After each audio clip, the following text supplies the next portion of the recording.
the Ministry of Economic Growth and Job Creation is on a mission to transform lives.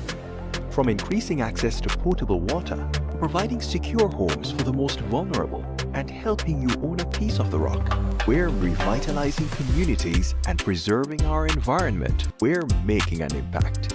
See the difference. Feel the difference. Building a better Jamaica for you and me. You can feel it. Make JC.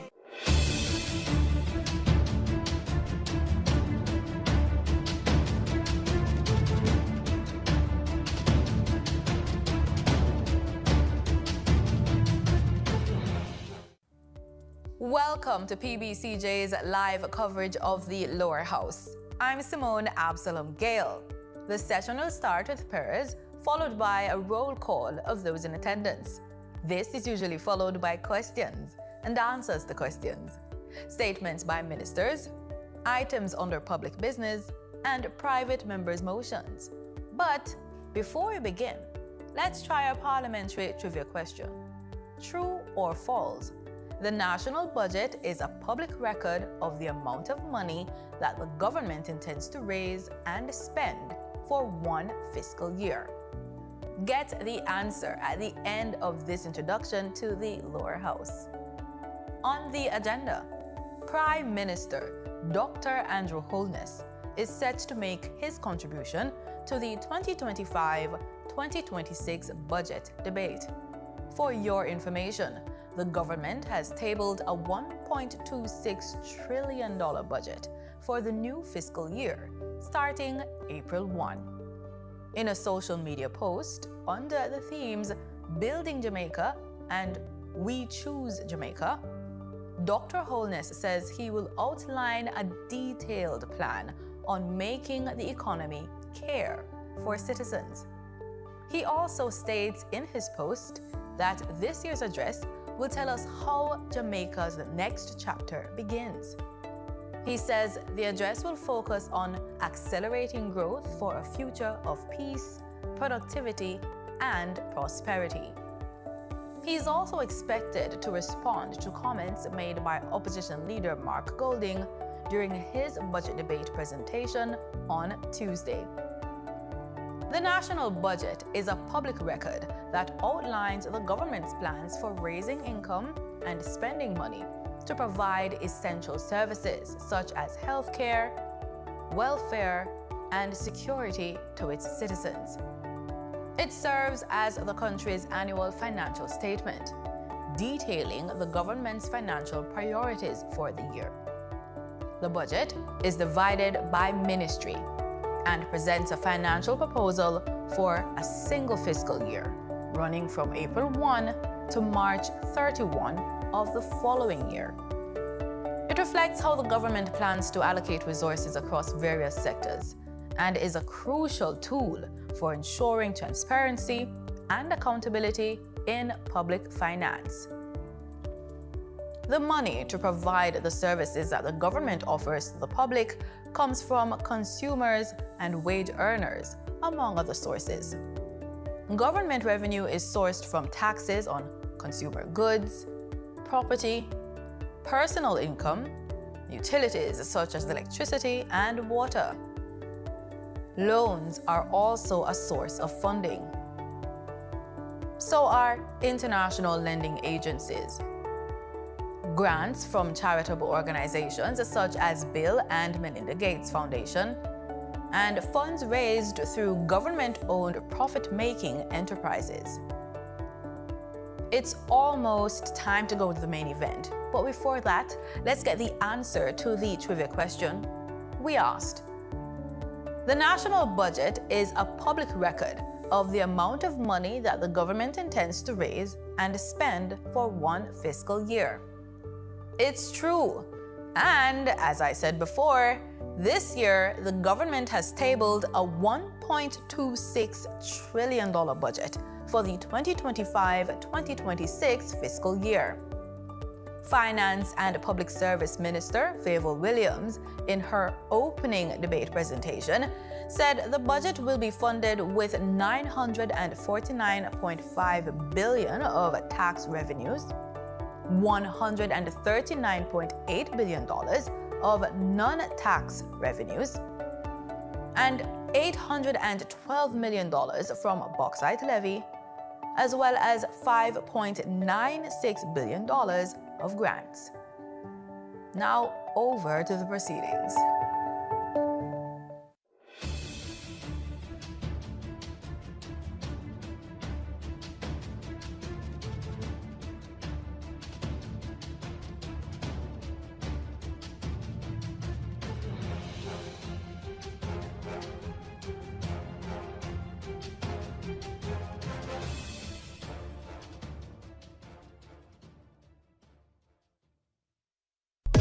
Up and make we steam it.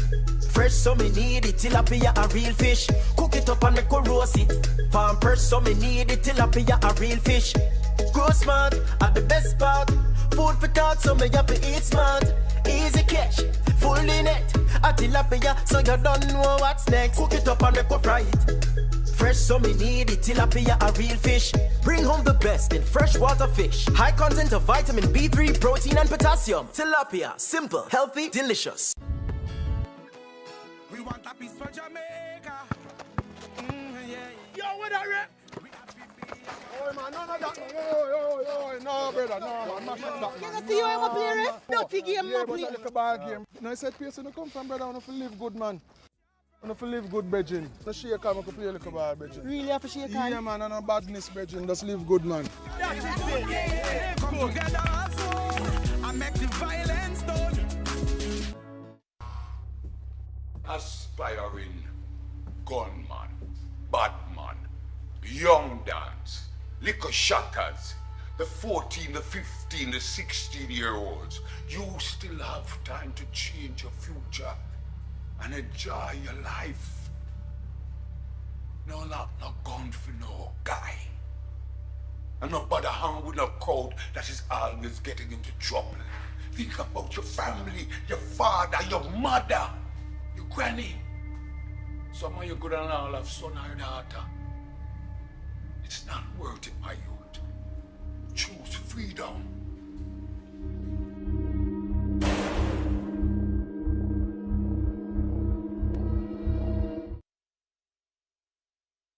So who keeps our taxpayer money in check?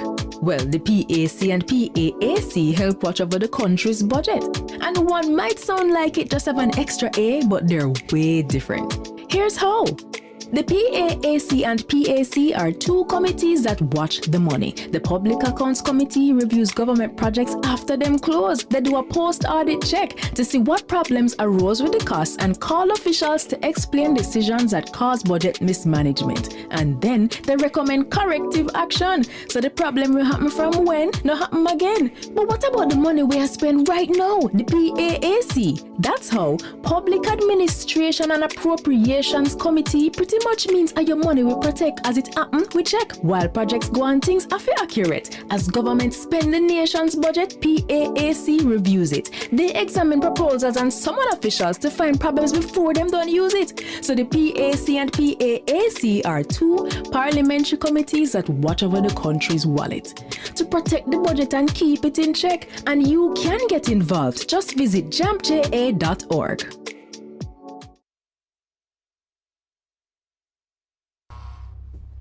Aspiring gunman, badman, young dance, liquor shatters, the 14, the 15, the 16-year-olds, you still have time to change your future and enjoy your life. No lock, no gun for no guy. And no bother hang with no crowd that is always getting into trouble. Think about your family, your father, your mother, your granny. Some of you good and all have son or daughter. It's not worth it, my youth. Choose freedom.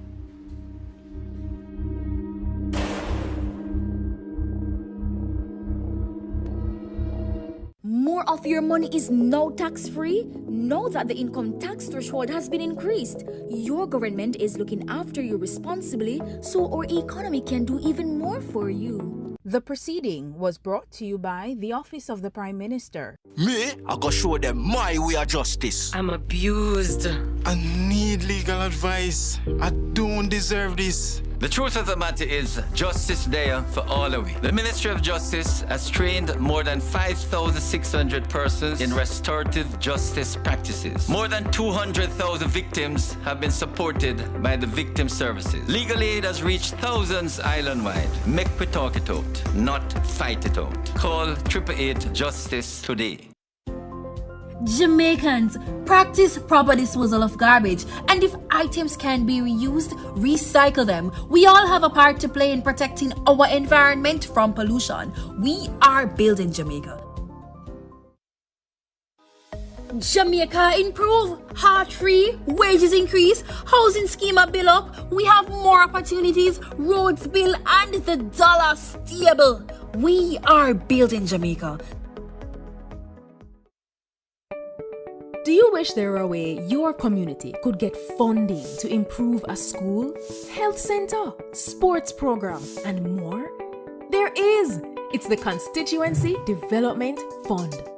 Here are a few things you probably didn't know about the CDF and how you can make it work better for you. The CDF policy promotes citizen participation in community development and protection of taxpayers' funds. It outlines that MPs are to meet with citizens at least once every 2 years to agree on the projects needed. You know, it used to be once a year? We should really go back to that. Projects developed without community consultation are not to be approved by the bipartisan CDF Parliamentary Committee. There are 26 government agencies that implement projects, usually for a small fee. Funds are provided directly from the Office of the Prime Minister to the implementing agency, not through the Member of Parliament. The CDF unit monitors project costs and implementation, so if you have questions about how the CDF are run in your community, contact them. To ensure no one project or community gets all the funds, there are 6 project categories with spending limits for each. There must be no less than 5 and no more than 20 projects each year. To learn more, visit jampja.org to view your MP's CDF info and tell them how this fund has impacted you. If you don't see your MP's CDF reports, then put them under little pressure, man. Call, tweet, email. Ask them when they'll submit it and when is the next CDF meeting. Change is possible. It's already happening. What we need is you. A message from the Jamaica Accountability Meter Portal, funded by the European Union and the Inter-American Development Bank in partnership with the Private Sector Organization of Jamaica.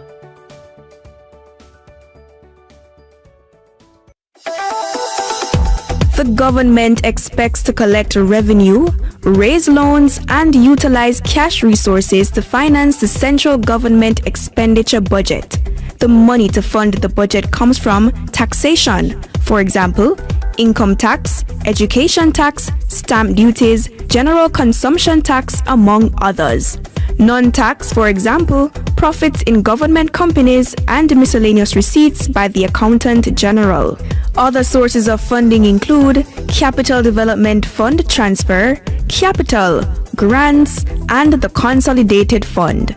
In essence, most of the country's funding comes from revenue and grants, loans, and from prior year cash balances in the Consolidated Fund. The national budget is everybody's business because it impacts every Jamaican. Visit mof.gov.jm for more information. A new story is being written for all Jamaicans. The Ministry of Economic Growth and Job Creation is on a mission to transform lives. From increasing access to potable water, providing secure homes for the most vulnerable, and helping you own a piece of the rock, we're revitalizing communities and preserving our environment. We're making an impact. See the difference. Feel the difference. Building a better Jamaica for you and me. You can feel it. Make JC. Zoom in on the nutrition facts. It in at the table on the side or the back. You fi check out the servings, just do the maths. Not taking too much, finger below the facts. Zoom in on the nutrition facts. It in at the table on the side or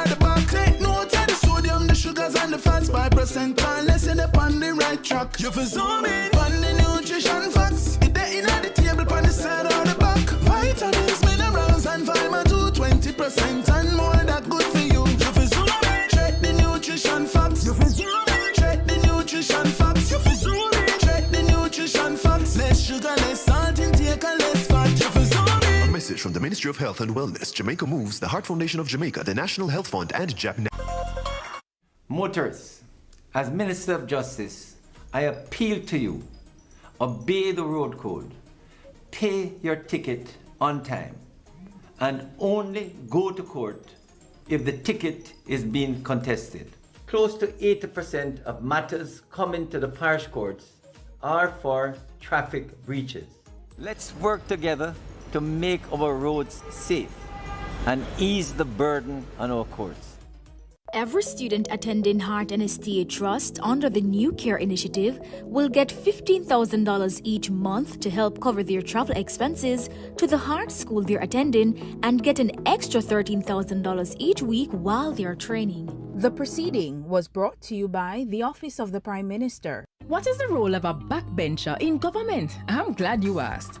They're members of Parliament who are not appointed to cabinet. So they sit in the back of the legislature and they apply pressure. They examine what government legislates, participate in Parliament debates, raise issues and advocate and question chamber when things don't look straight.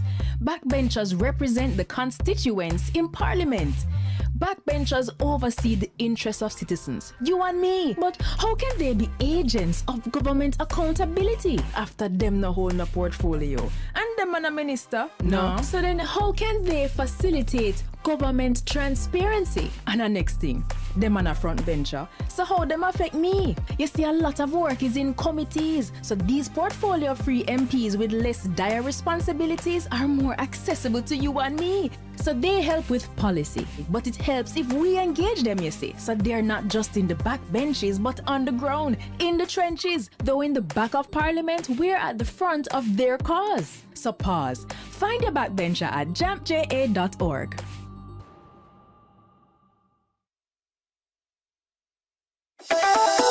The budget is made up of expenditure and revenue estimates that are tabled in the House of Representatives at the same time by the Minister of Finance and the Public Service. The expenditure is the projected cost to cover the country's loans to public bodies, public debt, non-wage expenditure, wages, salaries, and capital for the financial year.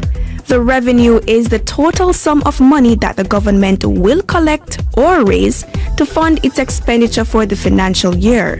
The major revenue items include taxation, non-tax and capital revenue, grants, capital development fund, and loan receipts. The national budget is everybody's business because it impacts every Jamaican. Visit mof.gov.jm for more information.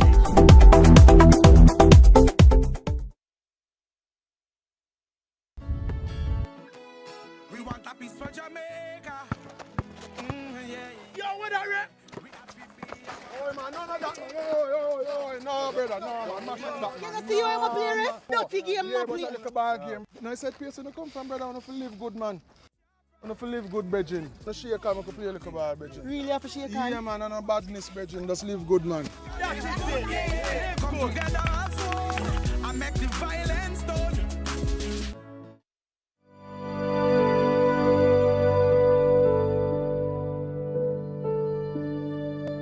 I'm not allowed to speak for myself. They make all the decisions. I'm not allowed to go anywhere by myself. They're afraid I'll escape. See how my hand and face bruise up? Them beat me because me say me tired. I'm only 13, but they said if I work harder, they will allow me to go home. Me no have no birth paper, no ID. Them take all of my documents, them. Victims of human trafficking are all around us and they need our help. Forced labor is one of the many forms of human trafficking. If you see something, say something. Report suspected cases of human trafficking. Call the nearest police station, 119 or 888-PROTECT. Nah, nah, na na na na. We want a peace for Jamaica. Yeah, yeah. We have to be our brother's keeper. Yeah, yeah. Jamaica live good, yeah. I make we enjoy life. What we feel safe at night. Jamaica live good. I better you and I. No say we future bright. Jamaica live good. Come together as one. I make the violence the world. Most Jamaicans will tell you corruption in politics is deep-rooted, and I just saw it said, and nothing can do about that. But actually, there is, and another 152 countries are doing it. It's called asset declaration, and it works best where citizens themselves understand it and help to ensure the law is enforced. Corruption happens when public officials abuse their power to benefit themselves, family, or associates. Jamaica's Integrity Commission Act was designed to prevent corruption, and here are 5 things you should know. 1. Under this law, every year MPs and senators must report what they earn, own, and owe, and if they don't, they'll be sanctioned. 2. Their report must include the same kind of information for their wife or husband and children. 3. If they get a gift worth more than $100,000 from anyone who's not family, they must declare it. 4. A summary of the declarations of our Prime Minister and opposition leader must be published where the public can read it. 5. Parliamentarians can now be prosecuted by the Integrity Commission. They can be fined up to $2 million or serve up to 2 years in prison if they don't file their declaration or if they give false information, and $500,000 for not filing on time or ignoring requests for information. Unfortunately, our parliamentarians made changes that prevent the public from knowing when they've broken the law or when they're being investigated. We really need to change that. Visit jampja.org to find out more about the Act and to track if your MP is obeying this law. If they're not, JAMP's MP Tracker will help you write, tweet, or call your MP. Ask them, you submit your declaration yet? The Integrity Commission clear you? Let's help the Parliament stay honest. A message from the Jamaica Accountability Meter Portal, funded by the European Union and the Inter-American Development Bank in partnership with the Private Sector Organization of Jamaica. Young Jamaicans up to 35, your government will reserve up to 10% of NHT housing solutions over the next 5 years just for you with 100% financing up to 15 million Jamaican dollars. This is how we are empowering and breaking the cycle of poverty meaningfully. Your government is caring for you. The proceeding was brought to you by the Office of the Prime Minister.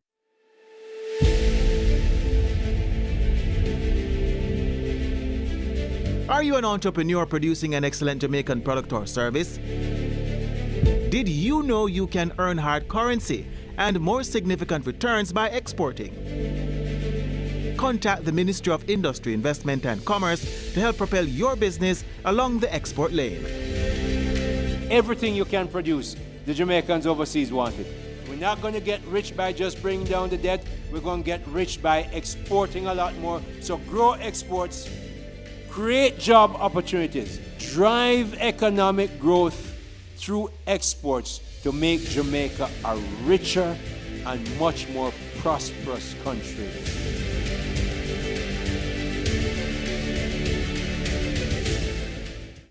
Do your part to prevent mosquito breeding. Mosquitoes will breed in any container that holds water. Tightly cover water storage containers such as drums, barrels, buckets and tanks. If this cannot be done, pour cooking oil on the water surface. Punch holes in all tins, plastics and beverage boxes to prevent the collection of water before disposal. Cover all tires or fill with dirt to prevent water collection. Scrub all vases once per week to remove mosquito eggs. Use mosquito repellents to protect yourself from mosquito bites. Dispose of garbage properly by placing in plastic bags and securing properly to prevent water collection. A message from the Ministry of Health and Wellness. Dengue is ordinarily a mild disease. Persons may get a fever, headache, joint and muscle pains. The illness is often resolved through rest and adequate hydration along with paracetamol to treat the accompanying fever. However, on occasions, the illness can progress to severe dengue, which can result in organ failure, bleeding, and severe fluid depletion that can lead to shock and even death.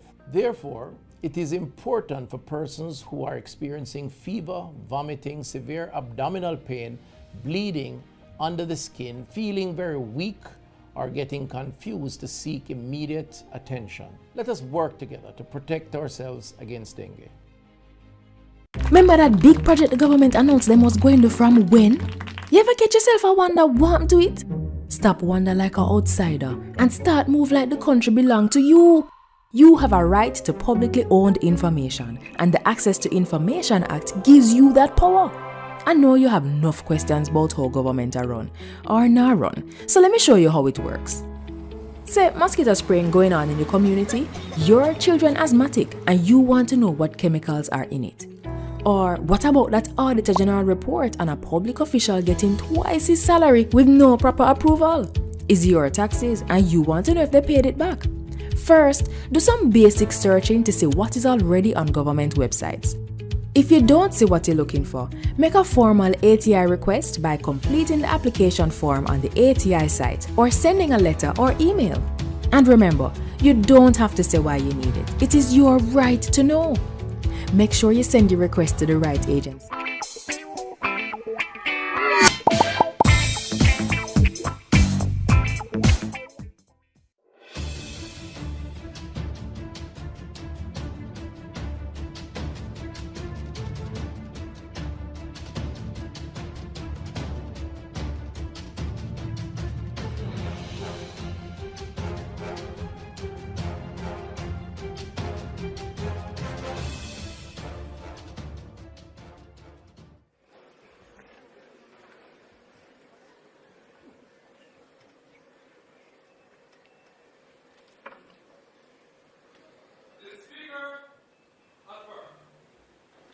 Almighty God, by whom alone kings reign and princes decree justice, and from whom alone cometh all counsel, wisdom, and understanding, we thy unworthy servants, here gathered together in thy name, do most humbly beseech thee to send down thine heavenly wisdom from above, to direct and guide us in all our consultations. And grant that, we having thy fear always before our eyes, and laying aside all private interests, prejudices, and partial affections, the result of all our counsels may be to the glory of thy blessed name, the maintenance of true religion and justice, the safety, honor, and happiness of the king, the public weal, peace, and tranquility of the island, and the uniting and knitting together of the hearts of all persons and estates within the same, in true Christian love and charity, one towards another, through Jesus Christ our Lord. Amen.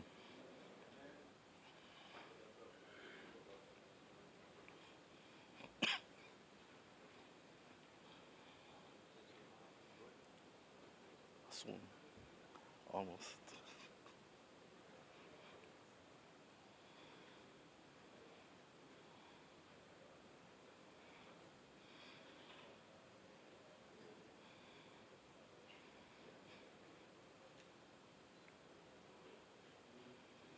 You may be seated.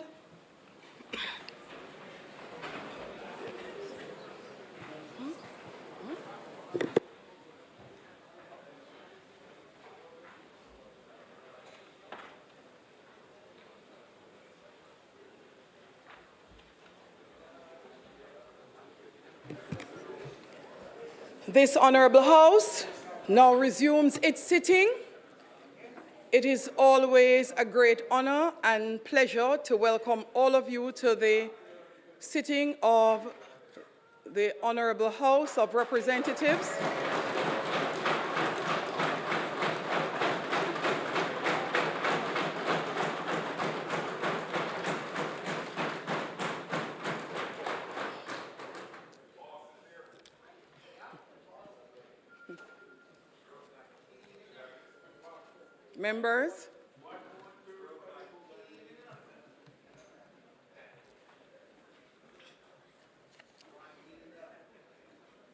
Members, I realize that the public is very often unable to hear all the talking in the House. However, it is very distracting for the Speaker, who can hear very clearly at times, and at other times when I need to hear, I cannot hear. So, members, I'm asking for order in the House today.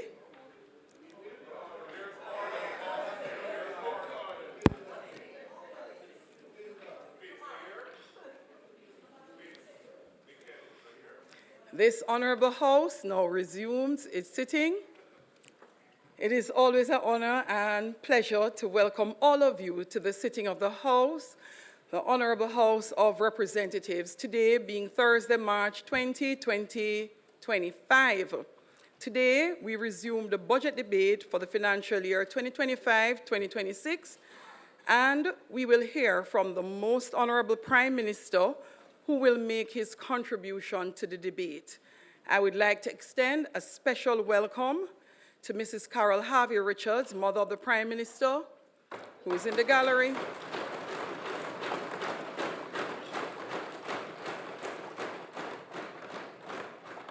Cabinet Secretary, Honorable Audrey Sewell,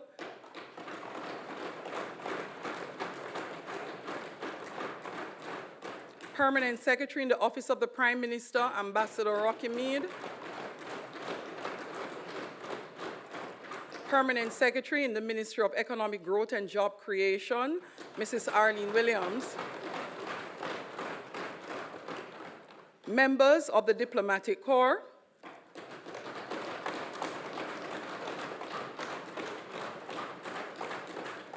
The President of the Senate and members of the Senate seated here in the well. To those who are joining us online via the various social media platforms, particularly PBCJ live stream, and to all our special guests seated here in the gallery, welcome to the Houses of Parliament. Clerk, call of the roll.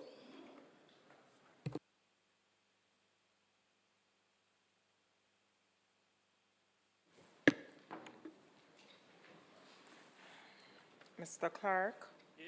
Mr. Bartlett, Dr. Holness, here.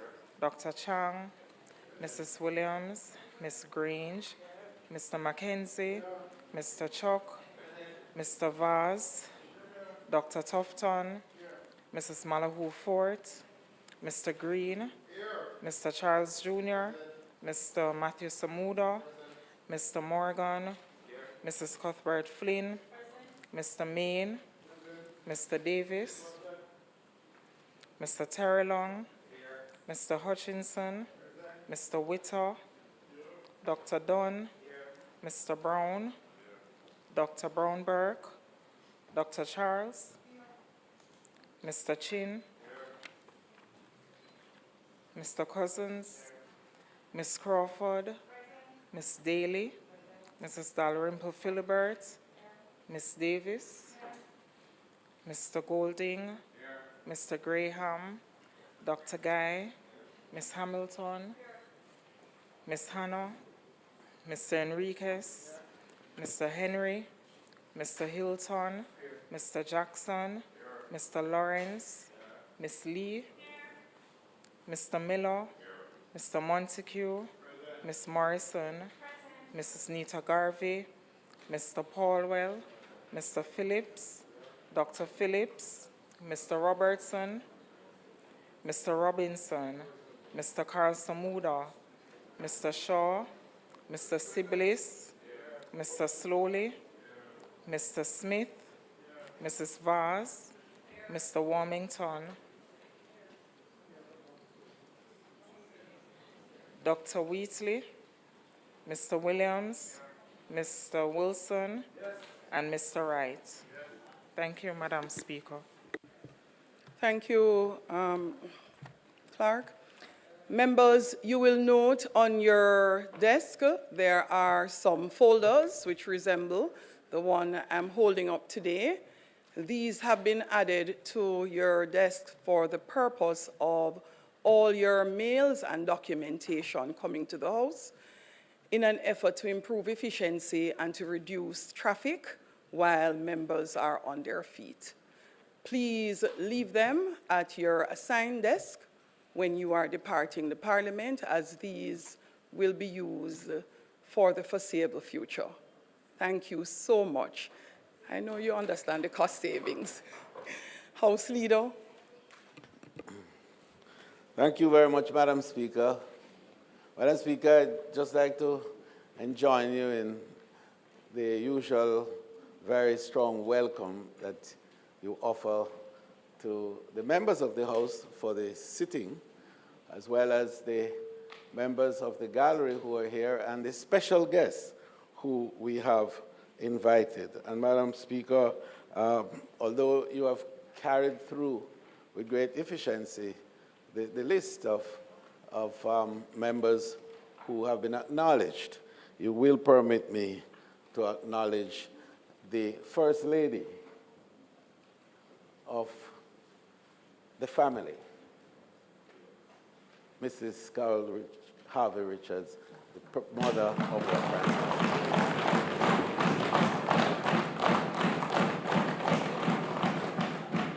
You would also allow me to welcome, because we have not had this opportunity except for once a year, in fact, when we have the throne speech, to have the members of another chamber represented in such fulsome manner as they are today. And, and Madam Speaker, you will allow me a personal party in all of this to recognize two of the newest senators and ministers in the personage of Senator Ambassador, the Honorable Audrey Marks, the Minister of Efficiency, among other things. And a scion of my own stock, if I'm allowed to say so, the newly minted Minister of State in the Ministry of Tourism with responsibility for linkages, Senator Delano Seabright. So, Madam Speaker, today's agenda will move smoothly, as we normally do, but particularly with great alacrity, as we have to receive the 10th budget presentation by the Prime Minister of Jamaica, the Most Honorable Andrew Holness.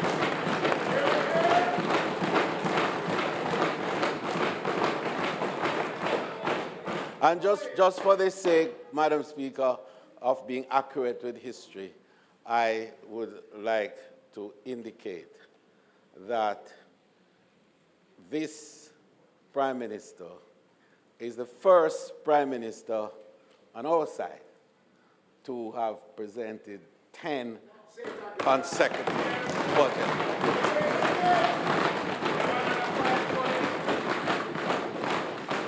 And Madam Speaker, this foretells a future that is exciting and bright.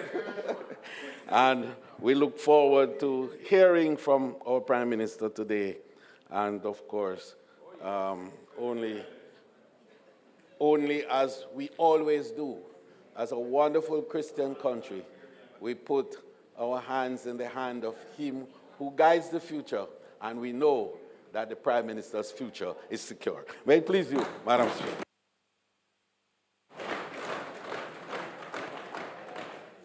Statement by ministers, announcements, bill brought from the Senate, petitions, papers, reports from committees, notices of motions given orally, questions and answers to questions, motions that may be made at the commencement of public business requiring notice, motions relating to the sitting of the House, motions for leave to introduce bills, presentation of bills without leave of the House first obtained, public business.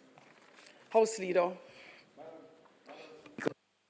As I indicated earlier in my introductory remarks, today's special, historic, 10th consecutive budget presentation will be made by the Member of Parliament for St. Andrew, West Central, Prime Minister of Jamaica, the Most Honorable Andrew Michael Holness.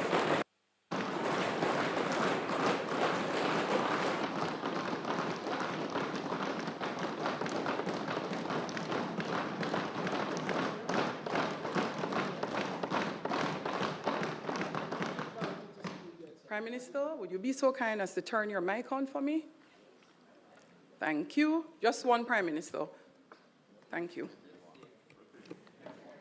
Thank you, Madam Speaker.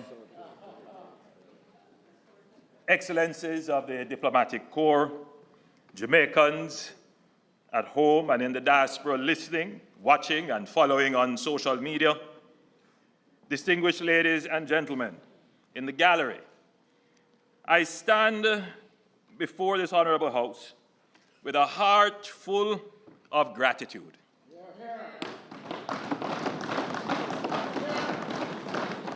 First and foremost, I give thanks to the Almighty God for His grace, wisdom, and countless mercies to allow me to stand here for the 10th time to deliver my contribution to the national budget debate.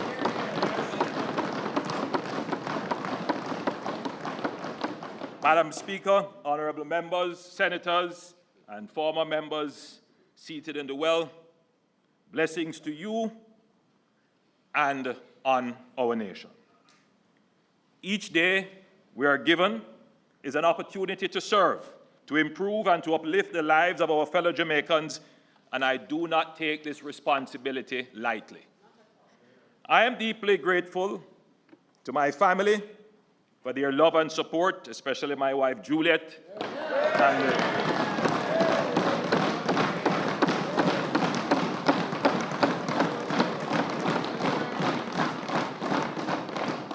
and my mother, whose presence here and prayers continue to strengthen me. And Madam Speaker, allow me to express further gratitude and commendation on your firm and balanced hand in guiding the affairs of this House. To my colleagues in Cabinet, our parliamentary team, and the dedicated members of our party, I appreciate your steadfast commitment to the people of Jamaica and to my West Central family. Thank you for allowing me the privilege of representing you. I also extend sincere appreciation to my personal staff and advisors for their tireless work and support, and I want to thank the hard-working public sector workers, permanent secretaries, and board members whose work has made the achievements of this administration possible. I especially want to acknowledge the work of the security forces who face great danger in keeping Jamaica safe.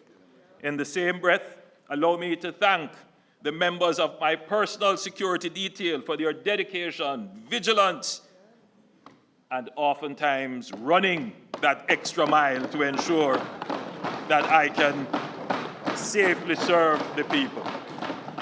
I also want to thank the countless industrious Jamaicans, known and unknown, who work tirelessly to keep this country moving forward.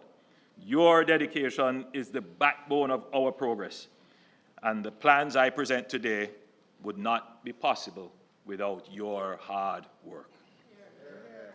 I am especially mindful of the voices of the people, whether spoken in the community meetings, shared through letters, emails, and WhatsApp messages, or expressed on social media.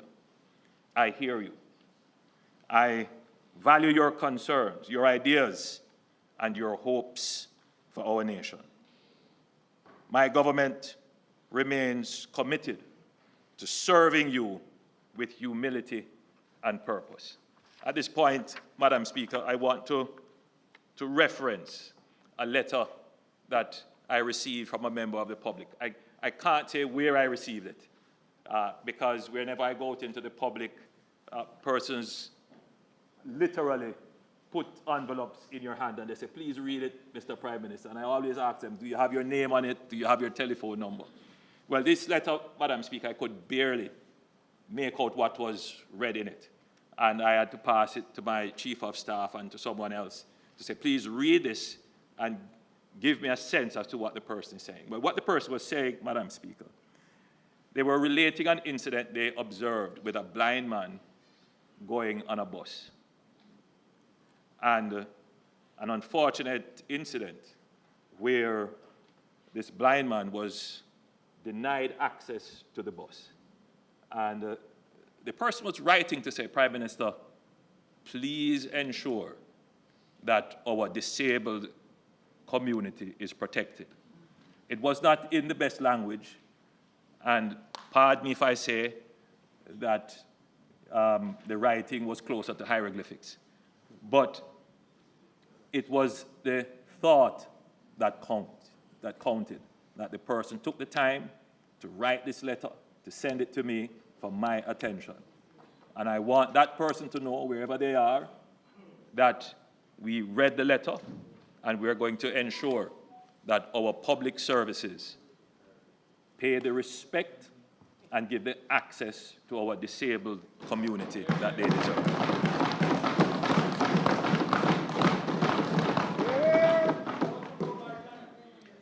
Madam Speaker, I stand before you today filled with immense pride as we reflect on the extraordinary progress our nation has made. The achievements are not just incremental improvements, they are historic breakthroughs that have placed our beloved nation in the strongest economic position ever since gaining independence. The numbers do not just tell a story of improvement, they tell a story of transformation, of an economy that has overcome decades of instability, uncertainty, and crisis to achieve a level of stability, strength, and resilience that Jamaica has never before experienced.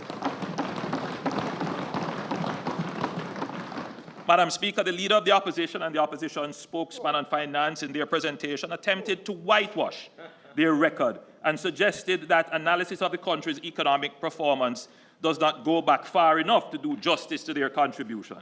I do not believe they can complain if we start at independence.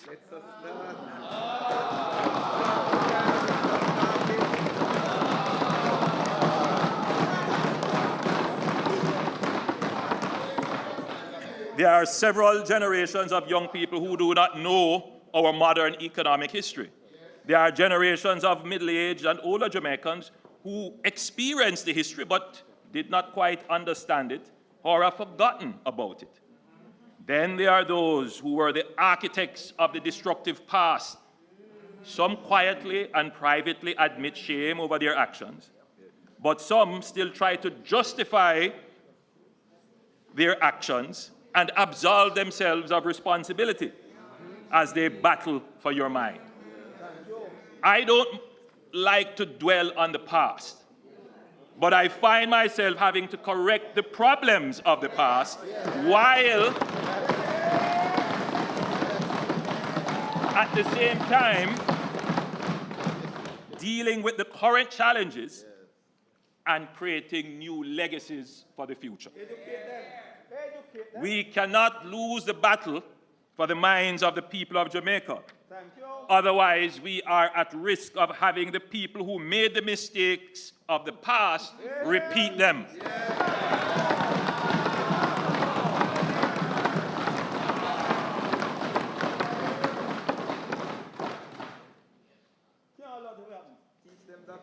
Madam Speaker, let us examine the facts. Let's start with inflation. The table now being displayed shows that the average annual inflation under my administration has been 5.5%, the lowest under any administration since 1972.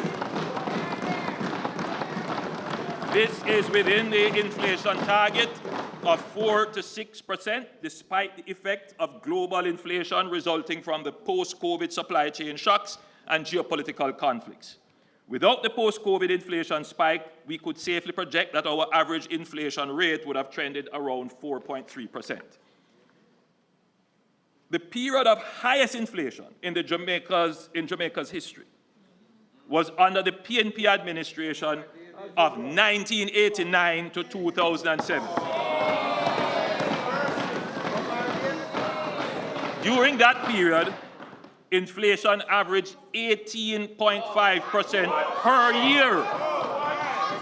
Listen to this, resulting in cumulative inflation of 2,249%. A better way to understand it, Madam Speaker, is that in 1980, a loaf of bread cost less than $1.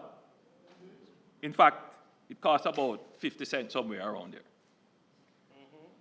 But in 2007, it cost $130.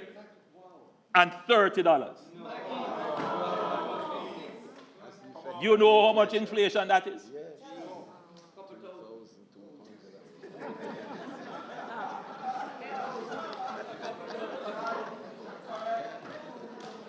I'm afraid to say it. I'll leave it up to a smart economist, young economist, to tell us the inflation. It is embarrassing to say. Cumulative inflation in the United States during the same period, 1989 to 2007, was 71.5%, or 2.9% per year. In 1992, Jamaica's inflation rate was nearly 80%.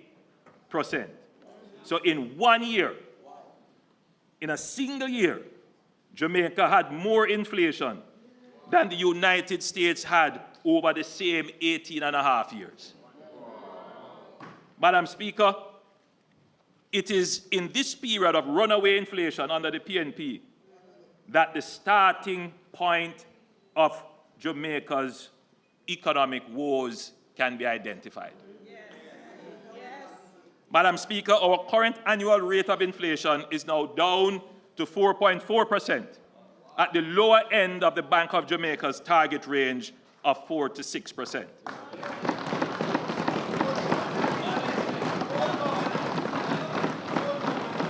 Through well-managed fiscal and monetary policy, we have brought inflation back down to sustainable levels.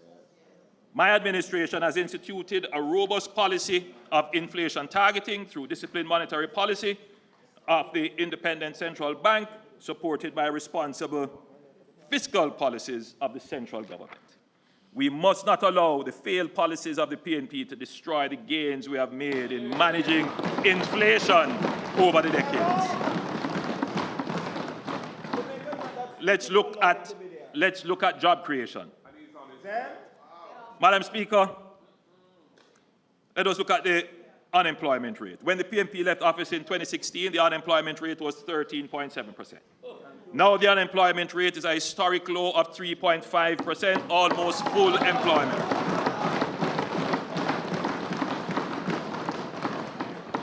In 2016, the youth unemployment rate was an alarming 32%. Now it is down to 11%. Since 2016, we have created 253,000 new jobs. That's an average of 28,000 new jobs per year. The last BNP administration between 2011 and 2016 created an average of 15,000 jobs per year. Our rate of job creation is nearly twice that of the PNP. Madam Speaker, these are not just statistics. They represent real jobs impacting people, families, and communities. Young people who were once left out of economic opportunities, they now see the door of opportunity opening. Mothers and fathers who struggle to make ends meet are now securing stable employment. Jamaica today has the strongest economy since independence. Jamaica has a bright future. We are not going back to the failed policies of the PNP. Madam Speaker, let's now look at the exchange rate.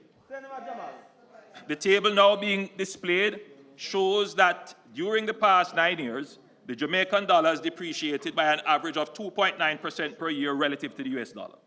This is by far the lowest rate of currency depreciation under any political administration since independence. By contrast, Madam Speaker, the dollar depreciated by an average of 8.5% annually under the last PNP administration.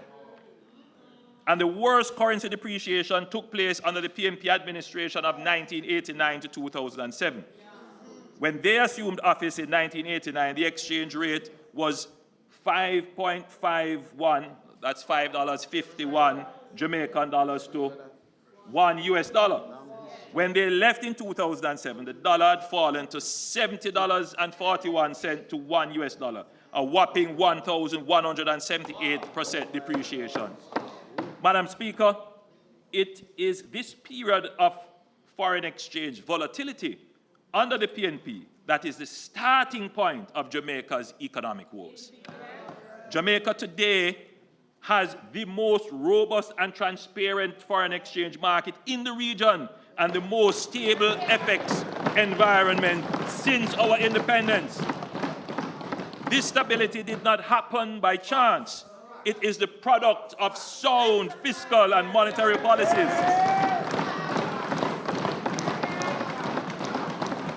Increased investor confidence and a growing economy that is attracting capital rather than creating capital flight.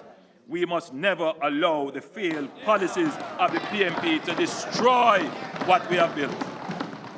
Madam Speaker, an important factor in achieving sustained currency stability is the country's balance of payment. The balance of payment is like the country's current account. It's our income statement with the rest of the world. It tracks the money flowing in and out of the country from trade, services, and remittances. If the money coming in from exports of goods and services and remittances exceed the money going out to pay for imports of goods and services, the current account is in surplus. That's a positive. And conversely, if the outflows exceed the inflows, the current account is in deficit. Madam Speaker, in 62 years since independence, Jamaica has recorded persistent current account deficits. There have only been 5 years in which we recorded a surplus, and that was in 1963, in 1993, and in 1995, and in that year we had a minor surplus. However, in fiscal year 2022-2023, we recorded a surplus of 1.9% of GDP, and in fiscal year 2023-2024, we recorded a surplus of 3.1% of GDP. The graph now being displayed shows the quarterly current account balances since 2012. It shows that we have recorded a surplus for 7 of the last 8 quarters under this administration. So we are well on track to achieve our 3rd consecutive year of a surplus in the current fiscal year. Jamaica today has the strongest economy since our independence. We are not going back to the failed policies of the PNP. Madam Speaker, our net international reserves now stand at a record high of $5.5 billion, representing 29 weeks of goods and service imports. This provides Jamaica with a crucial buffer against external shocks. In the past, we lived in fear of global financial crises, natural disasters, or commodity price swings that could send our economy into turmoil. Today, we stand prepared and protected with reserves that give us the confidence and security to navigate the uncertainties of the global economy. When my administration took office in 2016, the NIR was less than half what it is today. We have increased the NIR by 131%.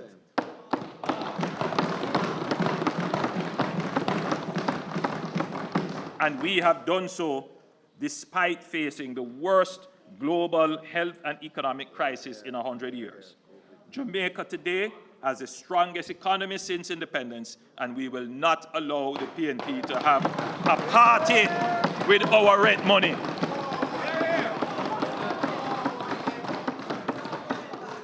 Yes, we will not allow the PNP to party with our rent money as the Minister of Finance.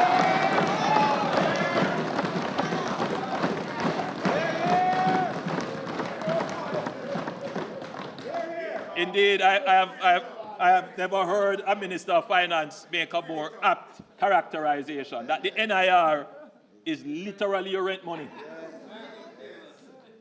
And we can't allow anybody to play with that.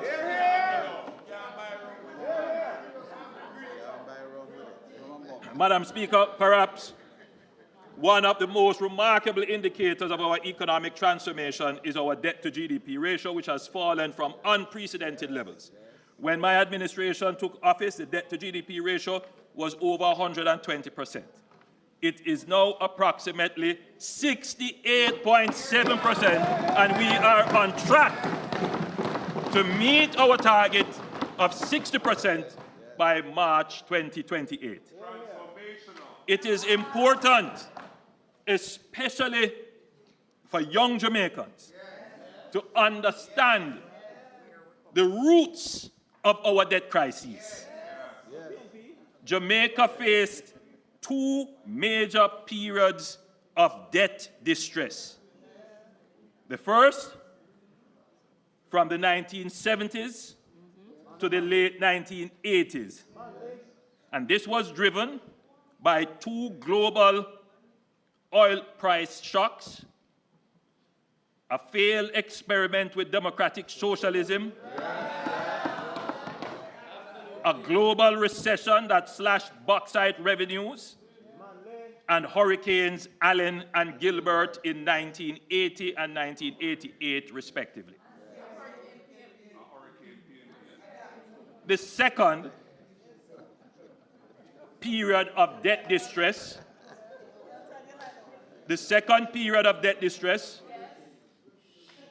was from the 1990s to the late 2010s.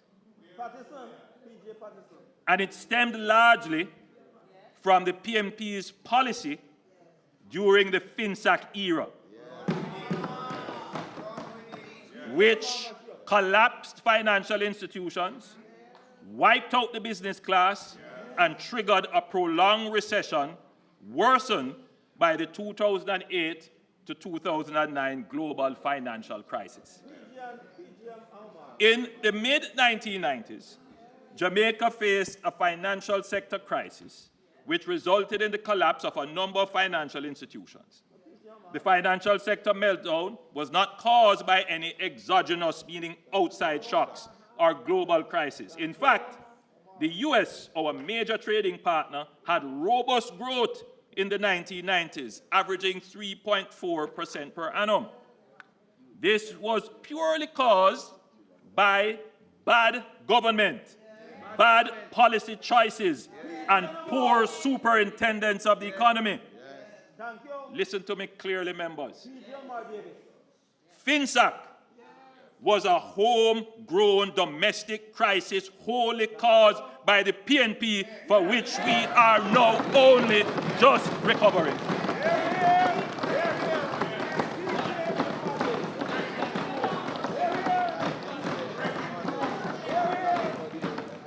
Our debt to GDP prior to the advent of the FinSac crisis was 72%. The government at the time established FinSac to bail out the collapsed financial institutions. This bailout cost the country 42% of GDP. In other words, 42% of what we produce in any 1 year, we had to take it to pay for FinSac. By way of comparison, the US government's bailout intervention during the global financial crisis of 2008-2009 was only 9% of their GDP. So you see the magnitude of the scale of FinSac relative to the size of our economy. Within 6 years after the establishment of FinSac, our debt spiraled out of control from 72% of GDP to 130% of GDP, almost doubling. That caused interest costs alone on the debt to consume almost 70% of tax revenues. So just the cost to pay for the debt, the interest, at one point cost us 70% of all the tax revenues that we collect.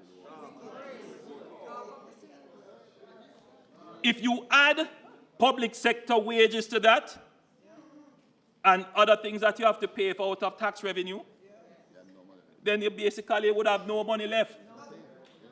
You would have no money left to fix roads, no money left to build schools, no money left to repair clinics, no money left to pay for water. So if you ever wondered, if you ever wondered why we have so much infrastructure that has been left unmaintained and now falling apart, if you ever wondered why things are the way they are, if you ever wondered, Madam Speaker, it's an important point that needs to be made. Because the average man listening might, in the background of the shrill of noise that we hear, this might go way back in their memory. And they see a pothole emerge in a road, and they wonder, why doesn't the government fix that pothole now? But they will never stop and reflect on a very important point, Madam Speaker, that when this road was built 30 or 40 years ago, what should have happened is that there should have been a reserve maintenance programmed into the budget, matched with what they call the engineered life of the road, that as a little crack emerges, out of the revenues that you have, you go and you use some tar chemical and you seal that crack. So no pothole appears. But that road that you are looking at now, that the potholes are all emerging, they weren't maintained. And the reason why they couldn't be maintained is because we had to take almost 70% of our tax revenues to pay for the bad policy choices of the PNP during the 1990s and FinSAC.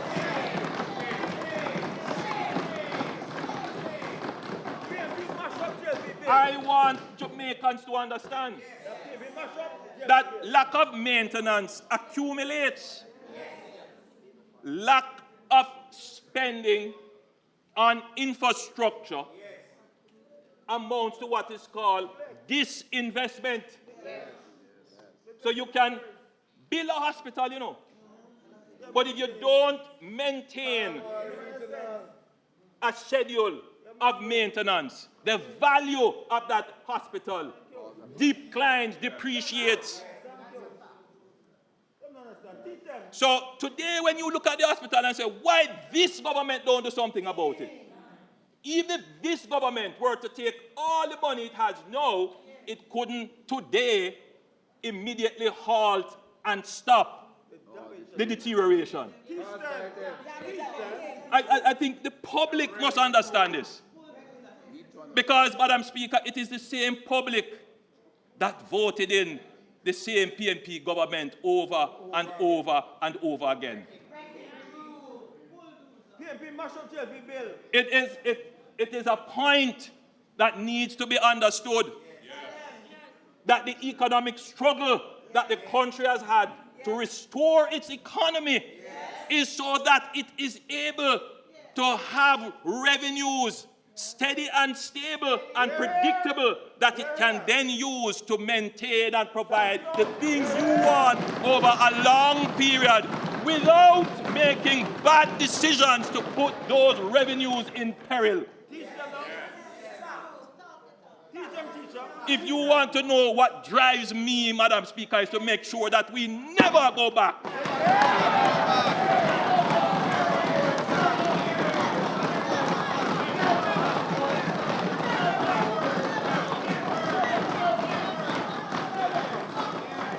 So, Madam Speaker, so if you want to know what is the root of our problems today, It is the bad policies of the PNP in the 1990s.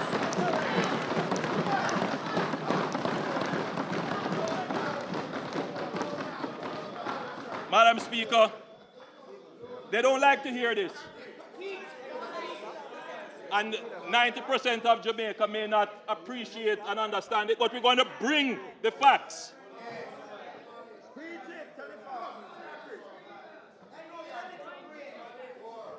The members' time for speaking. There's no. Madam Speaker. Members, the members' time for speaking. Madam Speaker, the Prime Minister's time for speaking is expired. I beg to move that his time be extended sufficiently to allow for the completion of his presentation. May it please you, Madam Speaker. Thank you, House Leader. Those in favor? Those against? The ayes have it. Prime Minister. Thank you, Madam Speaker. Thank you, members. Madam Speaker, the root cause of the crisis, the FinSAC crisis, was the premature policy decisions of the PNP to liberalize the foreign exchange market in 1991 without the necessary preconditions such as reserves in place. In other words, they went to party but didn't have any money.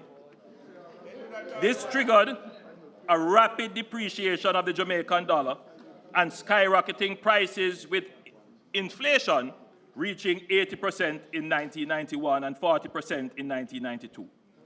Not having any rent money to ward off speculators, the government then tried to protect the exchange rate through exorbitant interest rates. As a result, productive enterprises, especially small businesses, were unable to service their loans, and the loans became non-performing. Mounting non-performing loans and loan defaults then caused banks to collapse. Madam Speaker, the PNP's high interest rate policy created a two-tiered economy. One, where cash-rich speculators thrived while productive businesses drowned in insurmountable debt. This led to what a prominent member of the PNP described as the largest transfer of wealth from the poor to the rich since slavery. Madam Speaker, who were the beneficiaries of this wealth transfer from the poor to the rich?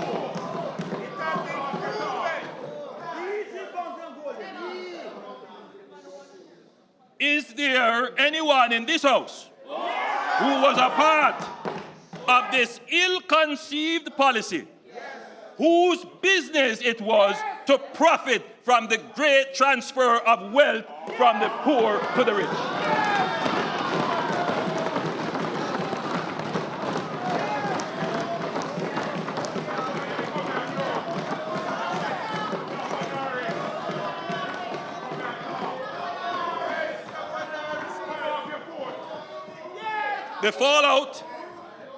The fallout was immense. It is estimated that over 40,000 businesses collapsed, wiping out entrepreneurs and leaving thousands destitute. This decimated the manufacturing sector in Jamaica. Burdened with high-cost debt, unable to retool to keep competitive, many factories closed during this period. We recall companies like Thermoplastic, Highgate Food Products, Home Electrics, and others too numerous to name that could not survive the inhospitable climate that FinSAC created. Madam Speaker, those who formed the government that presided over this economic debacle have never apologized or even expressed any remorse. Worse, they have the audacity to lecture this administration on how to run an economy.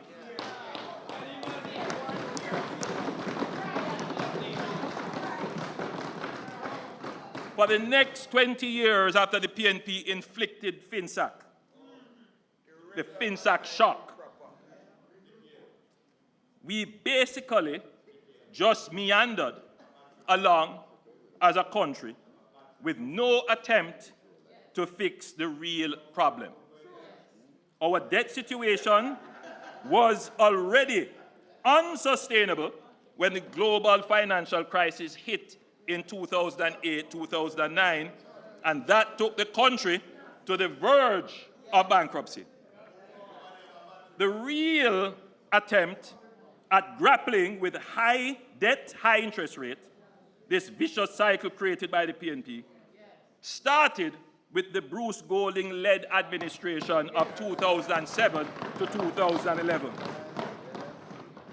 Indeed, we fathered the deep structural reforms needed to break the PNP-created debt crisis. The debt inherited from the PNP had reached unsustainable levels, and it was under the leadership of Bruce Golding and Audley Shaw Manayard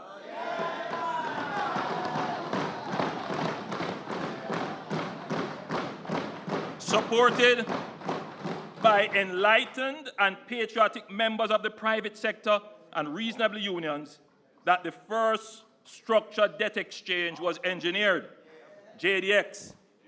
This pulled Jamaica from the brink of another financial collapse by successfully reducing Jamaica's interest costs, extending debt maturity, improving debt sustainability, and giving the country the credibility to approach the IMF. We put in place the fiscal responsibility framework, which enhanced transparency, accountability, and reporting on public finances and placed limits on the fiscal deficit. This was the basis for the fiscal rule legislation and all the other reforms we have today. We took tough steps to divest loss-making public entities such as the Sugar Company and Air Jamaica, which under the PNP racked up huge debts and operating losses carried over from the 18.5 years of poor management and lack of superintendence of public bodies. And when we were the opposition, we did our part in supporting and developing many nascent measures, including working assiduously on every piece of legislation required to meet the IMF timelines. I gave direct instructions to my members of the House and the Senate that we must not hold up any of the IMF bills. We were a responsible and constructive father, even in opposition.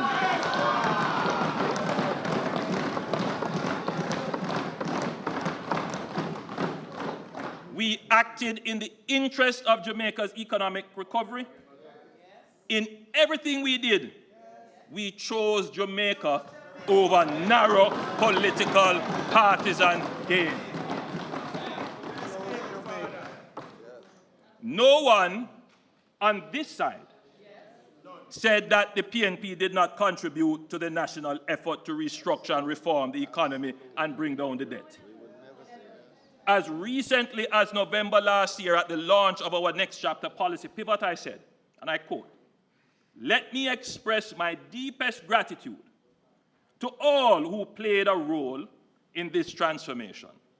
Leaders from both sides of the political aisle, business leaders, our civil service, unions, members of civil society, and most importantly, the people of Jamaica.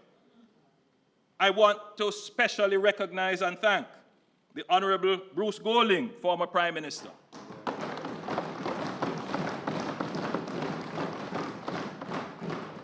The Most Honorable Portia Simpson-Miller, former Prime Minister.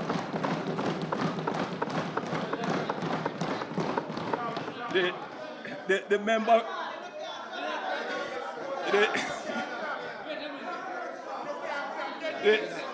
you know, Madam Speaker. Yeah, Madam Speaker, there is a running joke between myself and the member from East Kingston and Port Royal. You know, he is her adopted first son. And I am her adopted and reclaimed second son. You remember I was disowned for a little period of time. But the member from East Kingston and Port Royal know that we made up. So it was very easy for me, with no malice or ill feeling or ill will, to acknowledge the work and contribution of the most Honorable Portia Simpson Miller. The Honorable Peter Phillips, former leader of the opposition and Minister of Finance.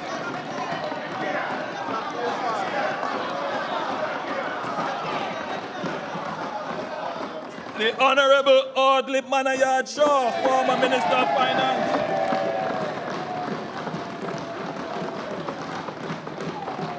Nigel Clark, former Minister of Finance. Richard Biles, Governor of the Bank of Jamaica and former Chairman of the Economic Policy Oversight Committee, EPOC.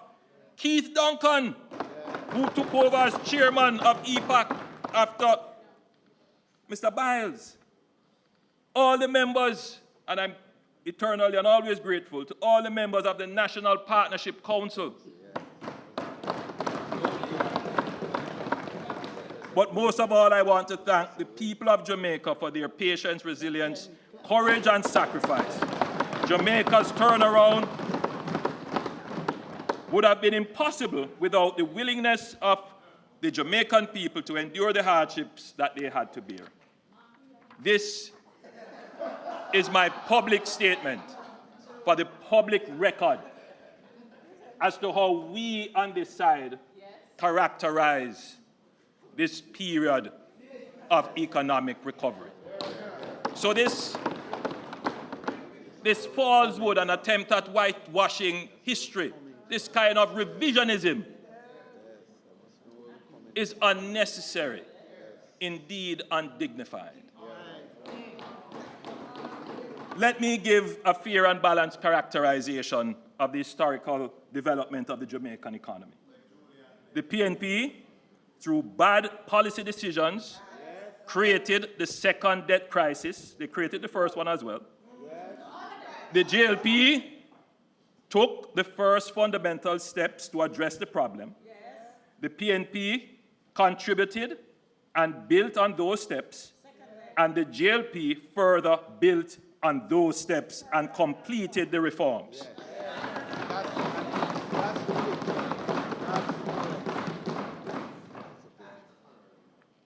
While we acknowledge the work of the PNP in the national effort across administrations, any political credit they should get for contributing to the solution is totally wiped out because they are the ones whose bad policy caused the problem in the first place.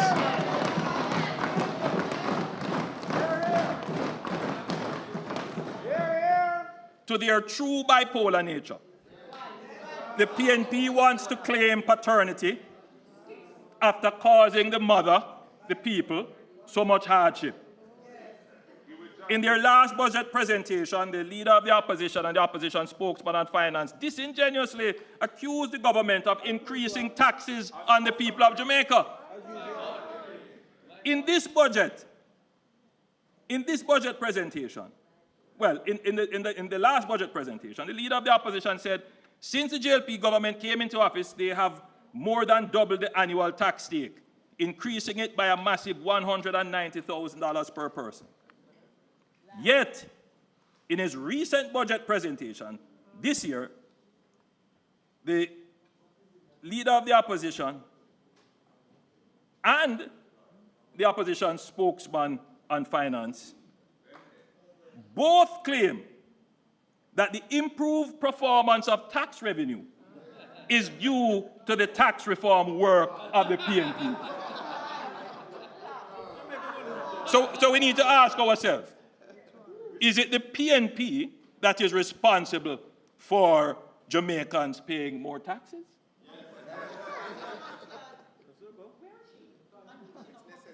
In the 2023 budget, the leader of the opposition complained that the government was moving too fast to reduce debt.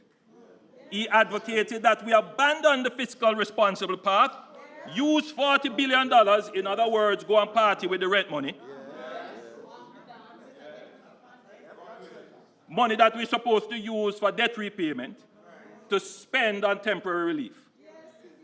In this budget, when he sees the amazing benefit of reducing the debt to 68% and the amazing fiscal space that is created for us to actually now sustainably deal with the relief effort, he now comes claiming that the reduction in debt is due to the PNP's faithfulness to fiscal prudence.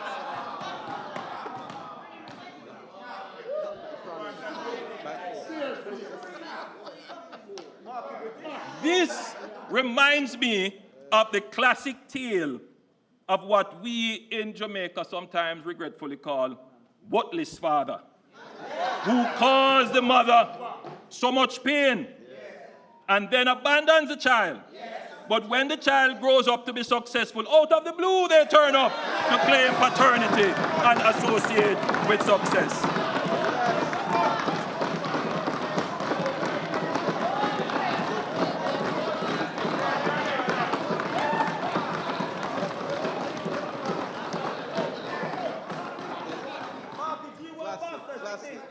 This leader of the opposition is a man of convenience, flip-flopping between prudence and popularity when it suits him. 1 minute he disowns the child of fiscal discipline, and then the next he claims the child of fiscal discipline. The mother remembers the pain of FinSac and the high interest rate policy, the largest transfer of wealth from the poor to the rich, and she knows that she cannot trust this worthless man. So the DNA test was done.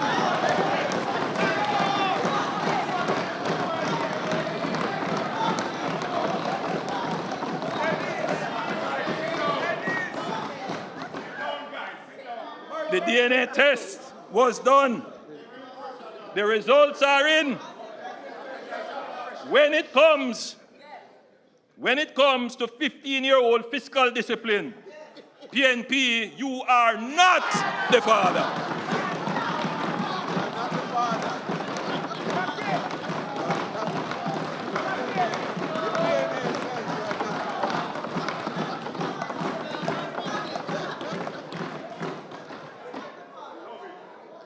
Yes, your name call, but it is another goaling that is the father.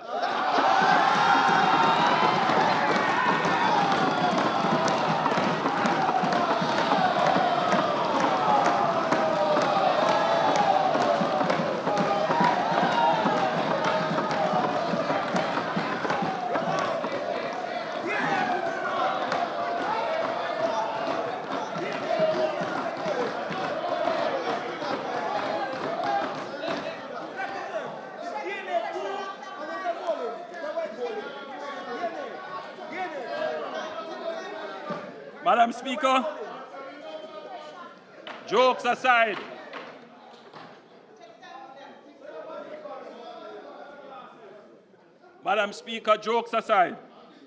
this is the first time our debt to GDP ratio is below pre-FinSac levels of the mid-1990s.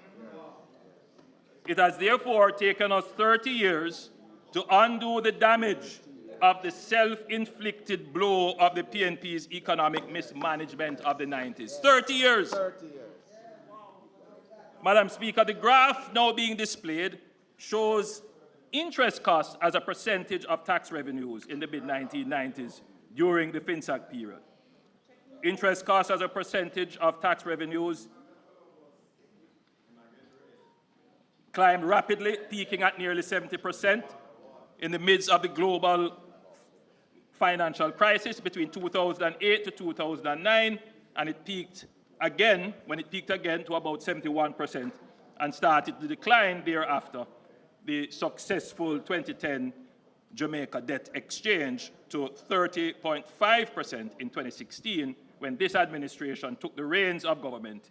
And as of this budget, very important, Madam Speaker, as of this budget, Mr. Speaker rather, only 18.7% of tax revenues will go towards paying interest on debt.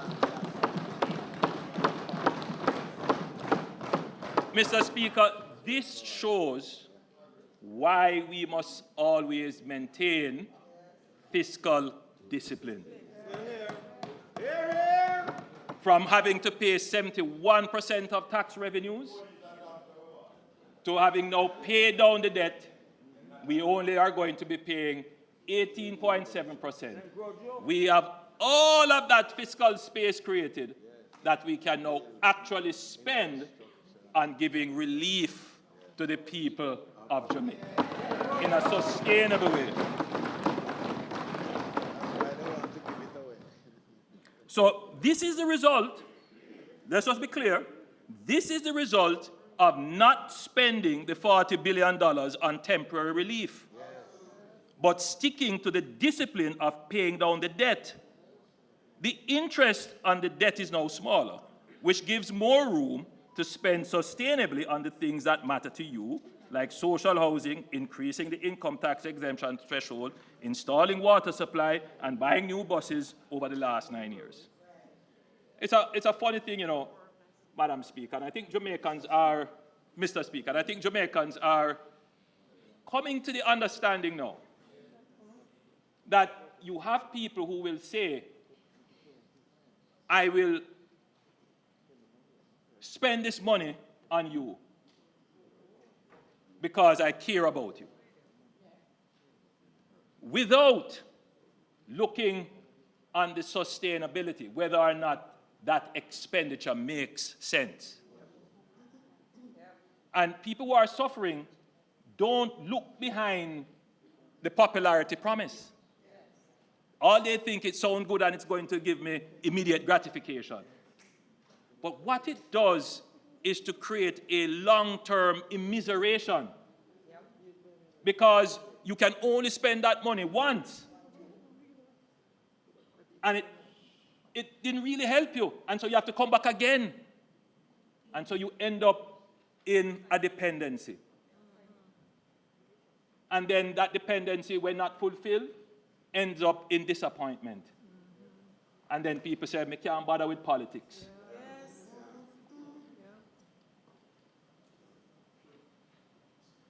This struggle that we have gone through to move our debt from as high as 140% of GDP to now 68% of GDP, and to reduce our debt servicing ratio to tax revenues from 71% to 18%, is a symbol of struggle and sacrifice. It is. But it is also putting us in a different place where each Jamaican must be vested in ensuring that whoever is the government, whichever government, that we maintain this path, because this is the only way to truly and really care for you. That's the only way, my Jamaican brothers and sisters, to care for you. We can't care for you by taking the money that we should pay down debt and spend it. We can't care for you by taking our reserves that keep the foreign exchange rate stable and go party with it. That's not how we care. How we care is to manage the government responsibly. Don't make bad policy decisions. Be frugal and prudent so that we secure long-term revenues for which we can make long-term investment in your future. This government genuinely cares for you.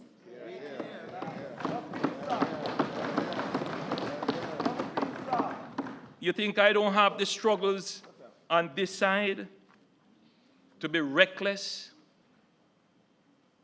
You think I don't have the struggles of people getting nervous and seeing, oh God, look at what is happening, you have to spend money. You think I don't have those struggles? Run with it. But I don't run with it, Madam Speaker. I don't run with it. And you know why, Madam Speaker? Because, you know, I pass the stage of trying to be in a popularity game. Thank you. Do what has to be done. So I am not going to go do reckless things for popularity. Madam Speaker, I do it for the love, not for the likes.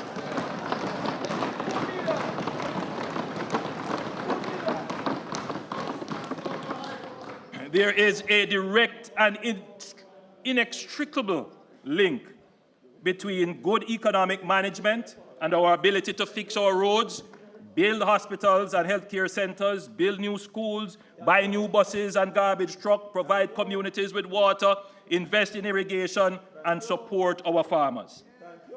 In other words, Madam Speaker, good economic management can yam.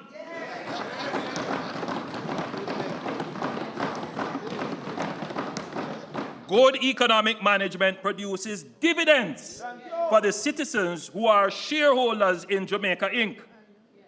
They have invested their hopes and trust into our government, and they expect that their government will be good stewards of the talents. My administration has paid dividends to the people of Jamaica through tax reductions and givebacks.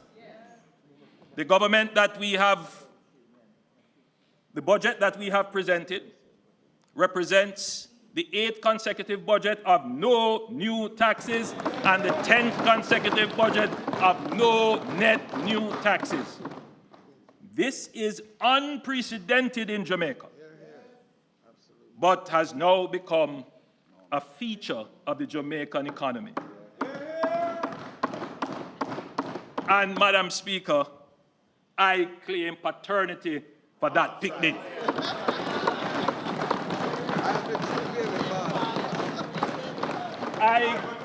I claim paternity for that picnic named No New Taxes.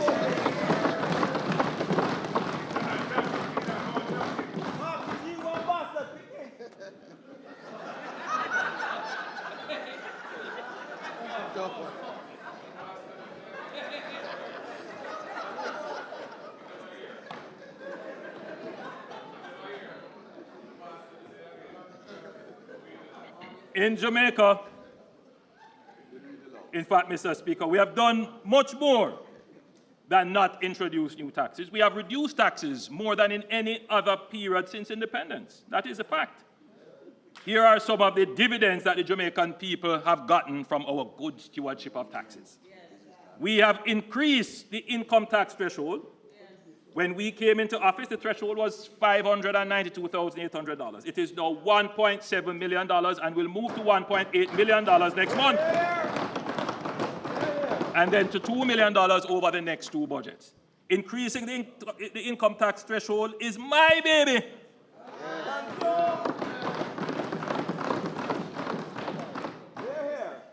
No matter how the PMP tries to claim it now, after first rejecting it.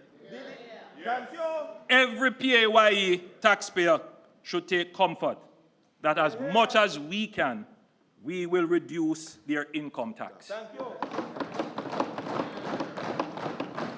It is in our DNA. We reduced GCT from 16.5% to 15%. People don't even remember that. And we are reducing GCT on residential electricity by more than 50%, from 15 to 17%. We reduced transfer tax on property from 5% to 2% and reduced the ad valorem stamp duty with a flat rate and replaced it with a flat rate of $5,000 per document. We increased the pension relief and age relief from $80,000 to $250,000 each, and we plan to increase this in the next budget to $350,000 each. We can't leave out our pensioners. We increased the turnover threshold required for registration to pay general consumption tax from $3 million to $10 million, and now we are increasing it further to $15 million. More relief for small business. We also increased the de minimis value for imported goods for custom purposes from $50 to $100, and the duty-free allowance for inbound passengers from $500 to $1,000.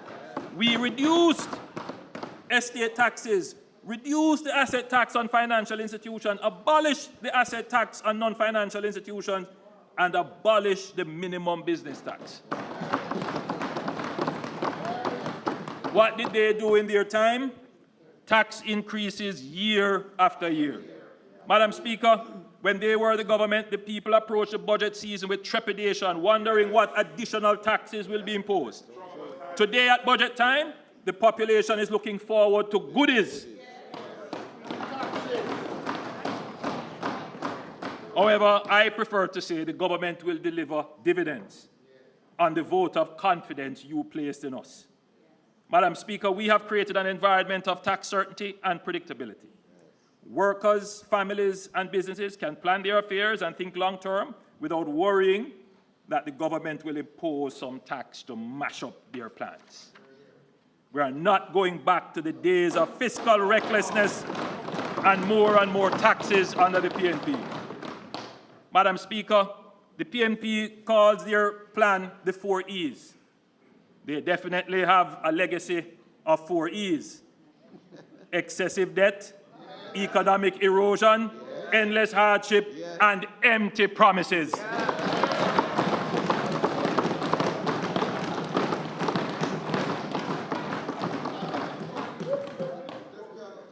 Madam Speaker, at this point I want to address some comments made by the opposition spokesman on finance and the leader of the opposition regarding securitization transactions that the government has undertaken. Securitization is the packaging and sale of future income, of a future income stream from an asset for a lump sum value today. This government was successful in creating a concession for the Norman Manley International Airport, which generates a reliable stream of income.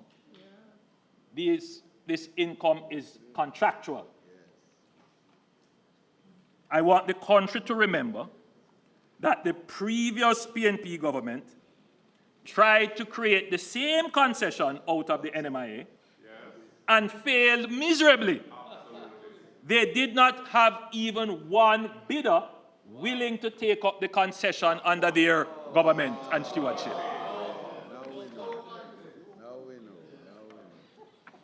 The key question then is, what do we do with the lump sum money that we receive now? Do we use it to party? No. We have used it to pay down debt. In other words, relieving ourselves of current and future expense obligations. We have used it to create new infrastructure like the extension of Highway 2000 and the Maypen to Williams Field.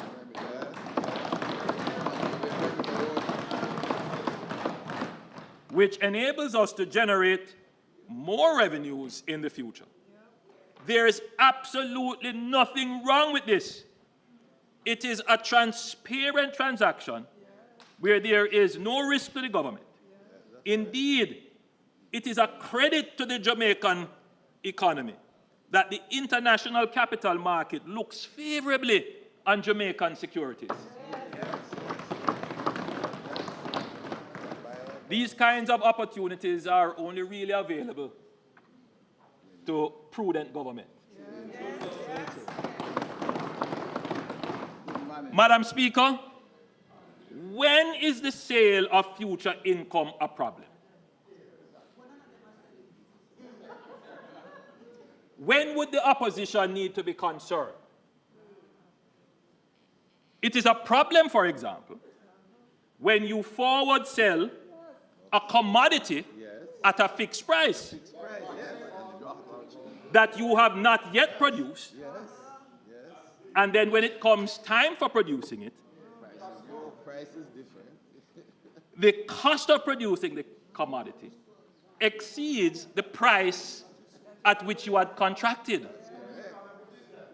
Yes, that is when you have a problem. And especially if you collected the money up front and you spend it off, you're definitely not going to have it to meet your obligation to produce the commodity that you're supposed to produce.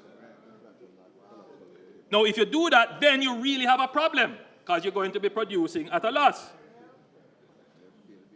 Is it a surprise that this is what the PNP government did in 2001 when they forward sold bauxite on the international market to finance their FinSank budget? The government, the Jamaican government, later became exposed when market conditions deteriorated and the cost of producing the bauxite far exceeded the contracted price. And the government of the day, the Bruce Golding-led administration of 2010, was obliged to honor the volumes of bauxite to which the previous PNP government had committed. Jamaica ended up having to pay US $31 million to the company that produced the bauxite to cover the loss. You can't compare this foolishness of the PNP with our masterful management of the economy.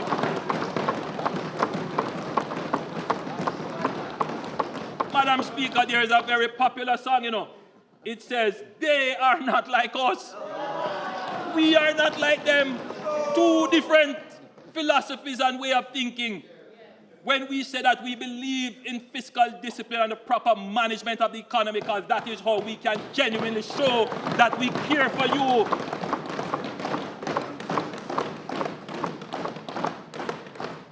So again, another example. They made a bad decision, and we have to pick up the check. So when I hear them criticize what we're doing, it is grating. Grating. Indeed unfair.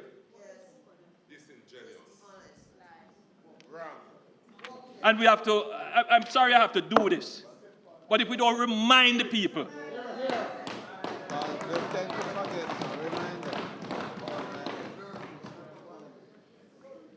Madam Speaker, unlike the forward sale agreement that the PNP administration entered into, the securitization that we have undertaken are prudent financial strategies that leverages existing predictable revenue streams without creating future liabilities or exposing the government to market risks beyond our control.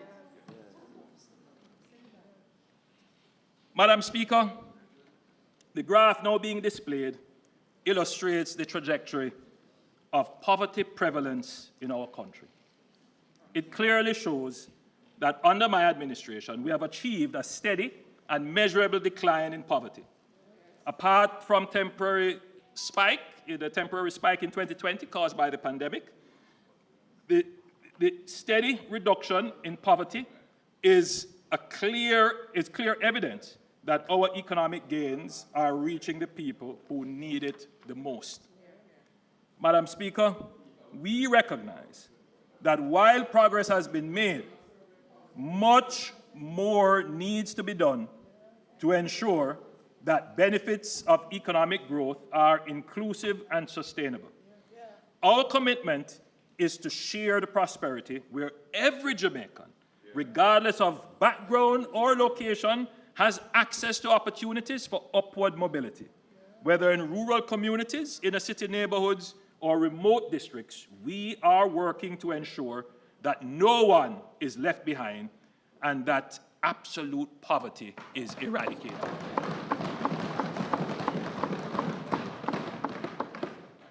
Importantly, Madam Speaker, this government's approach is not about handouts that provide temporary relief, but ultimately, relief, Madam Speaker, which ultimately keep people poor and dependent. We believe in empowerment, not dependency. And that is why our policies are designed to equip Jamaicans with the tools, skills, and opportunities they need to lift themselves and their families out of poverty for good.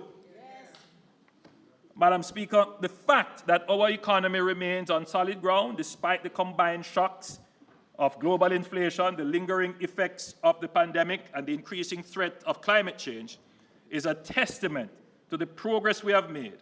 This is not just economic progress, it is economic transformation. The transformation did not happen by chance. It is a result of strong, competent leadership, sound economic policies, and the deliberate choices we have made to protect the Jamaican people while safeguarding the stability of our economy. But, Madam Speaker, we know that we are mere servants of the Almighty, and all good things come only from His blessings and grace. As 1 Corinthians 3, verse 7 reminds us, so neither the one who plants nor the one who waters is anything, but only God who makes things grow. So this is our next chapter, the pivot to growth. This is what the economy must focus on in the next decade. I feel very humbled, and I give God thanks for allowing me to be able to steward the country in this decade.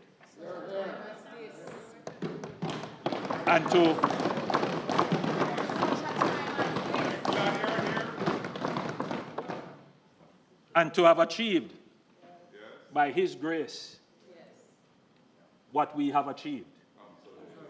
We ask now for His guidance and mercy as we move to the next chapter of growth.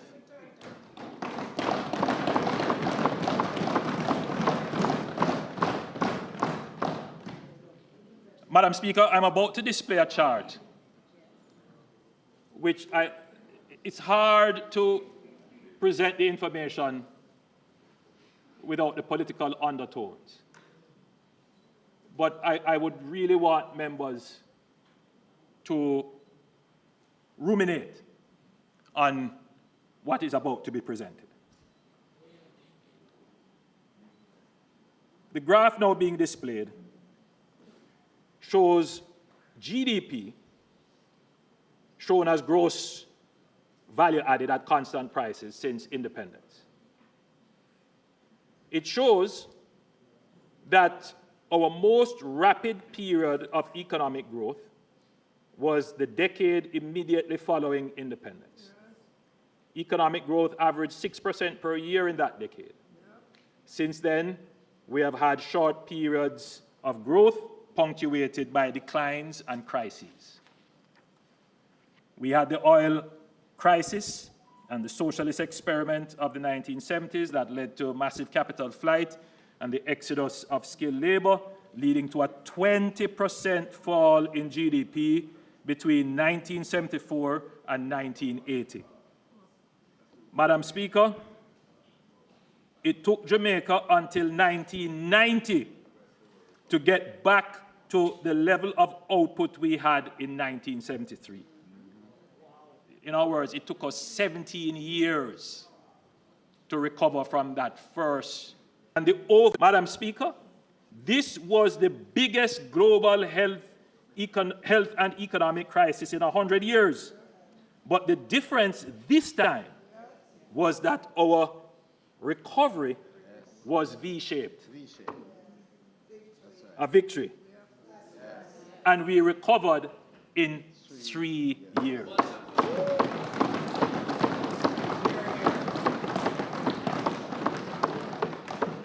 I really don't want to politicize this, but this is a fact. When you add up all those years, Jamaica has spent 38 years out of our 62 years as an independent country recovering from crises. Let that sink in. 2 of the 4 major crises that we faced were directly caused by bad economic management of the PNP in the 1970s and 90s, accounting for 24 of the 38 years of crises.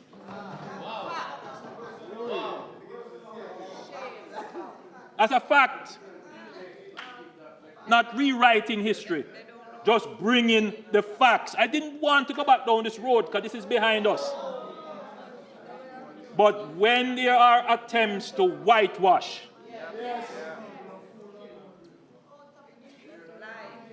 separate and apart from our debt recovery efforts, Jamaica has a new feature in our economy that the other side can't claim. They weren't close. Their name can't call on that one.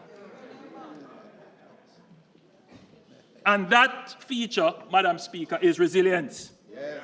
My administration has focused on building fiscal buffers through provisioning the National Disaster Fund. No administration put money inside here. No. Right? Maintaining high reserves. That's a this administration activity. Securing insurance and issuing catastrophe bonds. This is why we were able to recover quickly from the pandemic and other natural disasters and geopolitical shocks. Before the pandemic, Jamaica recorded 20 consecutive quarters of economic expansion.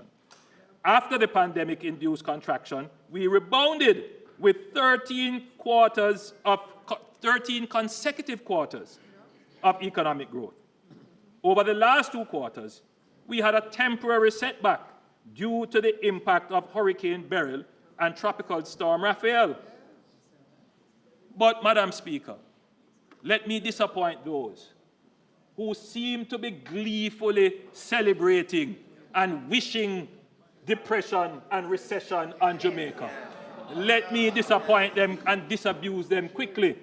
We will recover and return to growth in short order. We are certain that Jamaica, like any other small developing country, will experience shocks. With climate change and the growing local geopolitical uncertainties, we observe that shocks are becoming more frequent, more intense, simultaneous, and they overlap. So the one thing is certain, Jamaica is going to be hit by some shock. So Jamaica must therefore be prepared for shocks. And importantly, we must not create any shocks of our own. We must not create any shocks of our own, as happened in the 1970s and the 1990s.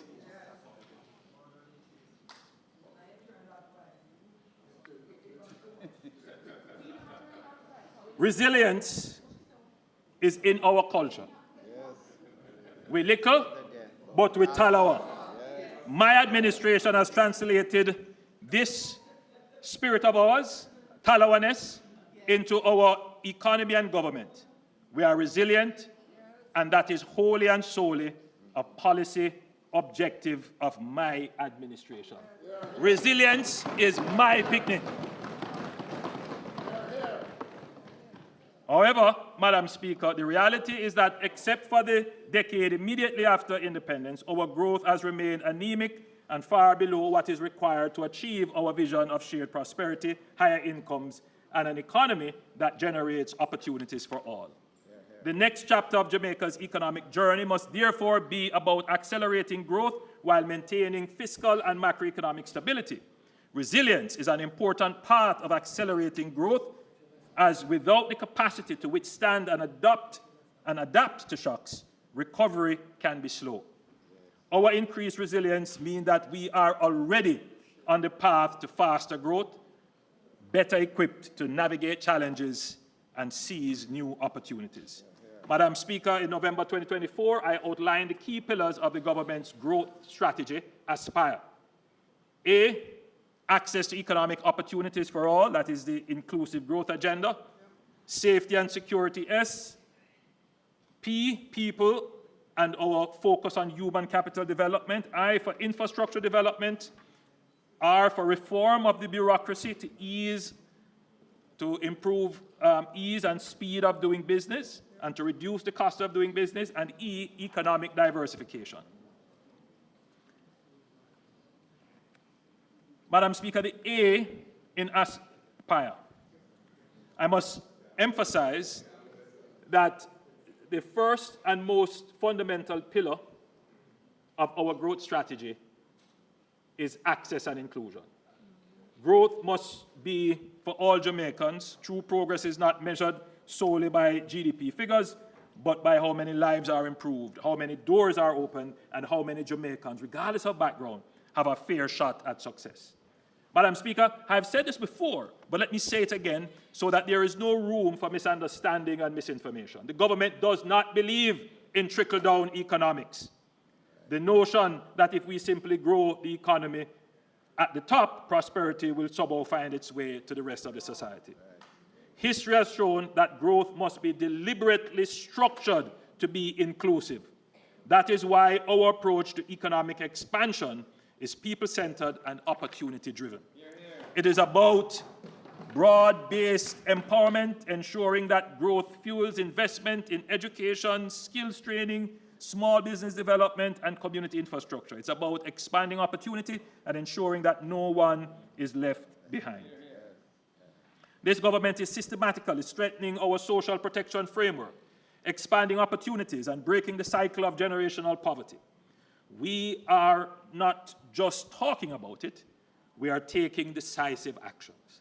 In 2021, we introduced Jamaica's first ever social pension, providing a guaranteed income of $15,000 for vulnerable Jamaicans 75 years and older, ensuring that they can live in dignity in their golden years.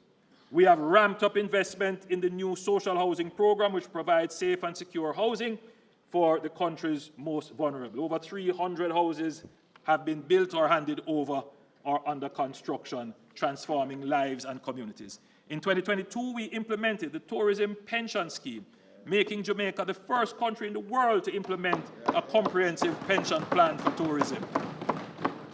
In 2024, we launched the Jamaica Entertainers and Creatives Insurance Plan. Where is Minister Grange? To protect our artists, musicians, and creatives, recognizing their vital contribution to our economy. We do real things, things that really make a difference. Not some, pull out of the hat promise of $1 billion where they don't even say where that $1 billion is going to come from. We increased funding for the program of advancement through health and education path by 30% in 2024. We are actively working on introducing unemployment insurance, a critical reform that will provide financial relief to Jamaicans who face sudden loss. Madam Speaker, while strengthening our social safety net is crucial, we must go further. It is not enough to support people in times of hardship. We must create pathways out of poverty. Last year, I announced the Hope for Children Trust Fund, a groundbreaking initiative. The reality is that thousands of children in low-income families reach adulthood without any savings or assets to help them get a start in life. This lack of capital perpetuates generational poverty. We must break this cycle. I don't think people understand, well, I'm sure people do understand, the difference in life outcomes for a child who grows up in a household where that household has some asset base, whether it is a house or a piece of land, or their father had a car, or their mother operated a business relative to a household where the child will have no asset on which to rely. Total difference. And that, Madam Speaker, is the critical characterization of the Jamaican society. And that is why we see that Jamaica has this wide disparity in terms of income distribution. The income distribution disparity really starts with the initial endowment of households. I mean, you'll always have households that have endowments and fail.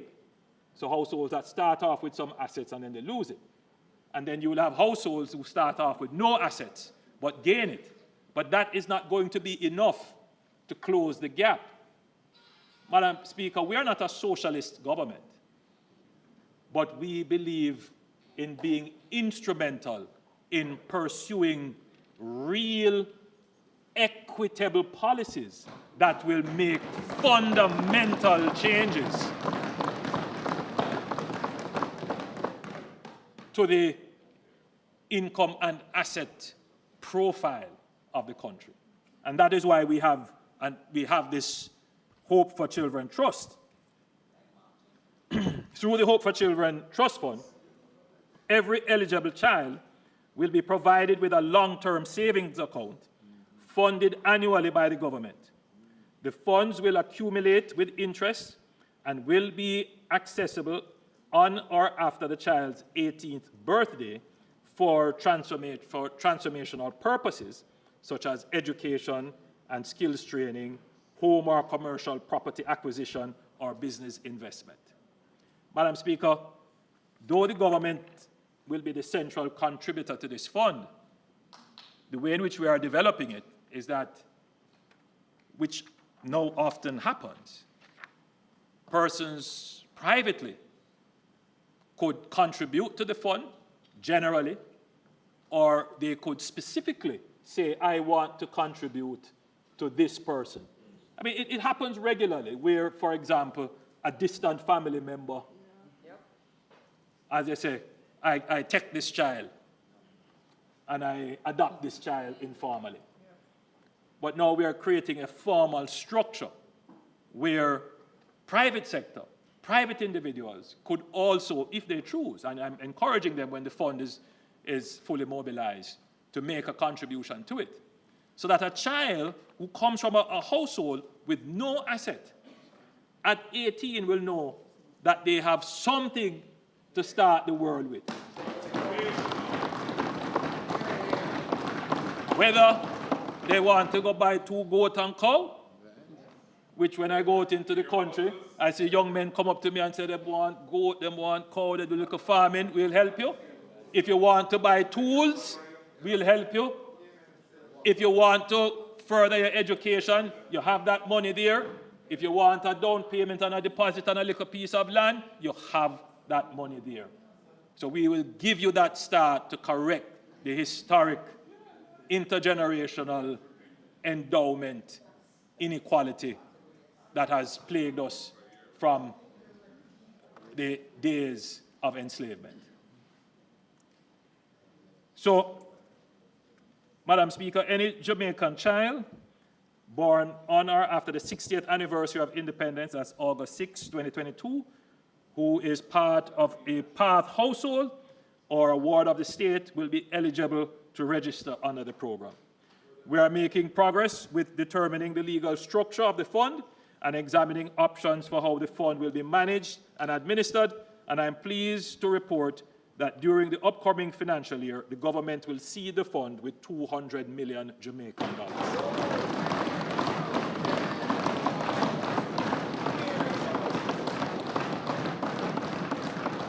And again, I put out the call to the private sector, start looking at making contributions to this fund. We welcome it. Madam Speaker, the government has pursued a deliberate strategy of socializing wealth by enabling Jamaicans to own shares in key national infrastructure assets through the stock market. literally paying dividends to the people of Jamaica. This approach democratizes economic opportunities, allowing citizens to benefit directly from state-owned enterprises, transitioning to public ownership. In May 2019, we divested Wigton Farms, and in March 2020, we divested 80% of Trans-Jamaica Highway. Tens of thousands of small investors have benefited from dividend income and capital gains through ownership of these shares, aligning national development with wealth creation and broad-based economic empowerment of the people. Unlike the PNP, who socialized debt while transferring wealth from the poor to the rich during the FinSAC era, Madam Speaker, I am pleased to report that the offer for sale for the remaining 20% of the shares of Trans-Jamaica Highway has been oversubscribed with over 22,000 applications totaling $12 billion.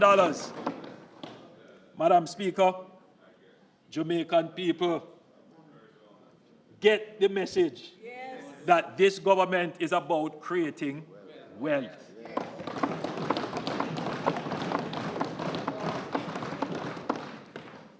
Madam Speaker, this is a vote of confidence in Jamaica. These investors know that Jamaica today has the strongest economy since independence. This is not rhetoric. This is not an opinion. This is an undeniable fact backed by empirical data on inflation, unemployment, exchange rate, balance of payment, net international reserve, debt to GDP ratio, and poverty reduction.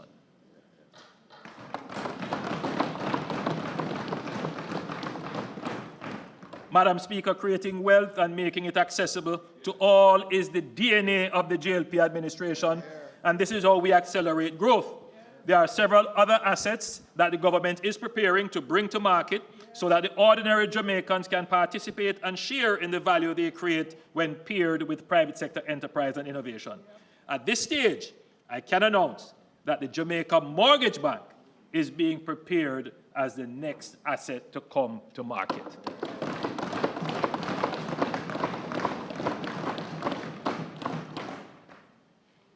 I want to turn quickly to the S in Aspire, and that S stands for safety and security. Madam Speaker, there can be no real economic growth, no true inclusion without security. For too long, violent crime has cast a shadow over our progress, stealing the potential of young lives and holding back our economic transformation. Thankfully, we can now say the tide is turning.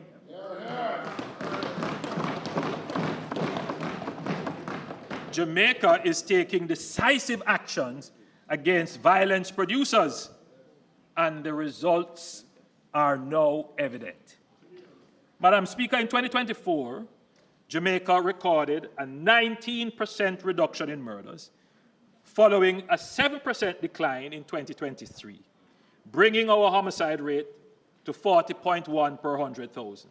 While still high, we are now outperforming some of our regional peers, a stark contrast to 2016, when Jamaica had the highest crime rate in the Caribbean at 50 per 100,000.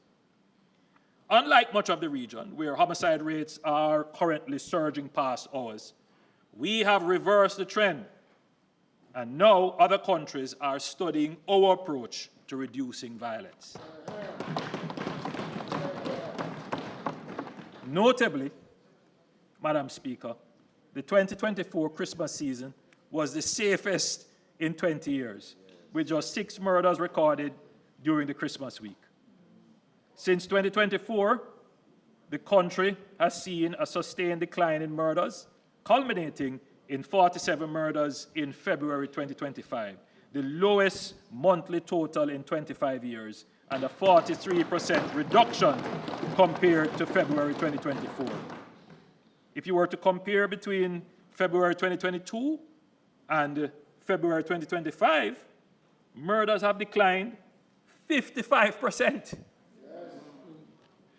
Additionally, major crimes as a whole, including murders, shootings, rape, robbery, and break-ins, have declined by 21%, reaching the lowest level since disaggregated data collection began in 1999. Jamaica is now safer than at any point in the last 20 years.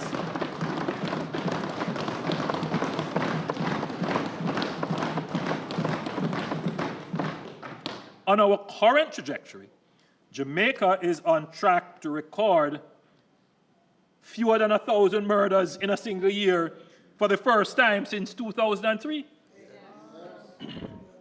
We are confident that this downward trajectory will persist as these results stem from our deliberate planning, strategic investments, and targeted efforts to dismantle organized criminal gangs.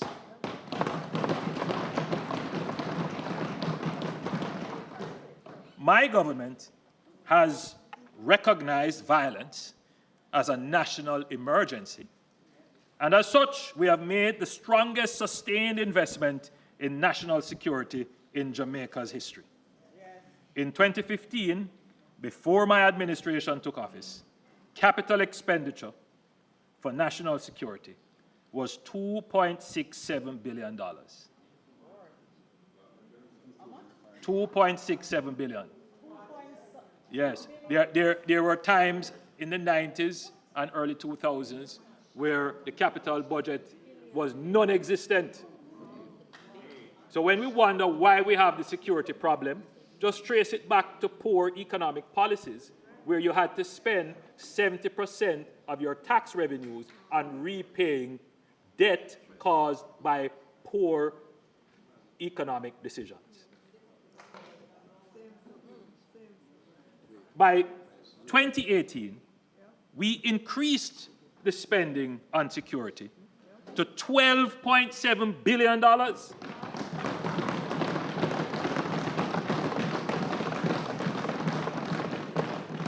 And in 2019, we made a record $19.5 billion investment to modernize our security apparatus.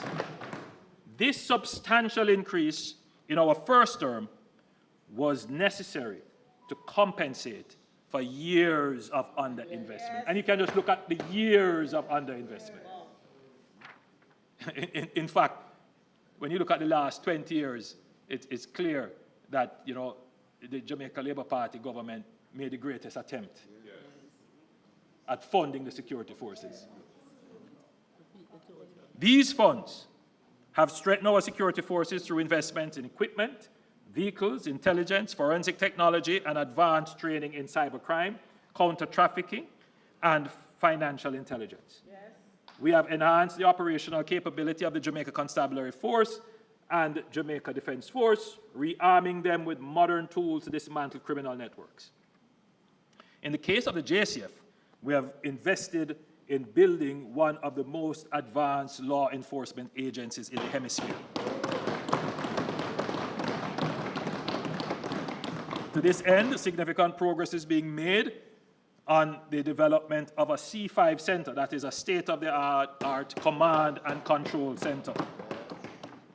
This cutting-edge center will seamlessly integrate, coordinate, and analyze real-time data from all available sources, including CCTV and body-worn cameras.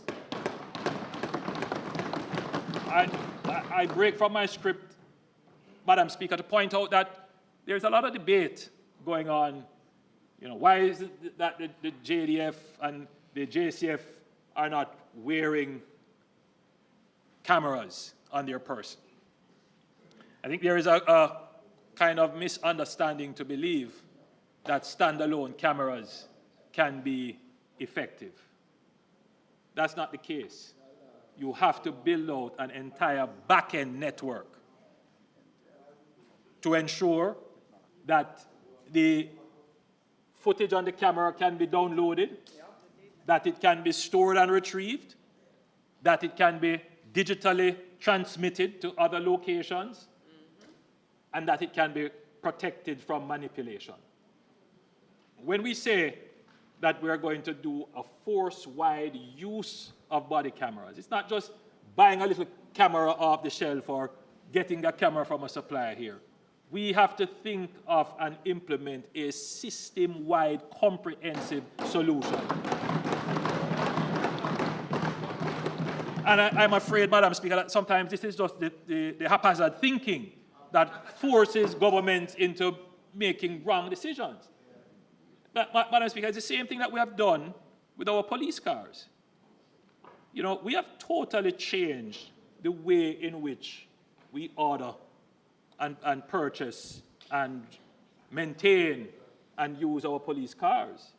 We don't buy a police car. We buy a transportation service, a full-end solution. And just to be clear, there are no used cars in what we are procuring.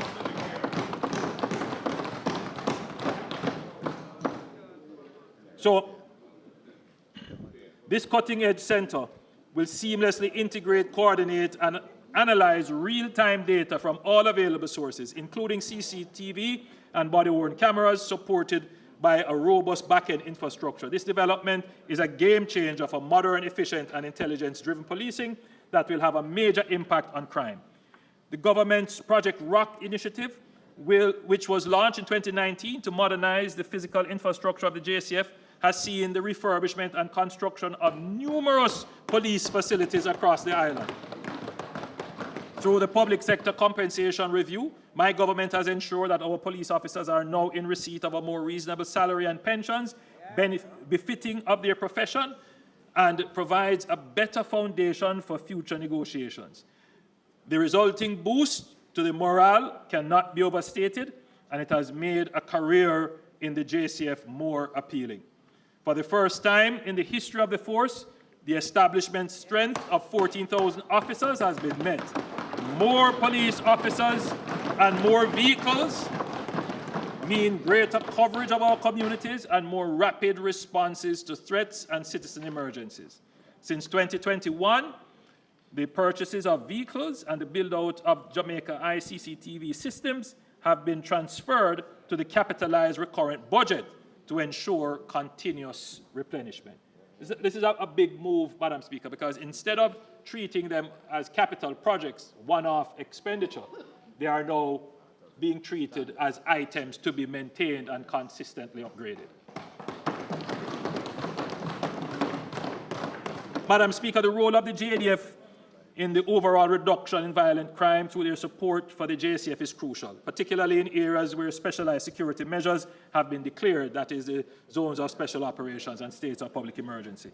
The JDF is the premier defense force in CARICOM, notably leading the planning and preparation for the CARICOM Joint Task Force in Haiti since September 2024, and executing multi-country military exercises enhancing interoperability in cybersecurity, counter-narcotics, search and rescue, and disaster relief.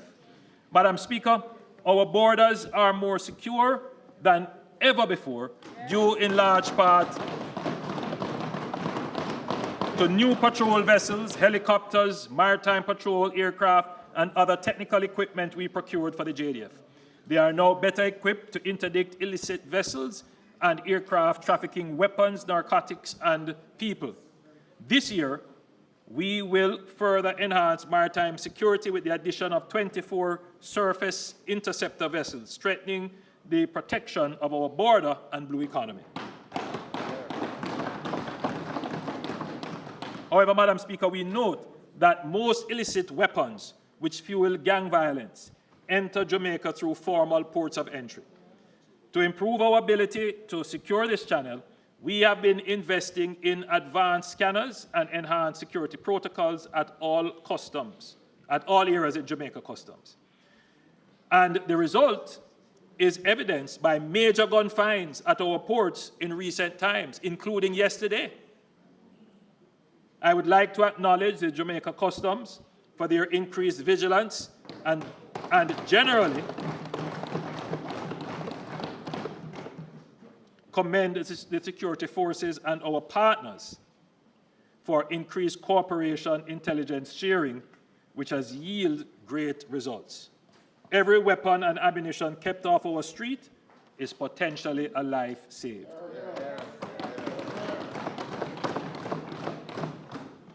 Additionally, we are finalizing the Customs Mutual Assistance Agreement with the United States, which will enable even further and greater intelligence sharing to strengthen our port security and protect our national and economic interests. Madam Speaker, data and intelligence confirms that Jamaica's chronic violence is driven by organized criminal enterprises, euphemistically called gangs. It's not sociological or economic factors like poverty or unemployment that drives violence, as the opposition would have us believe. More than 70% of murders in Jamaica are directly related to gangs. Madam Speaker, I want to draw your attention to the graph being displayed, or about to be displayed. It is the same graph that I believe the leader of the opposition displayed. But he had a different interpretation of the statistics. Let me offer mine. Let us recall that the drop in murders from 2009 to 2014, which you see as the first arrow, for which the opposition seeks to take credit, was a direct result of the state of public emergency launched in May 2010 by the Jamaica Labour Party administration.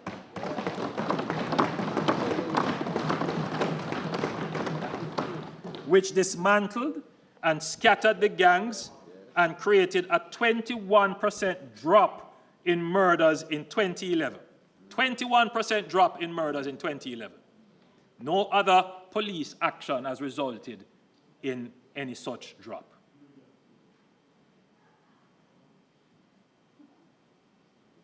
In 2011, murders stabilized, as you can see, and in 2012 stabilized. This created a respite where targeted police operations against gangs and violence producers resulted in 2024 having the lowest number of murders in the last 20 years. So 2014 was the lowest number of murders, and that is under the PNP in the last 20 years. But it's not as a result of the PNP's action. It is as a result of the 2010 state of public emergency, which gave you a 21% reduction. Then a slight carry-on reduction in 2012. Madam Speaker, I still posit that if the opposition then had supported the government in extending the state of public emergency, the fall in murders would have been even greater.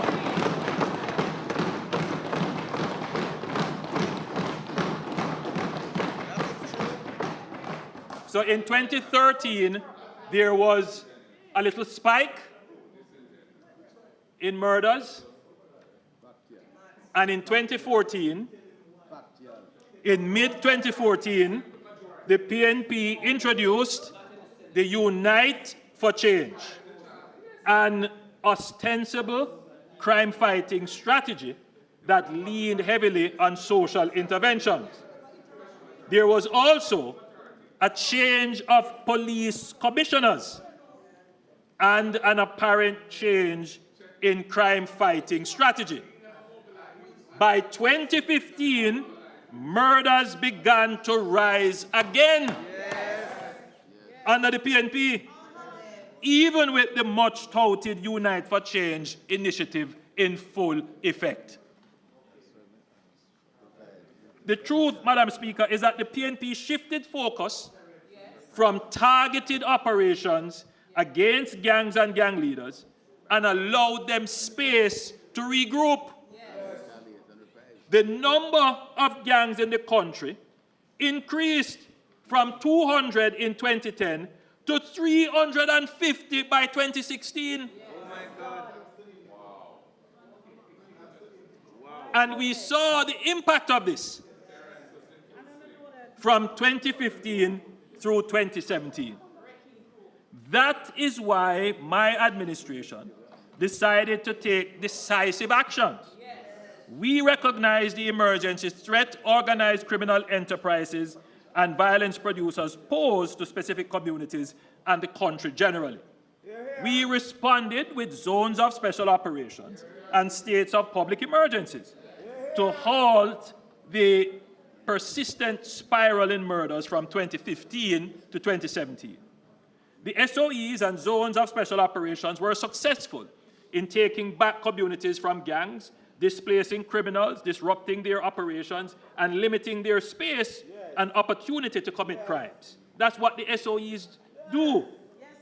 This resulted, Madam Speaker, in a 22% reduction in murders in 2018 and a leveling off between 2019 and 2020. The success of the SOEs and the ZOZOs came with the support of the opposition at the time. And I here must give credit to the former leader of the opposition, the Honorable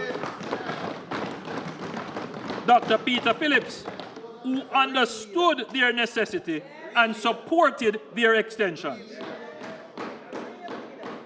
However, since the change in leadership in the opposition in 2020, we have not been able to use the SOEs to full effect. We have used them, but not to full effect.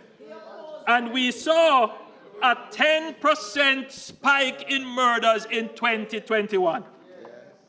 This could have been prevented and lives saved if narrow political interests parading as protecting rights did not blind the current opposition leader to protecting the right to life of the victims of murder by supporting extensions of the SOE. Madam Speaker, in parallel with emergency measures, this administration in 2018 embarked on an ambitious plan to indigenously reform and reorganize the JCF under the direction of a new commissioner, Major General Anthony Anderson, to include development of leadership, recruitment and training of personnel, and the acquisition of material and technology. It was never the intention of the government to rely solely on emergency measures. We used emergency measures to treat with the crime situation, which was over and above the existing capacity of regular law enforcement at the time. And we used the space and attenuation it created to build the capacity of the security forces. Therefore, in 2022, we began to realize the impact of the reforms and capability building investments in the JCF. With improved intelligence gathering, better investigative and crime-solving capabilities, and a return to more targeted and focused strategies on gangs and violence producers, during this period, we saw the interdiction and prosecution of several gangs. Now, a lot of people didn't understand that while the opposition and other, talking heads and so forth were criticizing the government over SOEs, we were quietly taking down the gangs. We brought about 4 major gangs through the court system using the anti-gang legislation, which had never been used before it was passed. We didn't say anything about it. Before, it was never used when it was passed. Never used. Never used. Right? And we now have how many on trial? And we have 19 cases now coming up. So we were, we were being criticized, and everybody wants to claim and criticize the government and all making all kinds of claims. Well, we were strategic, doing what we were doing, because we know what the real problem was. And we know that our investment was going to pay off. And then you began to see the impact of better investigations. Several really terrible atrocities and crimes were committed. And within weeks and months, the member from East Kingston and Port Royal can attest to that. Very effective investigations. So that is as a direct result of government strategy and investment and improvement. So while the opposition and other talking heads were busy criticizing government strategy and policy, we were quietly doing what we know need to be done.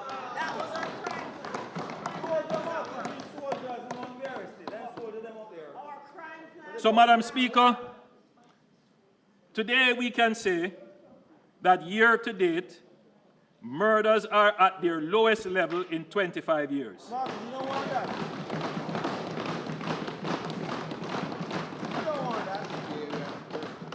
The Minister of National Security tells me that we are 33% behind where we were last year. But I still lament that had we the support of the opposition in the use of SOEs, the fall in murders would have been even greater.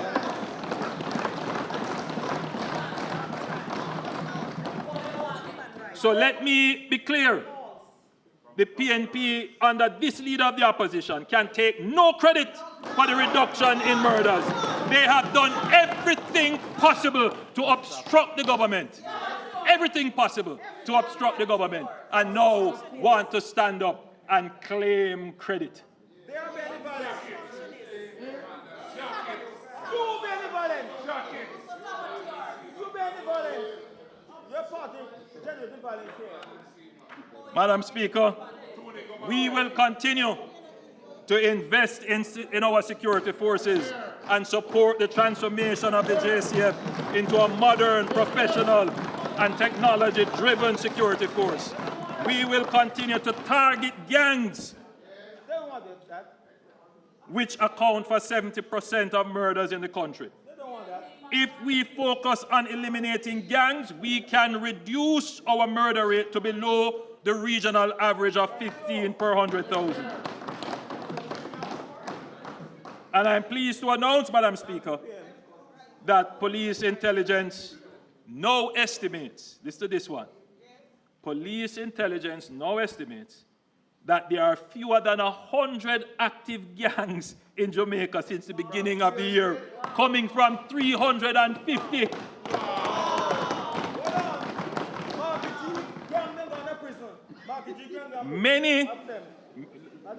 Many have been dismantled or have gone dormant. They are laying low because they know they are being hunted relentlessly by the security forces. Madam Speaker, this administration takes national security seriously, and through the National Security Council, something that we have instituted in a consistent way, we have been able to coordinate, enhance, and strengthen the work and collaborative efforts of various security forces to yield greater synergies from our security forces. And again, I would like to acknowledge and thank, but most importantly, encourage the members of our security forces.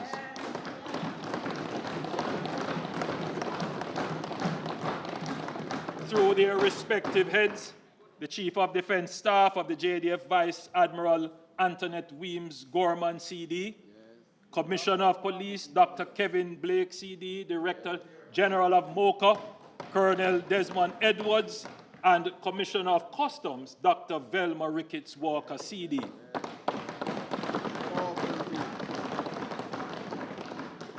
Continue with your concerted effort to make Jamaica safe.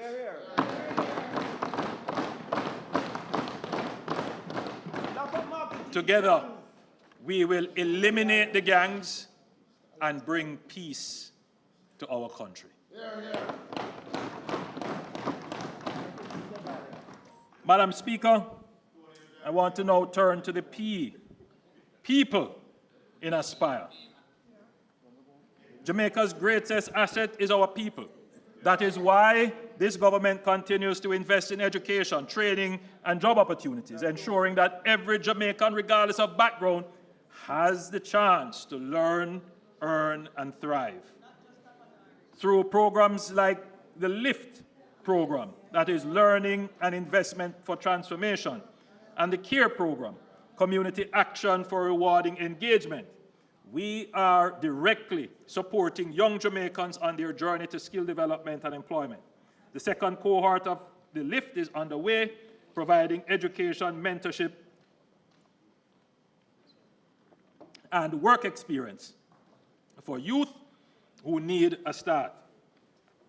Also, over 1,250 unattached youth across all 63 communities are now enrolled in training under CARE, receiving stipends and transport support to remove financial barriers. Madam Speaker, these programs transform lives. A school leaver from an inner-city community or a rural parish can now access training and have a real pathway to a career. Heart touches the lives of everyday people every day. You know, Madam Speaker, I was in Brownstown recently. I just stopped in the town and I saw the heart outreach workers with a little tent in the middle of the town encouraging people to come and sign up. I was very heartened to see Heart doing that. So Heart is out there doing their best to try and pull people in who are not currently in the labor force or who are seeking a job but are unskilled. Heart is actively out there trying to bring them in. And almost every year I come here, Madam Speaker, we come with some different form of program that's, specifically catered to a certain set age profile or life cycle to attract, because, Madam Speaker, at 3.5% unemployment, we are technically almost at full employment. And the leader of the opposition and the opposition spokesman mentioned that the pressure is increasing for us to find other solutions for labor. But before we go that route, Madam Speaker, the government is going to work hard, explore every option, give every incentive, so that those who stay by the roadside and dig out their hand middle, as we say, we give them an opportunity to put a tool in their hand. So today I have Akon Pitt and Gary Smith with us. Akon was unsure about his next step after his stellar CXC results. At the behest of his Member of Parliament, Akon was the Member of Parliament, Alando Terrelong. Akon was a participant in the first cohort of the LIFT program. After training, he was placed and paid at Carimed, where he had an exceptional journey. Akon is now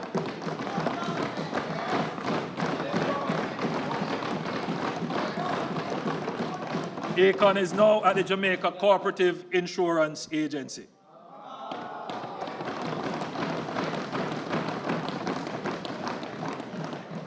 Gary is a 20-year-old pursuing a business administration level 2 certification as an on-the-job trainee at Coleyville Training Limited under the CARE program. He dreams of becoming a certified engineering contractor and establishing his own air conditioning repair business.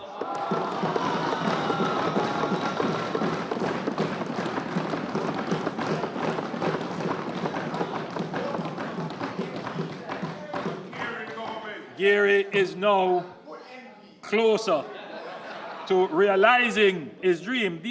These are both young men that the government has empowered through the Heart Trust NSTA. Akon and Gary are from the community of Gregory Park in Minister Terrelong's constituency in the soon-to-be parish of Portmore.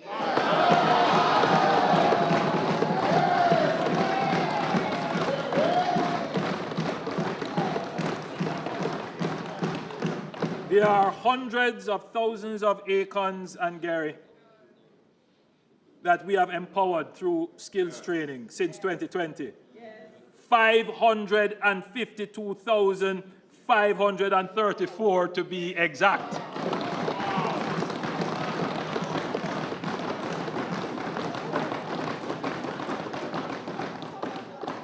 And this is primarily, look, since the elimination of fees, over 150,000 persons have signed up for the various vocational programs at Heart. So, let's be clear. Heart is not a perfect institution, but it is a hard-working institution.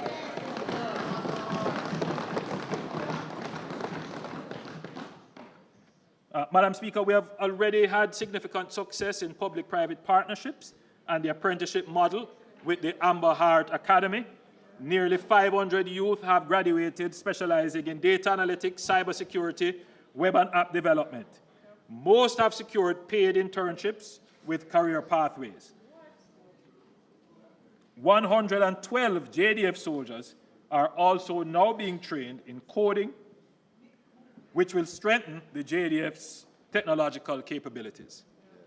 Madam Speaker, building on the success of this model, I'm pleased to announce an expanded apprenticeship program in critical industries that urgently need more skilled labor. These industries include construction and the hospitality sector. Over the next 2 years, 300 young people will receive paid hands-on training alongside industry professionals.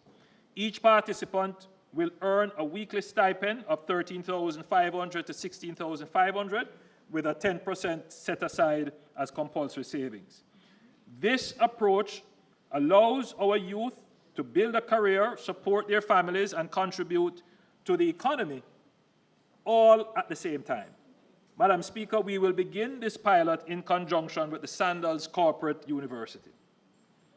Additionally, later this year, we will establish the Institute of Higher Apprenticeship in partnership with industry and the Inter-American Development Bank. This will provide advanced vocational certification while participants work in the field. A young person will be able to pursue, let's say, a degree in logistics or a diploma in manufacturing through an apprenticeship track, gaining academic credentials and practical experience at the same time upon graduating.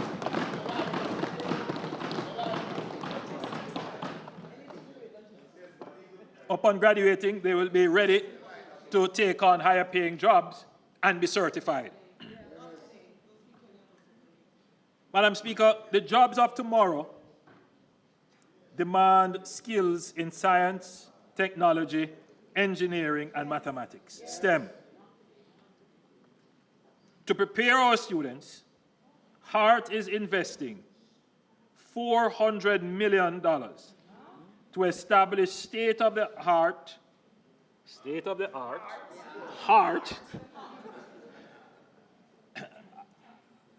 I'm going to say STEM labs, but I'm going to change it, Madam Speaker, because in our culture, the creative industry is a strategic industry for us, and it is part of our strategy for diversification.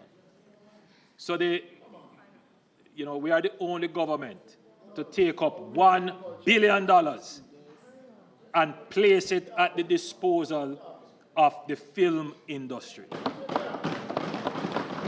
Let's be clear. Let's be clear. That is the largest budgetary allocation to the creative sector ever.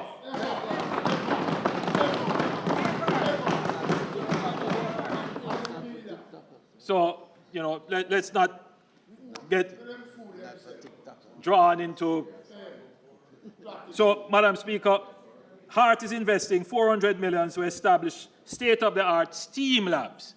So this will also include not just things for mechatronics and engineering and so forth, but also computers for creative designs, for managing sound stages and so forth. So within those labs, there will be a place for persons who would want to pursue the technical elements of the creative industry. So these labs, as I said before, will feature robotic kits, virtual welding simulators, drone technology, hydroponics, and 3D printers, ensuring that our children from all backgrounds can access world-class technical education. To further support STEM talent, we are launching the Boost Building Opportunities for Outstanding STEM Students program. Beginning in April 2025, HART graduates in Level 4 STEM-related courses will be eligible for a grant of up to $300,000 to purchase specialized tools, software to start their business.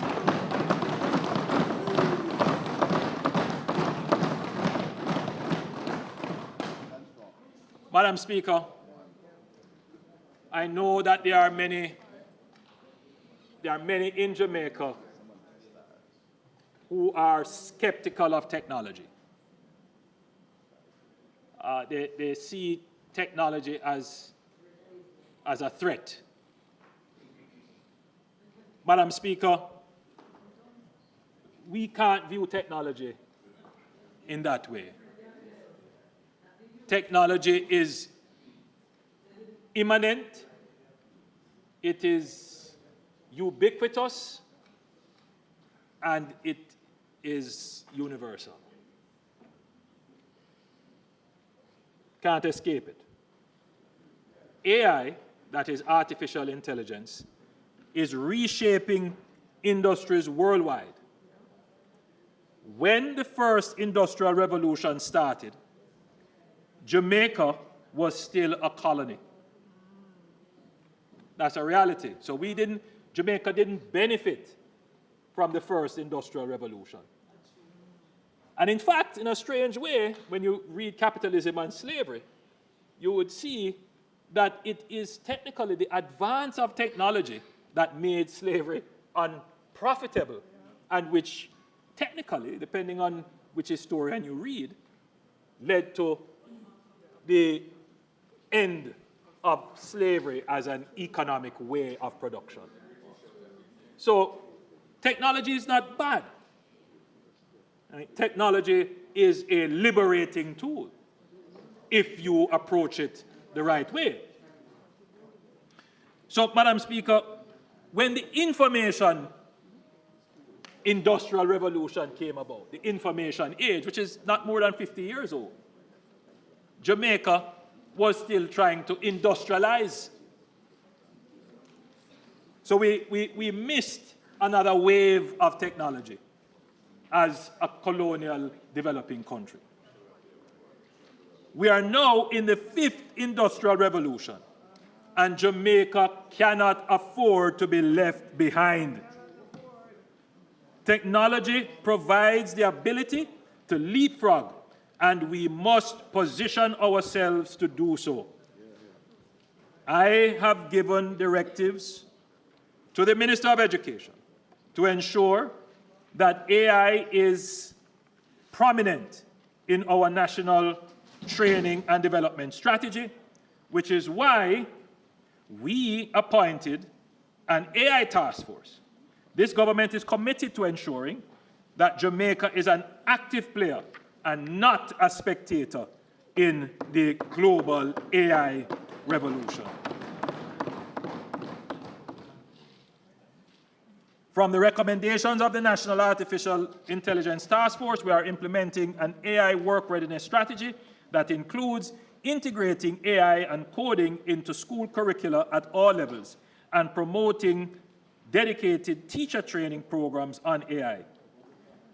And we are launching a prompt engineering course through the Heart Trust NSTA to train students and public sector professionals in using AI tools effectively.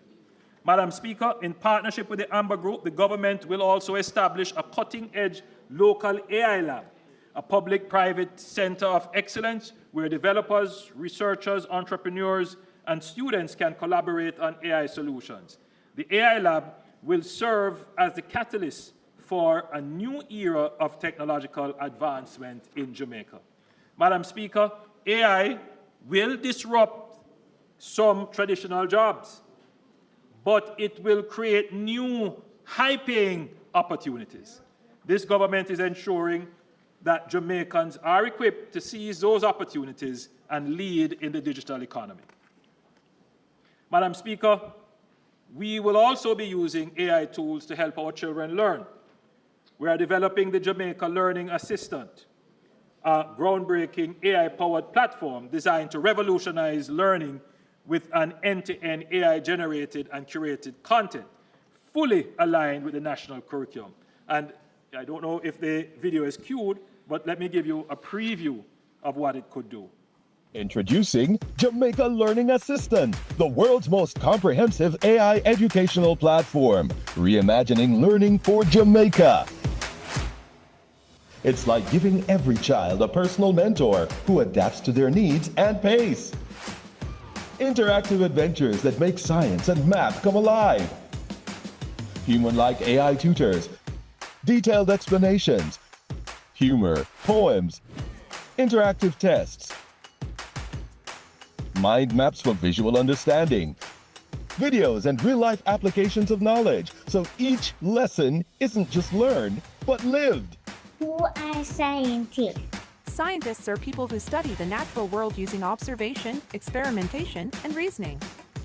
Teacher, tell me a joke about scientists. Why did the scientists bring a ladder to the lab? Because they wanted to reach new heights in their research. Come with us as we transform education for all our children.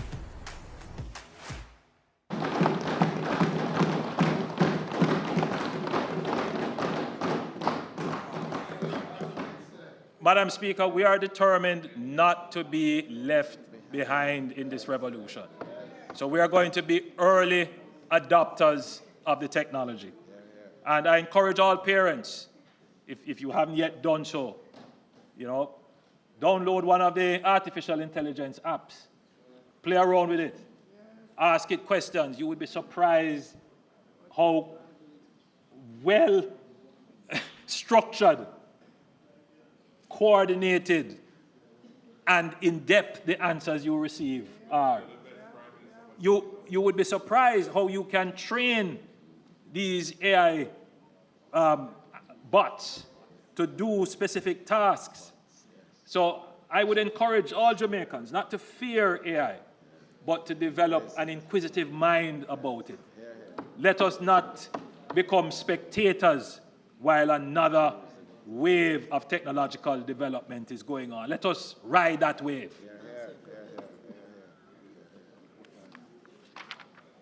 Madam Speaker, starting September 2025, we will implement a dedicated school bus system for rural Jamaica to ensure equitable access, improved attendance, and enhanced safety while easing financial burdens on families. This is part of the dividends for good government. This will be rolled out in phases. Phase 1 is already underway, with the JUTC expanding services in Clarendon, Morant Bay, and Linstead, providing affordable transportation for students. We will add 12 additional 45-seater buses to the already existing fleet of 10 buses, giving the Montego Bay area a total of 22 buses.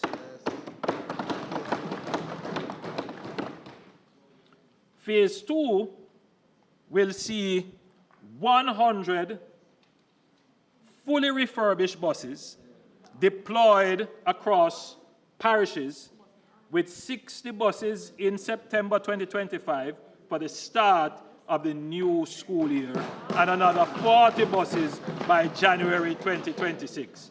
Madam Speaker, these are school buses used in the American system. They will be refurbished. The doors will be placed on the correct side, the entrance doors. They will be governed.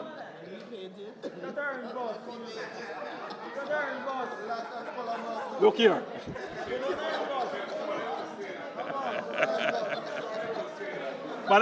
Madam Speaker, the buses will be refurbished.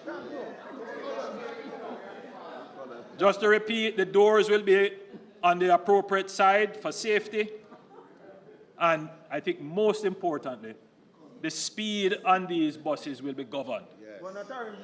So they won't be able to drive above a certain set speed to ensure safety of the children.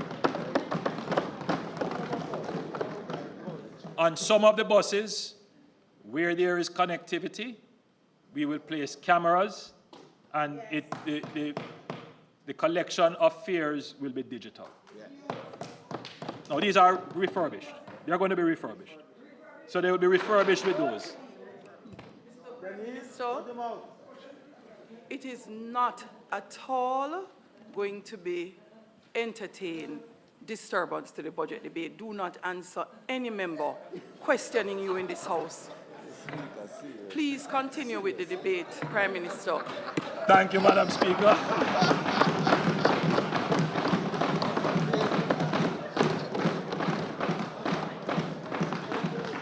So this marks a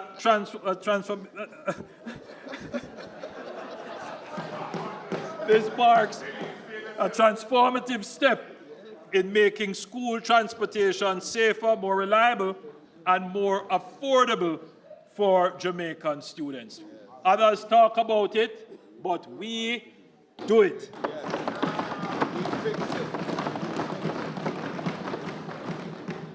Madam Speaker, in the public discourse around human capital, there is a tendency to overlook the vital role of public health. A healthy society is a productive society, and so the reverse is also true. I'm not here going to deliver the extensive presentation, which I know that the Minister of Health will deliver in the sectoral debate, but I could not let some accusations from the opposition leader go unanswered. It is clear that the opposition leader forgot what his government left behind in 2016 in healthcare, a system described by his spokesperson, his current spokesperson on health, as so broken down that surgeons had to don garbage bags to conduct surgeries. Today, we accept we are not perfect, but we have come a far way since that time. He has no moral authority to lecture us on the progress we have made since they left the healthcare system in shambles. Imagine how we would have feared if they were the government when the COVID pandemic hit us. Here are some of the truths about our health system today. There are more posts for doctors. There are more posts for nurses, more hospital beds, and there are more hospital beds to come. There are more operating theaters, and more theaters will be built. A healthcare budget that has expanded from $60 billion to $140 billion in 9 years, the largest increase, and this is with the largest infrastructure expansion in healthcare since independence. Madam Speaker, we agree that prevention is better than cure. They make light of our pre-screening program, Know Your Numbers. Well, after a year and a half of over 220,000 tests, after a year and a half, we have conducted over 222,000 tests. And this, Madam Speaker, is saving the lives of many Jamaicans. Because as they know, they are able to take corrective action. Madam Speaker, our investment is the most of any government in healthcare, and that is a fact. Madam Speaker, this government has invested significant sums in water. As I now turn to the I in Aspire, 150,000 Jamaicans now have improved water supply through our investments over the last 5 years. We are investing at a rate not seen since the 1980s, with public investments amounting to $22 billion and private investments in excess of $14.2 billion through public-private partnerships. The map that will shortly be displayed shows work completed in fiscal year 2024-2025, shown in green, and upcoming projects for which procurement is in progress in white. So we have covered almost all of Jamaica with a water project. Madam Speaker, we do not only announce, we deliver, and we are breaking ground and commissioning water supply systems almost weekly. Last week, I was with Minister Samuda, and we looked at several water projects in St. Elizabeth. A proper account of the extensive work undertaken in every constituency would require us to be here all night. But I can assure you that work is being done in every constituency, and the details will be provided by Minister Samuda, who is now a member of this Honourable House.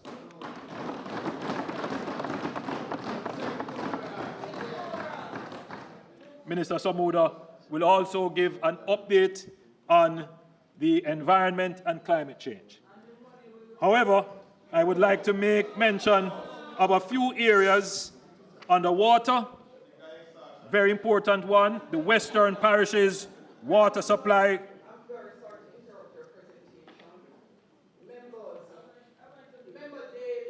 You can't sit in the House and keep shouting and speaking to the member on their feet. It is the member from St. Catherine.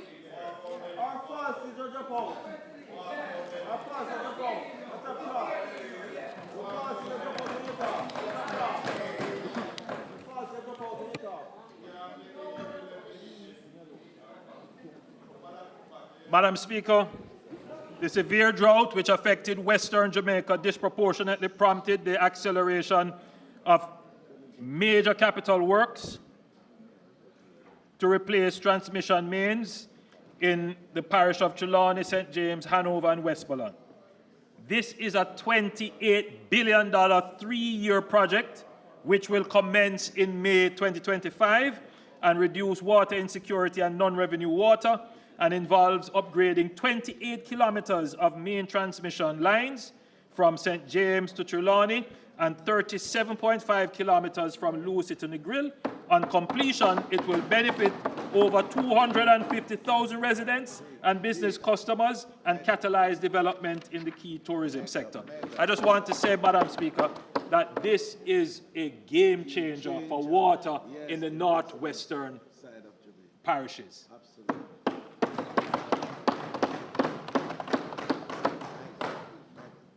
Madam Speaker, 6 major projects funded by the Caribbean Development Bank are being undertaken by the Rural Water Supply Limited, which will significantly improve access and transform the lives of more than 38,000 Jamaicans in rural areas of Southeast, Western St. Mary's, Southern Trelawney, Northeast St. Elizabeth, Eastern St. Thomas, and Northwest St. Anne. Currently, the Rural Water Supply Limited and the CDB are finalizing the necessary documentation for procuring design services, with the advertisement expected to be published in March 2025.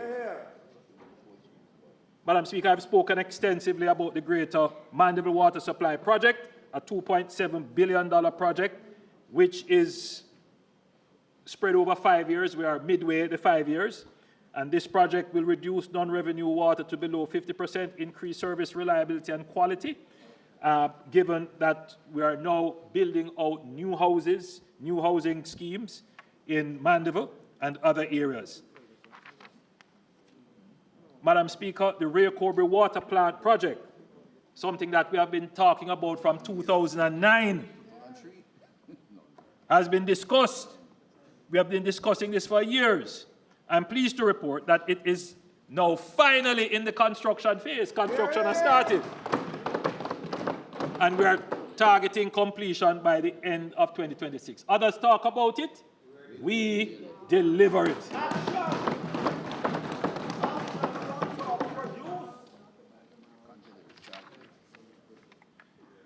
Madam Speaker, the expansion of the sewer network in Kingston and St. Andrew is critical to the future development within the parish, both to facilitate greater densities and safeguard groundwater. This year, the NWC will be investing $1.4 billion into the laying of sewer lines along Monroe Road, Retreat Avenue, Seymour Avenue, and Old Hope Road. Additionally, there are 2 areas of deep concern which must be addressed forthwith. The first is the situation in downtown Kingston with collapsing sewer mains, and overall of the entire potable water, sewage, and drainage network is required for most of Central and West Kingston. I have directed Minister Samuda to ensure that the project design for this massive infrastructure is done this year. I have further directed that $450 million be immediately deployed to the worst affected areas within the Market District to provide immediate relief. The NWC has also commenced procurement of an additional HVAC truck to be stationed downtown to ensure that any blockages that emerge are immediately dealt with. Madam Speaker, the infrastructure is old. It is aging and collapsing. Decades of no investment. It is now showing. And it is this administration that is finding the economic wherewithal to deal with the maintenance of these critical infrastructure. Madam Speaker, I just quickly want to say that we have now started the distribution of the Black Tank program. MPs are now collecting and distributing tanks in their constituencies. We hope that that can move very quickly to mitigate any impact of drought that may occur later in the year. Madam Speaker, in November 2024, I announced that the NWC would provide an amnesty to customers cut off from the utility for more than 6 months. The amnesty has benefited pensioners, PATH recipients, and members of the disabled community with up to 100% reprieve and up to 50% for other categories of customers. As at March 14, 2025, over 21,000 customers had engaged in the process. Total reconnections so far are 3,271, with a further 5,135 awaiting reconnections. This has yielded over $207 million in revenues collected for the NWC, and that would have been uncollectible otherwise. We have also written off over $600 million of debt from those who most need it, restoring the supply of water and returning dignity to those households. Madam Speaker, this government is helping our most vulnerable. As such, I have instructed the National Water Commission to extend the program for a further 2 months. Madam Speaker, we do this because we care about the people.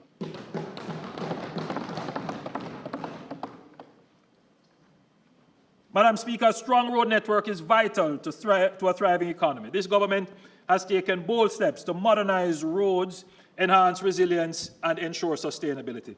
Madam Speaker, the Southern Coast Highway project is now 95% complete. The remaining segment from Yallas Bridge to Port Antonio and Morant Bay to Cedar Valley will reach completion in June 2025. This transformative project has delivered 141 kilometers of reconstructed roads, 248 kilometers of water pipelines, and 140 kilometers of fiber optic ducts, significantly enhancing connectivity and essential utilities. The truth is, Madam Speaker, what we have done for St. Thomas is to reverse decades of institutional neglect. St. Thomas is now set for takeoff.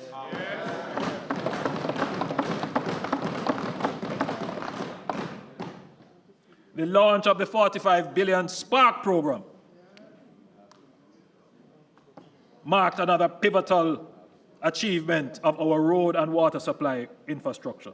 For the first time, all constituencies had an opportunity to provide an input, and as I had committed, construction work began before the end of 2024, with the rehabilitation of Everest Drive in Harbourview.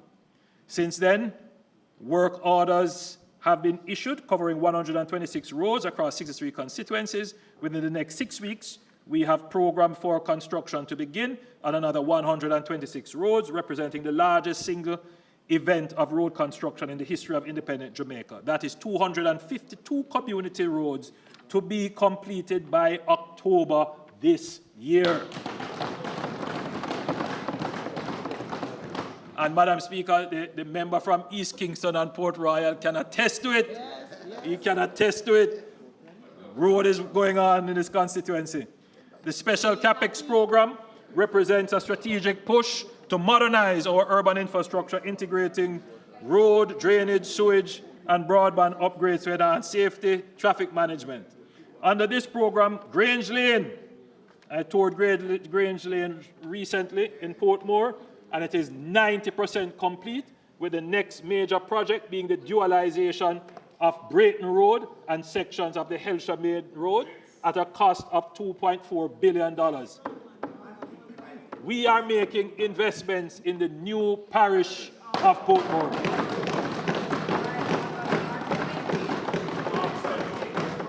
Other projects include the Arthur Wint Drive extension, and we have expanded the original scope to include the stretch from Arthur Wint Drive to Tom Redcombe and Camp Road, incorporating sewage and additional water infrastructure, ensuring greater benefits for residents, businesses, and future developments.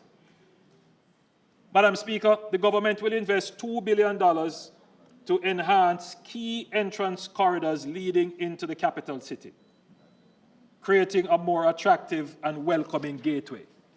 This initiative will focus on major thoroughfares, including the Airport Road from Norman Manley International Airport to Mountain View, from the roundabout to Port Royal. Well, you know, the member again from East Kingston and Port Royal, several years ago, came to me and he pointed out that his government had budgeted or projected to do that program. But the truth is, it didn't get done. And I have committed, Madam Speaker, that the road really deserves to be done. No political issues here. That road is the entrance to the city. And it is in a deplorable condition. So that road will be done. So that's one of the roads to be done. We will be doing as well 6 miles to Dunrobin Avenue and 6 miles to the Portia Simpson Miller Square through to downtown via Spanish Town Road. The project will begin with the pre-investment works, including design and planning, community consultations, and these upgrades will not only beautify Kingston's points of entry, but also enhance infrastructure, improve connectivity, and create a positive impression for visitors and residents alike. I want to give a quick update and just to keep our citizens who are looking out for their bypasses. So we have the bypass road projects that's still ongoing. So we will have a bypass for Port Maria, for Santa Cruz, for Lucy, for Anato Bay, for Hopewell and Sandy Bay, and the Port Antonio bypass is set to begin in the fiscal year coming, following the completion of the feasibility study. So we are going to start the Port Antonio bypass. Madam Speaker, under the accelerated bridge renewal project, we are upgrading and replacing over 55 critical bridges. Work on the Craig Mill Bridge in Portland is set to begin early in the new financial year. As part of the project, a pedestrian bridge will first be built to restore foot traffic for the community, which is now cut off. The House will be happy to hear that the Troy Bridge is now approximately 50% complete. Other key projects including Spring Village Bridge in St. Catherine and Alley Bridge in Clarendon. New bridges under development include in Westmoreland, the Southwood Bridge, or Barham in Westmoreland rather, Southwood in Clarendon, and Guanabo Vale in St. Catherine. Toll roads. Madam Speaker, let me now speak on toll roads, which is a critical aspect of our improved connectivity, productivity, and efficiency. We know that long waiting times at toll plazas can cause costly delays, frustration, and impact the nation's productivity. The Angels Toll Plaza is now one of the busiest of our network. And I'm pleased to announce that 3 additional lanes will be added to the Angels Toll Plaza. We are very advanced with the engineering designs for those. A longer-term, more transformative change will be the introduction of open road tolling. This is a state-of-the-art system that allows vehicles to be charged electronically without having to stop at a toll booth. This system is widely used across the world and has proven to be faster, more efficient, and more convenient. The Montego Bay Perimeter Road will serve as the first road to have this system. Let me give a quick update on the Montego Bay Perimeter Road, which includes the Long Hill Bypass and critical upgrades to Barnett Street and West Green Avenue. For residents in the Long Hill area, you would have already noticed that clearing works have commenced. The initial concept of the Long Hill Bypass considered 2 lanes. However, the government has taken a strategic decision to expand the roadway to 4 lanes. So the people in that side of Jamaica, St. James, Hanover, Westmoreland, that would rely on that very important corridor, which is now an obstacle course. When this is done, they will have a 4-lane highway. Additionally, works on the Montego Bay Bypass are progressing rapidly, with earthworks at a very advanced stage, and the Montego Bay River Bridge, which I toured recently, is 95% complete. That's the highest and longest bridge in Jamaica, an impressive piece of infrastructure. As of today, the overall project stands at 55% complete. Once finished, this network of roads will significantly ease the long-standing traffic challenges in Montego Bay and open up new areas for development, fostering greater investment and economic activities. Jamaica's North Coast, Madam Speaker, is booming. The Miami Bay area has emerged as a new urban corridor between Ocho Rios and St. Anne. It is also a critical tourism corridor, and in recent times, it has become an area for residential communities. Effectively, the corridor, which is supposed to be part of the North Coast Highway, is now serving as the main boulevard to a town, with several ingress and egress from local roads. The corridor now handles traffic coming to and from the North-South Toll Road, traffic moving between Ocho Rios and St. Anne's Bay, and local traffic moving within the various businesses and residences along the corridor. This has created a significant traffic hazard for residents and commuters, which will stifle the natural development energy in the area. This situation would be further complicated if we should proceed to widen and improve the existing roadway without having an alternative in place, as there are no other viable alternatives. We have learned our lesson from the South Coast Highway Improvement Project, which created significant dislocation to residents in St. Thomas as we fixed the road while they were using it. This dislocation and risk to residents, businesses, and the government would be far more costly in this case.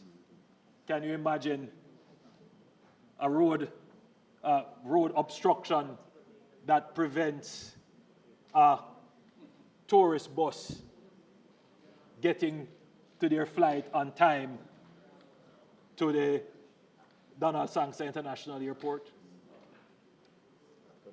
or missing their cruise ship return at the Reynolds Pier, or persons can't get to their homes because of some obstruction in that one little road? And can you imagine an obstruction on just that one road, how it would impact the entire north-south traffic? So, while we are currently engaged in the North-South Highway PPP project to design and build out the upgrades, particularly the Miami Bay section of the road, the government has decided also to pursue the extension of the North-South toll road, which will begin with a cloverleaf interchange at Miami Bay, extending westward to Discovery Bay, that's phase 1A, and eastward to Prospect in St. Mary, phase 1B. So this, Madam Speaker, is a major infrastructure development that will allow you to go around Ocho Rios and to go around the Miami Bay area and Prairie. And that, Madam Speaker, will increase the natural urbanization energy which exists in that corridor. Now you're going to see the expansion of businesses along that corridor, the expansion of houses in the Draxall area, but it also takes off the congestion out of Ocho Rios so that Ocho Rios can truly develop as a tourism town.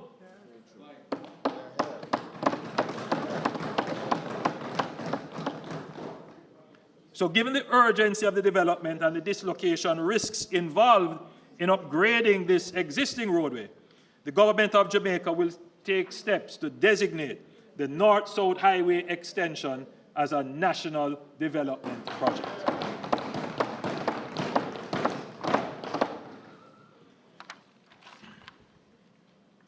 Madam Speaker, for decades, road maintenance in Jamaica has suffered from issues of fragmented responsibility among the NWA local municipal corporations and the Ministry of Agriculture, as well as inadequate preventative maintenance.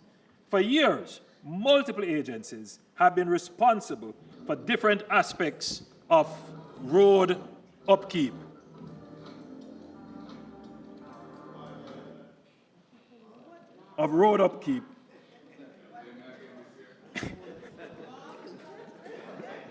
Leading to inefficiencies, gaps in accountability, and inconsistent standards.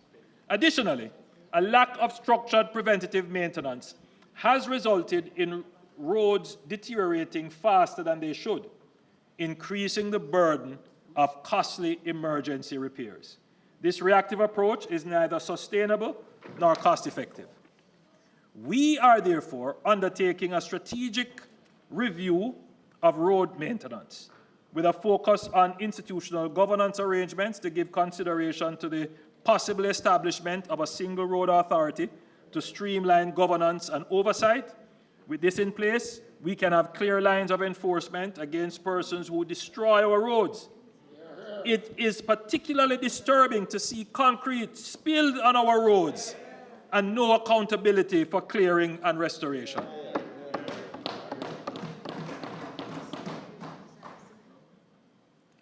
I want to express my gratitude to the World Bank and the UK Foreign Commonwealth and Development Office for providing technical assistance with the review, including information on approaches and models for road maintenance that have been successful in other countries. We are also integrating geospatial technologies and AI-driven solutions to improve planning and efficiency. We have significantly mapped and referenced over 90% of all roads in Jamaica. This information will help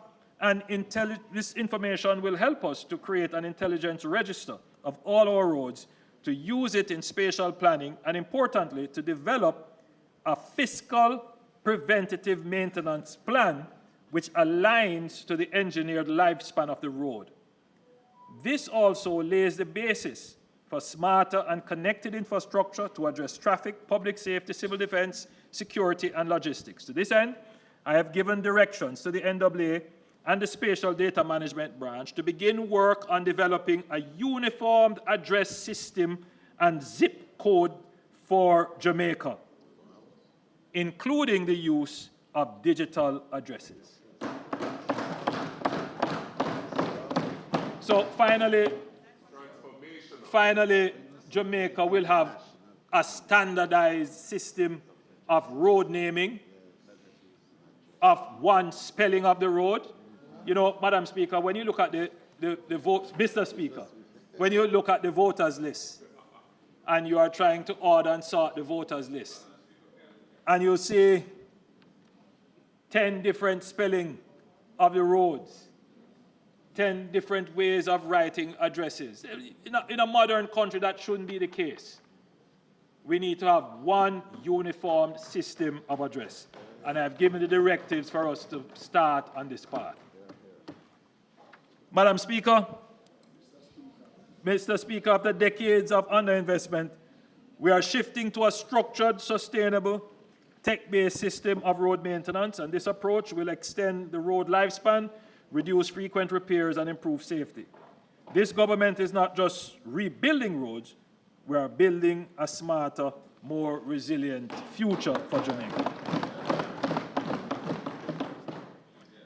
Madam Speaker, approximately 20% of Jamaicans live in informal settlements, but in urban areas, the situation is even more dire. 60% of the urban population reside in unplanned, substandard housing, which is higher than the average in other Latin American and Caribbean countries. Madam Speaker, we are committed to transforming informal settlements into secure, legally recognized communities that foster stability, economic development, and a better quality of life for all Jamaicans. Madam Speaker, in 2007, the Jamaica Labour Party government restructured the failed Operation Pride into the Housing Agency of Jamaica, making it the leading force in tenure regularization.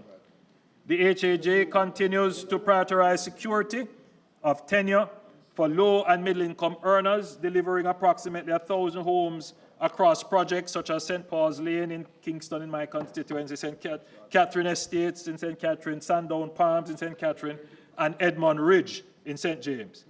Additionally, the HAJ has been tasked with the upgrading of 81 informal communities, with work set to begin in Eden Park, St. Mary. To expand home ownership, the HAJ plans to implement 10,000 housing starts and 4,000 completed solutions over the next 4 years. The HAJ will also be intervening in 5 small, informal urban communities. That is, communities 5 acres or less, to upgrade their housing and infrastructure, replicating the success of the St. Paul's Lane model. We have identified communities in Almond Town, Anato Bay, Parade Gardens, Long Acres in Montego Bay, and Russia in Savannah Mar as communities to benefit from this intervention. Penwood Road has a particular challenge, which I've asked the HAJ to investigate. There is the land is lower than the road, and so there's a flooding issue, and so they have to figure out how to solve that. Madam Speaker, through systematic land titling and registration, the National Land Agency is set to deliver 12,000 titles. 12,000 titles ending this year, and they are targeting an additional 8,000 additional titles in 2025-2026. The NLA, Mr. Speaker, is well advanced in deploying a system of electronic titles. So this will transform the whole issuing of titles and the speed of issuing of titles in Jamaica. In fact, they are expecting to start by 2027, 2028.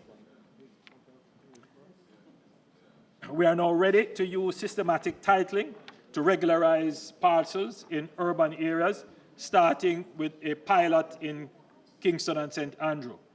And to support this expansion, we are increasing the number of commissioned land surveyors through an apprenticeship program at the NLA, with plans to train 33 student surveyors and equip them with modern surveying instruments. Additionally, a geospatial training center developed in partnership with the Government of Korea will enhance land survey capabilities using advanced unmanned drones to expedite cadastral mapping and land registration. Mr. Speaker, a substantial number of communities across Jamaica have shared facilities, which necessitate shared management of expenses. There is an increasing effective demand for these types of developments as Jamaica has steadily moved towards a stable and prosperous economy. Unfortunately, as experience has shown with strata properties, these communities are plagued by numerous challenges that can only be adequately addressed by new legislation. The government has heeded the numerous cries for help, and Madam Speaker, as promised in my 2024 budget presentation, the long-awaited Registration Shared Community Bill was tabled in the House of Parliament on March 18, 2025. Commitment made, commitment kept. This act, when passed, will provide a clear legal framework to govern all new and existing communities where their proprietors own common real estate or any other facilities and amenities. Madam Speaker, I encourage property owners to review the legislation and provide any feedback where necessary to ensure it adequately addresses your needs. Mr. Speaker, beyond the regularization of existing settlements, we are also building entirely new planned settlements to provide high-quality, affordable housing for Jamaicans. The Bernard Lodge project was the first of this large-scale master plan development and represents a new era in sustainable and structured community development in Jamaica.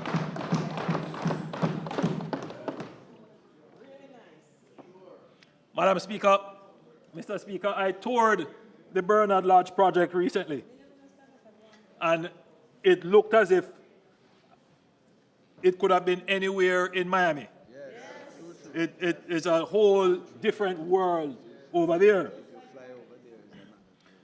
By integrating green spaces, essential services, and economic opportunities, Bernard Lodge will offer a high quality of life for its residents while serving as a model for future planned developments across Jamaica of this nature. That's in the new parish of Portland. So, Madam Speaker, already to date, 6,000 units have been completed or are under construction. And they are moving at a rapid pace. When it is all finished, there will be about 15,000 homes. It will be the most modern community in Jamaica. And we have the pleasure of being the founders of that community. Madam Speaker, the next planned development of this kind will be in Innswood. I have given directives to the NHT to lead a multi-agency team to undertake the master planning for lands at Innswood, in addition to lands slated for development along the St. John's Road corridor. And let me say, Madam Speaker, the St. John's Road corridor is another corridor of significant traffic congestion, particularly on a weekend, because there are two large cemeteries in that area, but there are also large communities in that area. In fact, there is a community called Naysbury Grove, a community that was founded under the Operation Pride scheme, where the people were given lands. You know, it is really sad when you go there. There is no infrastructure. There is no real titling, no roads. The people have just been left there. If the objective of Pride was to give people land and give them dignity, it failed miserably.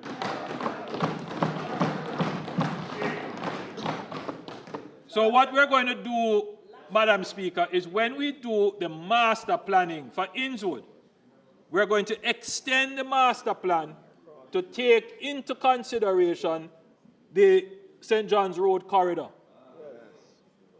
and all the lands around there, because, Madam Speaker, there is significant private sector interest in developing the land, but they have problems getting approvals because there's so much uncertainty. There is a major drainage problem in the area. And so what we're going to do, Madam Speaker, is to do a comprehensive development plan. And therefore, we will call the area the Greater Innswood Development Area. So that, Madam Speaker, will be the next Bernard Lodge. It will take about a year and a half to do the master planning, to secure approvals, the general approvals, to mobilize resources, to treat with the necessary drainage, to deal with the roadway, and then to where we have lands to go through a process of divestment, and then to deal with common infrastructure. And, Madam Speaker, I am certain that we will be creating the second most modern community in Jamaica, in Innswood.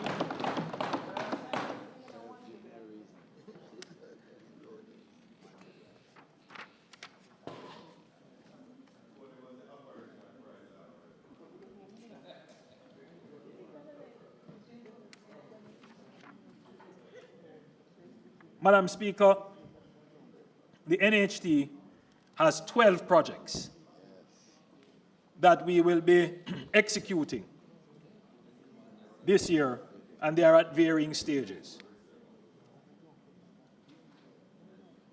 Mount Nelson in Manchester, 1,758 units, for which I broke ground earlier this month. Galena in St. Mary, 360. Dry Valley in Trelawney, 1,560. Brampton Farm, St. Catherine, 2,000. Spot Valley, St. James, 418. Carlsberg in Clarendon, 200. Chantilly in Westmoreland, 135. Friendship Oaks, Phase 2, St. Elizabeth, 543. Longville Park Pen in Clarendon, 2,077. Barrett Hall in St. James, 1,565. Roselle in St. Thomas, pay attention to that one, 660. And Nonsuch, St. Mary, 46. Planning and designs are also underway for schemes consisting of 10,598 solutions, including 5,000 solutions in Longville Park, in Longville 4, Clarendon. Madam Speaker, the NHD will commence construction on more than 19,575 solutions across all parishes over the next 2 years and continues to acquire land for new development.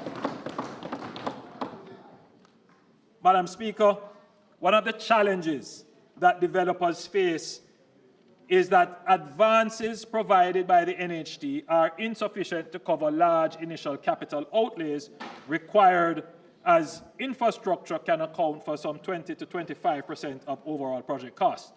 Therefore, the NHD is revising its NHD financing program to enhance flexibility in the release of payment advances. In addition to the current mobilization advance of up to 5%, the NHD will provide an additional 20% for developers and 15% for the guaranteed purchase program to reimburse developers at different stages of the project as key infrastructure milestones are reached. Madam Speaker, this is necessary to increase funding for development. Additionally, Madam Speaker, in order to address the difficulty of identifying and accessing large tracts of land for housing in some areas, especially urban and semi-urban areas, the NHD will seek to partner with owners of small parcels of land under the Small Development Partnership Program.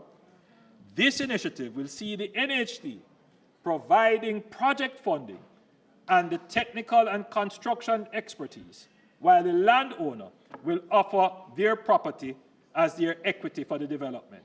The proposed properties must be zoned for residential purposes and have access to the requisite support infrastructure, potable water, electricity, sewage. This is targeted at houses for low-income and affordable segments of the housing market. Therefore, the selling price of the units must be under the price point set by the NHD. Madam Speaker, this initiative is going to be a game changer for resuscitating communities that are suffering from urban blight. So what this is doing is, Madam Speaker, so if you have a community where somebody has a half acre, a 3/4 acre of land, it's depressed, they can approach the NHD and say, partner with me to develop this into smaller housing solutions at more affordable prices. And if we get this done in mass, communities like Central Kingston, Grants Pen, West Kingston, you name it, communities that are already structured, they have roadways, the water mains are already there. In some cases, sewer is already there. Then what you would see is developers, well, they may not be developers now, but people who own land in those communities who would not be able to go and approach a bank because the bank would say, this is not a bankable property. But now they could approach the NHD, and the NHD would facilitate the development, even purchase the homes from them, and then resell them. Now, once you start to get that in mass, you can start to transform entire areas, but with a lower infrastructure cost, because the roads are already there. They just need to be patched. The water main is already there. So that is the thinking behind this strategy. And I'm certain that this is going to instigate a transformation of some of the communities.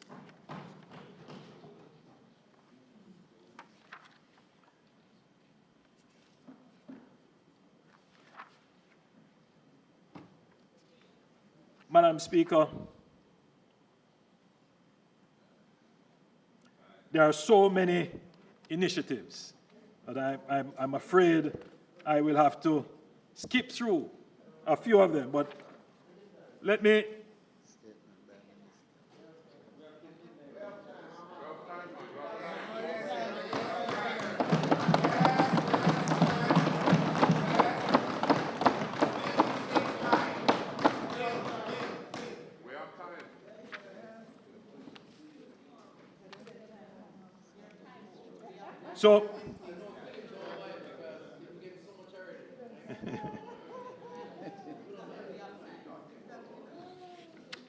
So, currently,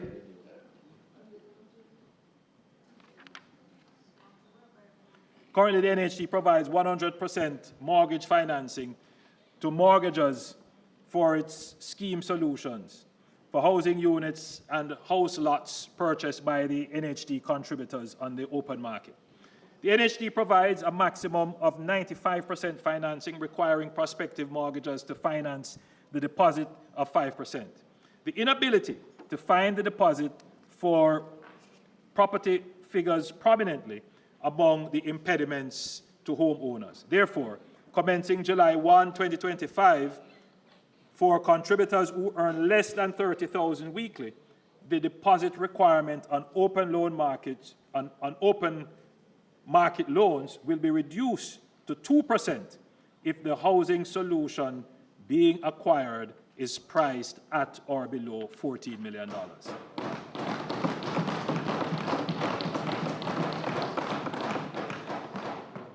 Starting July 1, 2025, the service charge on mortgages will be reduced as follows. For prospective mortgagors who earn $30,000 or less each week, their service charge will be reduced from 2% to a loan, will be reduced from 2% of the loan amount to 0. Yeah, so if you earn $30,000 or less, no interest, no service charge. And for prospective mortgagors earning between $30,000 and $42,000 per week, the service charge will be reduced from 5% of the loan to 2%.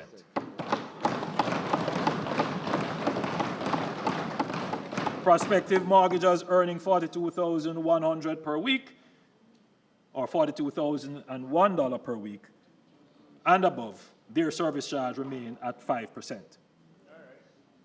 Madam Speaker, currently a minimum wage earner who has contributed to the NHT for at least 7 years may access a home grant of up to $3.5 million.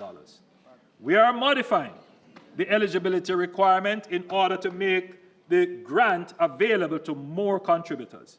The maximum qualifying income for home grants will now be $30,000 per week.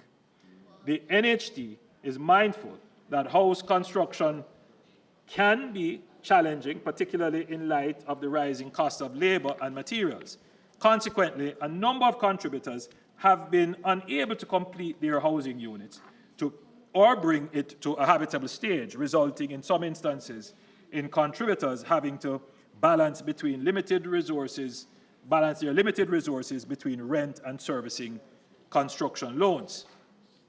In instances where a current or retired contributor earning $30,000 per week or less accessed a build-and-own land or construction loan benefit to construct a housing unit comprising 2 bedrooms or less, for which that unit has remained incomplete for 2 years or more due to unavailability of funds, the NHT will, firstly, offer the mortgager an additional loan of up to the difference between the balance of the borrower's current loan and a limit of $11 million subject to affordability.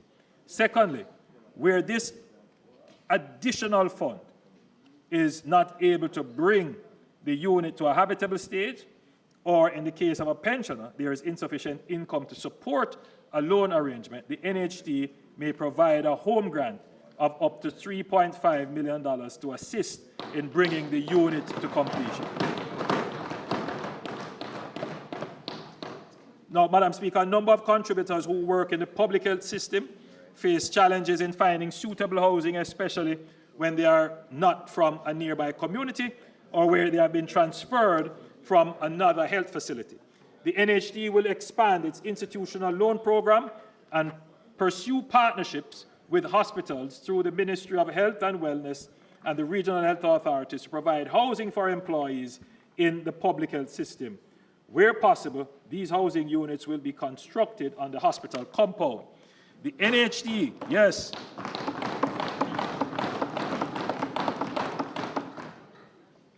The NHD has begun preliminary discussions with the University Hospital of the West Indies and one rural hospital under this program.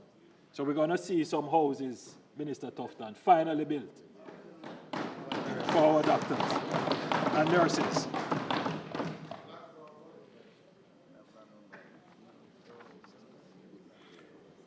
Madam Speaker, currently, all contributors who do not have a mortgage processed directly with the NHD are eligible for a cash refund of their contributions as they fall due. Public sector workers are, however, able to access cash refunds even while servicing a mortgage. This option is not currently available to private sector mortgagors. Effective July 1, 2025, private sector mortgagors will have the option of either a cash refund or the application of their refund amounts to their existing mortgage obligations, provided that the loan is free of arrears. Madam Speaker, this will be assessed on a year-by-year basis based upon the NHD's cash flow position. But this is big. This is big. A lot of people, look forward to their refund. Now they will be able to, the private sector persons who have mortgages will have the same options as the public sector workers. Effective July 1, 2025, the NHD will reduce the waiting time for accessing home improvement loans from 10 years to 7 years. So, yeah. So before, you would have to wait 10 years before you could get another home improvement loan. Now we have cut that, and we have increased the loan limit to $5 million from $3.5 million.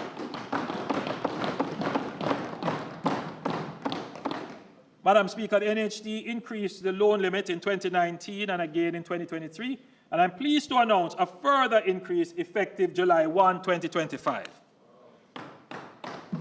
The individual loan limit will be increased from $7.5 million to $9 million.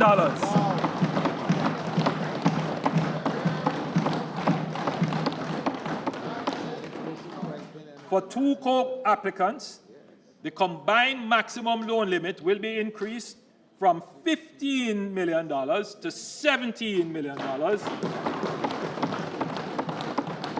And for three co-applicants, it will be increased from $21 million to $23 million. Madam Speaker, if an individual mortgager is purchasing a unit at $14 million or less, the NHD will lend that individual up to $12 million, subject to availability.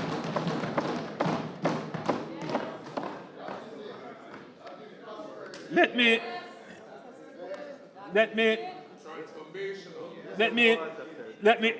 me explain that a little bit.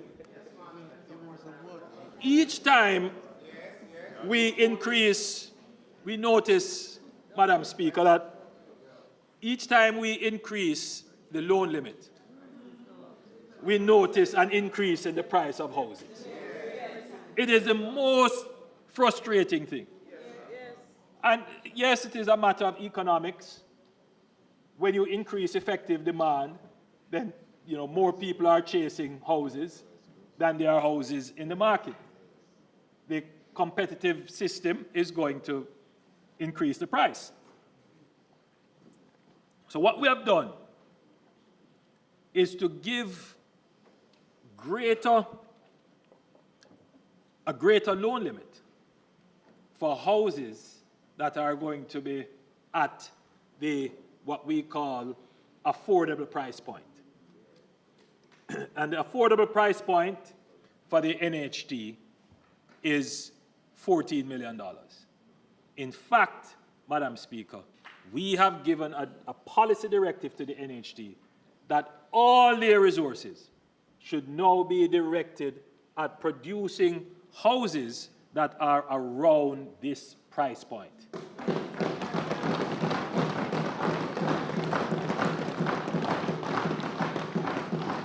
The NHT will not get involved in any new development of houses above this price point.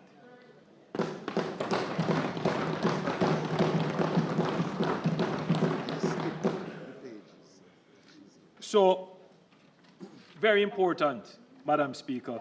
Now, you won't always get the houses at exactly 14 million, but you have to be within that target range. Because the truth is, Madam Speaker, that the real housing crisis is in the low-income and affordable housing market. And that's where we have to direct.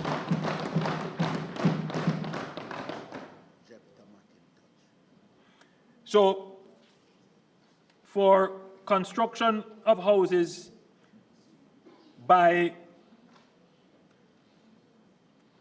just to be clear, Madam Speaker, if an individual mortgager is purchasing a unit priced at 14 million or less, the NHT will lend that individual up to $12 million. Now, also for construction of houses by individual contributors, the individual construction loan limit will be increased to $11 million. For two co-applicants, it will be $17 million, and for three, $23 million. Madam Speaker, in 2025-2026 fiscal year, the National Housing Trust will celebrate 50 years of service to the people of Jamaica. Recognizing the profound impact of Emancipation Park and Harmony Park in providing a space for recreation, wellness, and community engagement, the NHT will commemorate its 50-year milestone by developing a new park in Mandeville, the center of the island.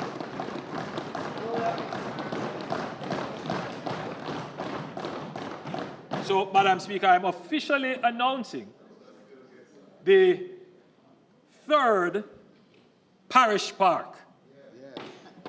Yes, that will be in Mandeville. Additionally, for this special year of the NHT, the Trust will also award 50 scholarships.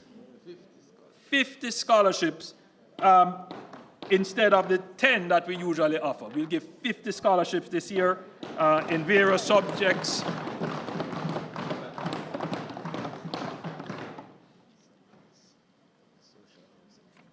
Madam Speaker, I want to turn quickly to the Factories Corporation. The Factories Corporation of Jamaica, the FCJ, continues to drive major projects that enhance productivity and capacity for economic growth across the country. The Factories Corporation of Jamaica is playing a critical role in modernizing town centers across the island. The Morant Bay Urban Center faced great skepticism from some, but now it is nearing completion. And I passed there, and it is looking really good, Madam Speaker. In fact, the demand for space there is such that they're going to be constructing an additional 2 buildings, and they have purchased lands to create a small and micro business park.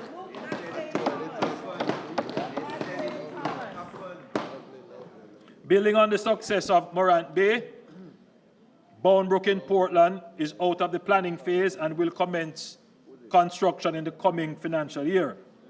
Plans are advanced for similar urban centers for Negril, Nagohead, Whole Harbour, and Lucy.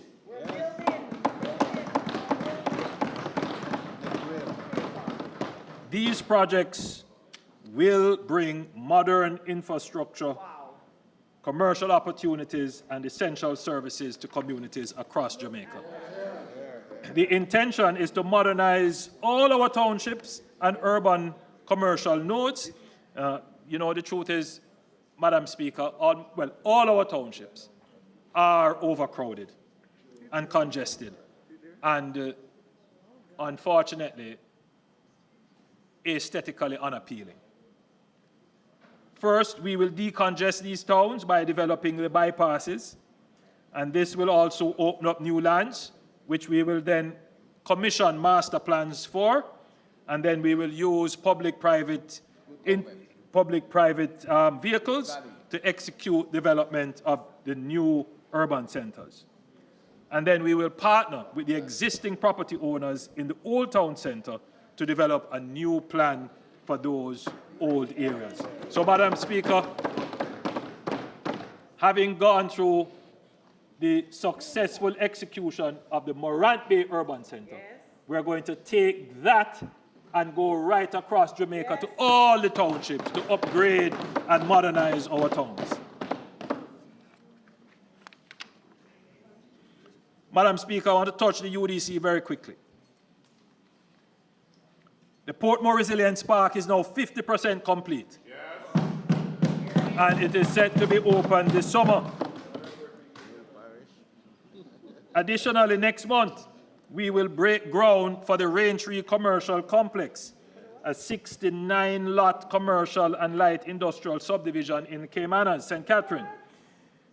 This development is part of a larger 4,000-unit residential and mixed-use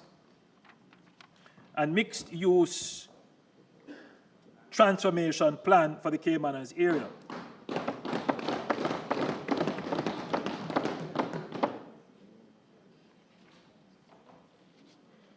In another significant move towards urban renewal, we are expanding the Kingston Harbour Walk with support from the Caribbean Development Bank and the World Bank, ushering a new era of sustainable development in downtown Kingston and Port Royal. Madam Speaker, in collaboration with the NWA, NEPA, and the National Heritage Trust, the roadway from the Norman Manley Roundabout to Port Royal will be improved, and I noted that before under the NWA, will be improved and expanded to include a dedicated cycling lane and jogging trail.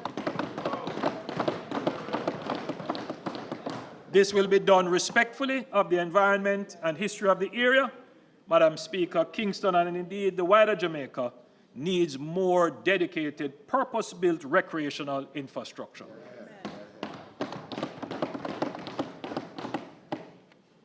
Madam Speaker, to drive urban renewal,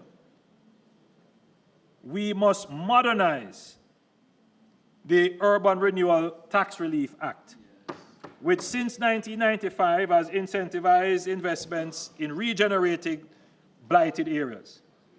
While it has supported 56 projects, mostly in downtown Kingston, with a handful in Spanish Town and Montego Bay, its impact has been limited. Of the $25.8 billion in approved incentives, only $8.5 billion has been utilized.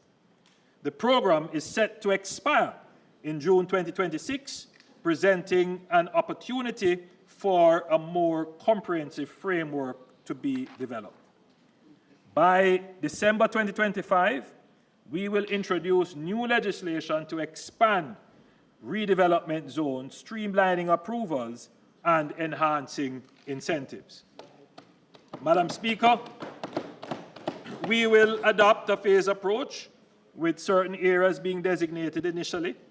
As those are developed, additional areas will be designated. In the first phase, designated areas will include downtown Kingston, central Kingston, Vineyard Town, Swallowfield, Olympic Gardens, Spanish Town Road, Caymanas, Montego Bay, Port Antonio, Lucy, Negril, and Morant Bay. These areas will be formally reclassified as Urban Development Corporation designated areas, allowing the UDC to spearhead development as it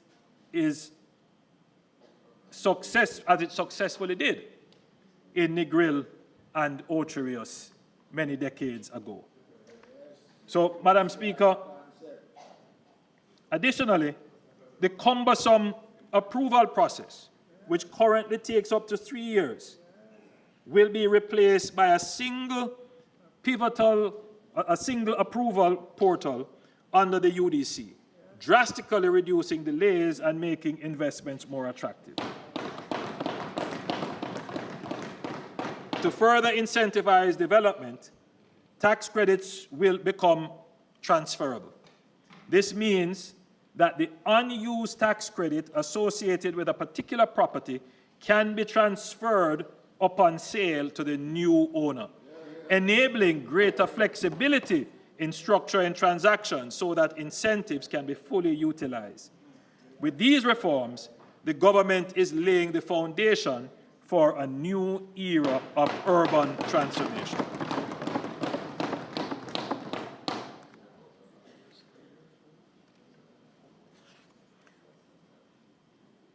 Energy.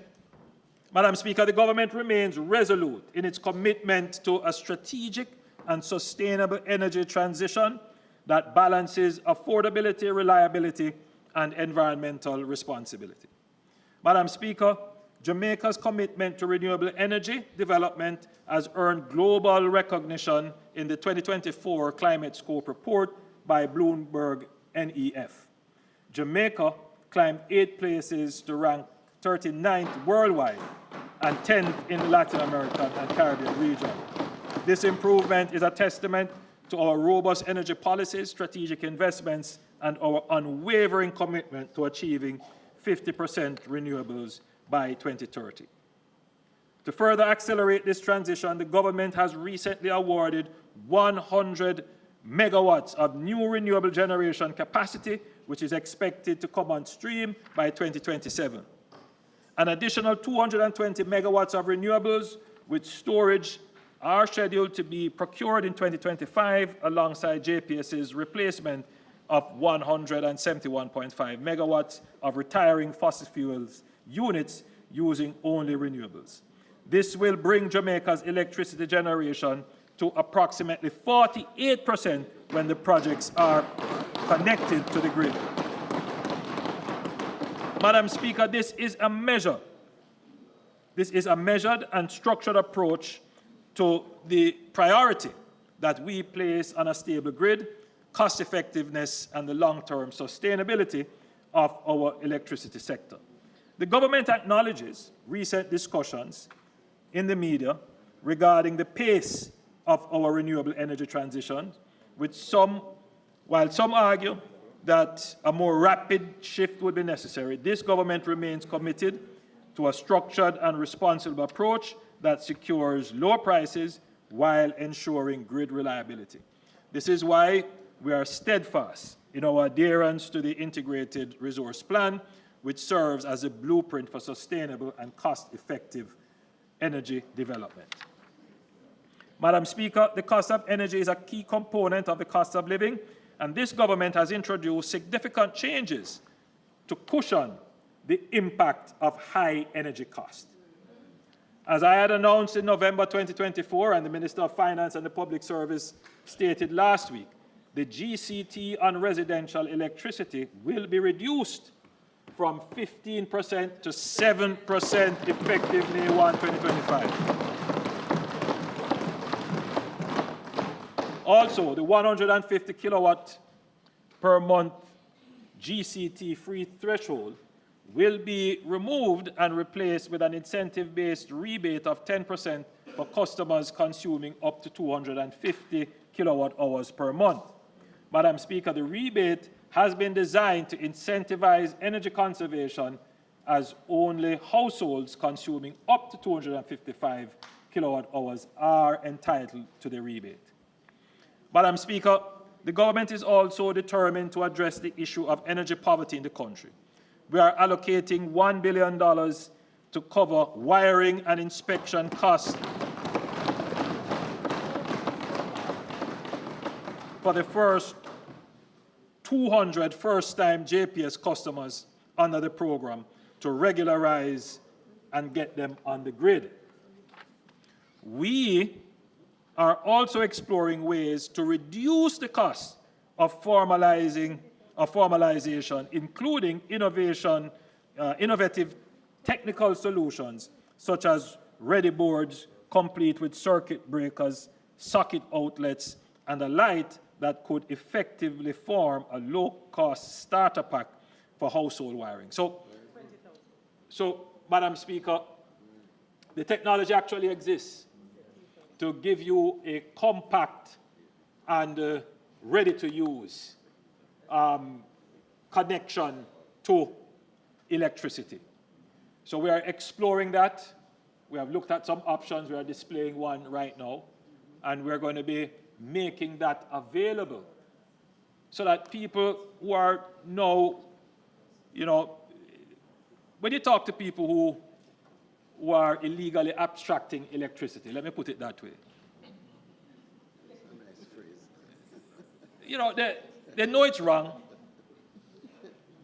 but in their minds, you know, how can we expect them to live without electricity? In effect, there is a kind of expectation, you know, that the use of electricity is a human right, and somehow the state should provide for it. Now, our budget would not be able to take that on, but the current situation is untenable, where there is a large portion of our population that is consuming electricity illegally. Somebody's paying for it, and it is the consumers who actually pay their electricity bills. So we have to find a way, we have to find a good equilibrium in this situation, where we make it easier for people to get onto the grid legally and safely.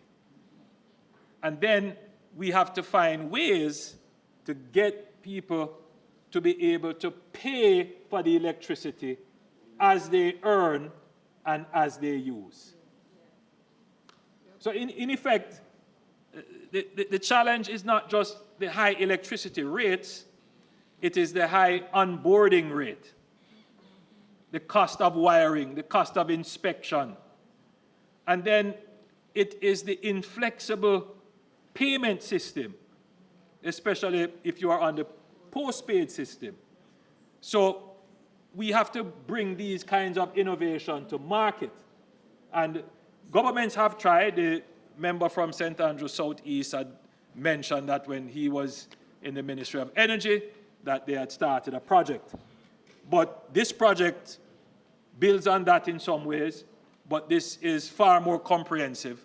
But more than that, this project has staying power, because we're making an allocation for this budget, but you can bet that the next budget, we will also have a bigger allocation to do more.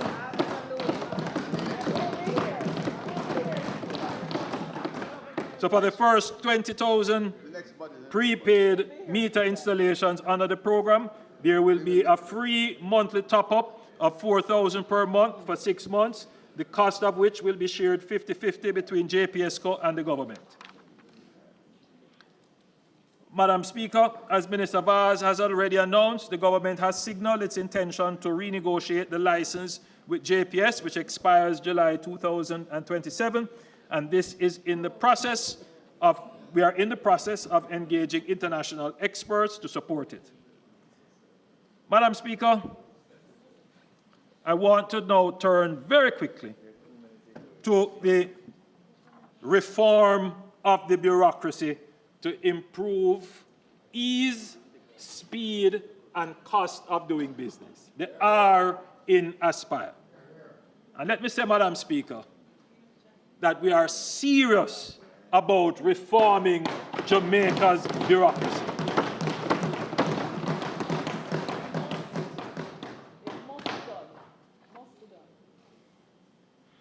The graph which is about to be shown shows the total factor productivity trend for Jamaica from 1964 to 2019. That's what our productivity, Leader of the Opposition, that's what it looks like. I think it's a national problem. And I mean, you can draw political inferences, but I don't think that is going to be useful in the solution. The real challenge is we're just not as productive as we should be as a nation. And I think I mean, I have to say it, I don't want to say it, it's not the politically correct thing to say, but we can't skip around the problem. Productivity is a real challenge for the country. Yes, it is. And you're looking at it from 1964 to 2009, and you can see that there were, moments of spikes when it increased, but by and large, the trend for productivity since our independence is that it is declining. It is declining. So, Madam Speaker, the apparent paradox of lower employment post-2016 it is associated with a flat or marginal declining productivity. So in 2016, what we're seeing with employment is that post-2016, employment is going down. Unemployment is going down. So one would expect that output would be going up. But as was pointed out also by the Leader of the Opposition, the truth is, because we are pulling in marginal labor into the labor force in terms of skills and productivity, what it is doing is actually drawing down overall productivity. And that is why we are investing so heavily through HEART to train those persons who we are bringing in marginally into the workforce to increase their productivity. Just for comparison, the graph that will be shown shortly, for comparison, would be what the productivity of the Dominican Republic, which would be a peer country in the region, looks like. And you can see that their productivity is increasing. The Dominican Republic is probably the fastest growing country outside of Guyana now in the region. And so that is what a growing and a productive country will look like. We need to, Madam Speaker, get our productivity up.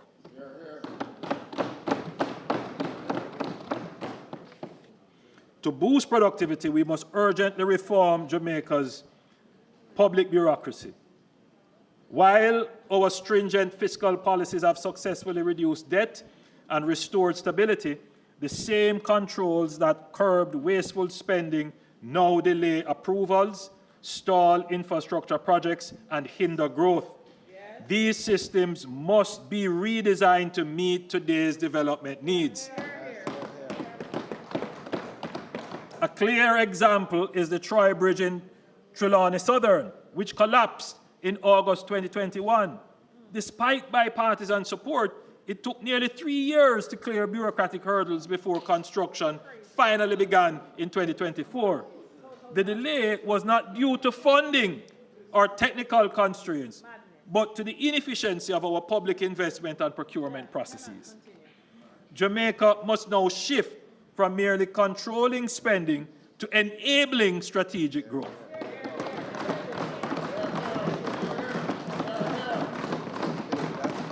This does not mean abandoning accountability, but finding a balanced approach that safeguards public funds while allowing decisive action. The amendments to the Procurement Act are a step forward, but much more is needed. Just as we dominate track and field with our speed, we must make efficiency and ease of doing business our competitive edge.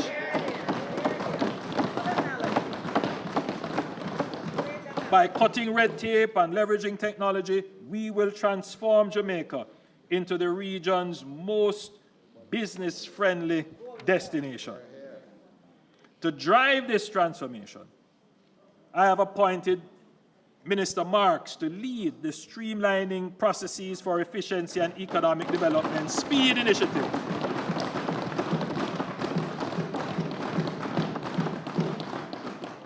Minister Marks will oversee a comprehensive review of governance systems to eliminate inefficiencies, reduce delays, and enhance business operations. Minister Marks' SPEED mandate is to undertake a comprehensive review of Jamaica's governance arrangements, systems, and processes, and to implement targeted reforms across the whole of government that will eliminate inefficiencies, reduce bureaucratic delays, and enhance the ease and speed of doing business. Today, I'm making the first announcement under SPEED. I have directed Minister Vaz to implement the following changes. 1, the first certificate of fitness for a new motor vehicle will be issued for 5 years.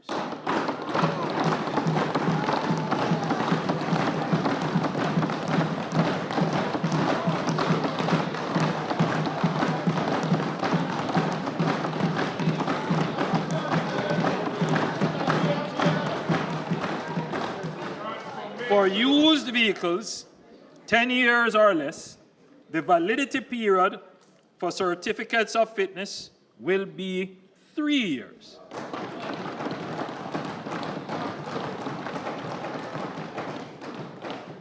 For vehicles older than 10 years, the current yearly renewal schedule will remain. Number 2, vehicle registration. Motorists currently have an option to renew motor vehicle registration for 6 months or for 1 year. We will be introducing a 2-year renewal option.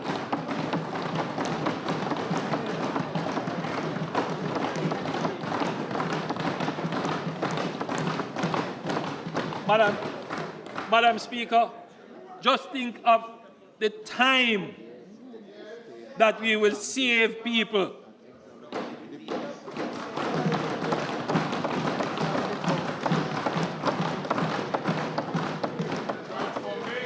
And we don't lose anything by it. I know it might mash up some people's plan. But that is what efficiency does. You know, Madam Speaker, there is a school of thought about how you deal with corruption. And people don't recognize that corruption and inefficiency are two sides of the same coin. If you really want to deal with corruption, deal with inefficiency.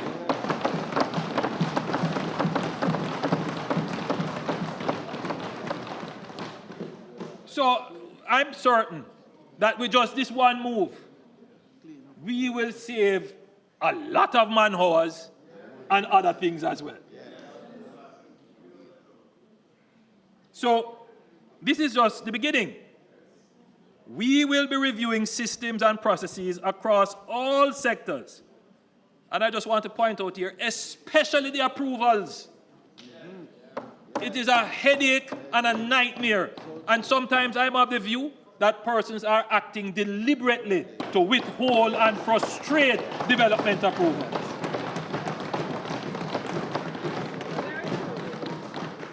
It's as if they find every single thing to withhold development. Madam Speaker, as I stand here, we're going to deal with that in a very systematic and surgical way.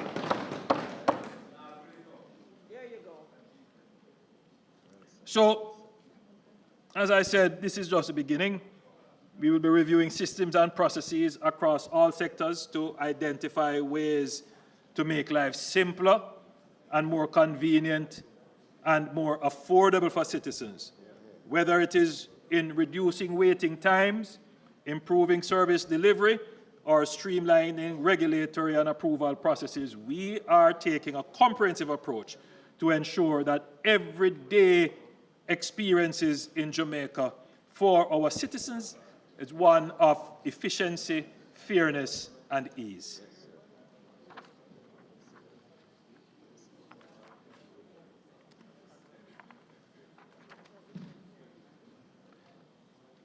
Madam Speaker, there can be no digital society without a proper system of identification and authentication. A national identification system has been talked about for over 50 years. The government has finally got it done.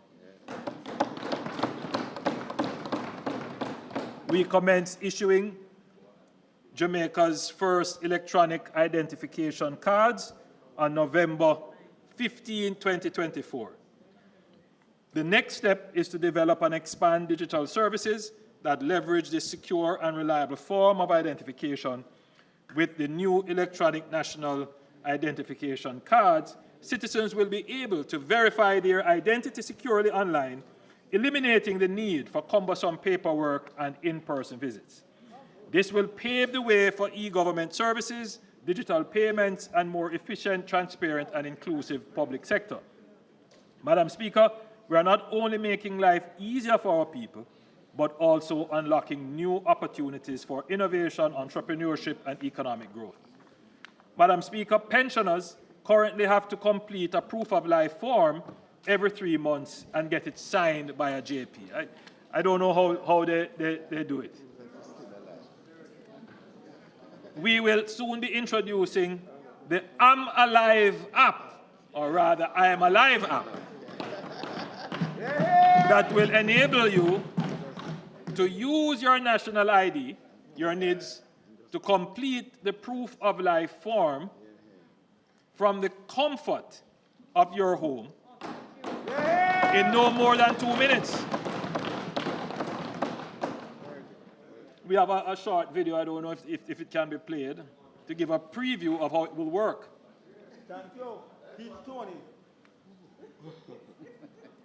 I want to emphasize that the I'm Alive app is just an option, and if persons choose to use the old way, fine with us, but there is now this greater convenient way which we encourage our pensioners to use.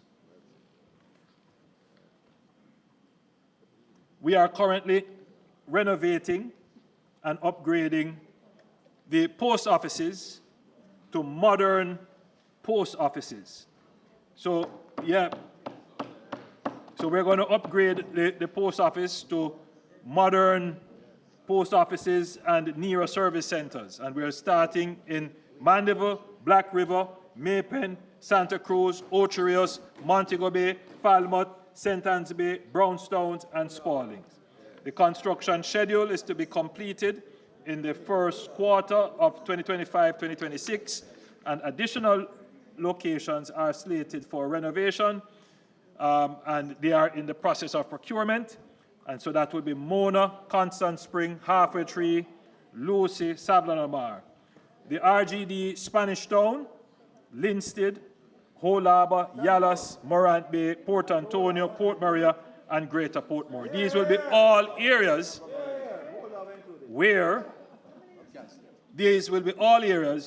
where persons can go to get their NIDs, their national ID, as soon as they are upgraded. Madam Speaker, I want to now move quickly to the E in Aspire, economic diversification. If we are to secure Jamaica's long-term economic prosperity, we must broaden our economic base and create new engines of growth. This means catalyzing the development of new industries, ones where Jamaica possesses unique comparative and competitive advantages and where we can carve out a niche in the global marketplace. For decades, we have spoken about untapped opportunities in emerging markets. We have recognized Jamaica's potential in areas such as shipping and logistics, digital services, agribusiness, medical tourism, creative industries, and renewable energy. However, despite the discussions, these industries have not yet scaled up into a transformative way. We are determined to take decisive actions to ensure that these opportunities materialize in a sustainable, high-value way that generates jobs, increase exports, and drive inclusive growth. Economic diversification is an imperative if we are to reduce our vulnerability to external shocks, create a more dynamic and competitive economy, and provide greater opportunities for Jamaicans across all sectors of the society. We must invest in the industries of tomorrow while strengthening the foundations of today. Madam Speaker, for decades, we have spoken of the vision to make Jamaica the premier logistics hub of the Americas. We are making steady progress towards realizing this vision. Madam Speaker, the Port of Kingston is a critical element of Jamaica's vision to become a global logistics hub, leveraging our strategic location at the intersection of the north-south and east-west shipping lanes. Since July 2016, we have entered into a 30-year concession agreement for the expansion and modernization of the Kingston Container Terminal. Over US $400 million has been invested in capital improvements, equipment, and advanced geopositioning technology to bring the terminal to world-class levels. An additional $50 million will be invested in 2025 in two more cranes and other equipment.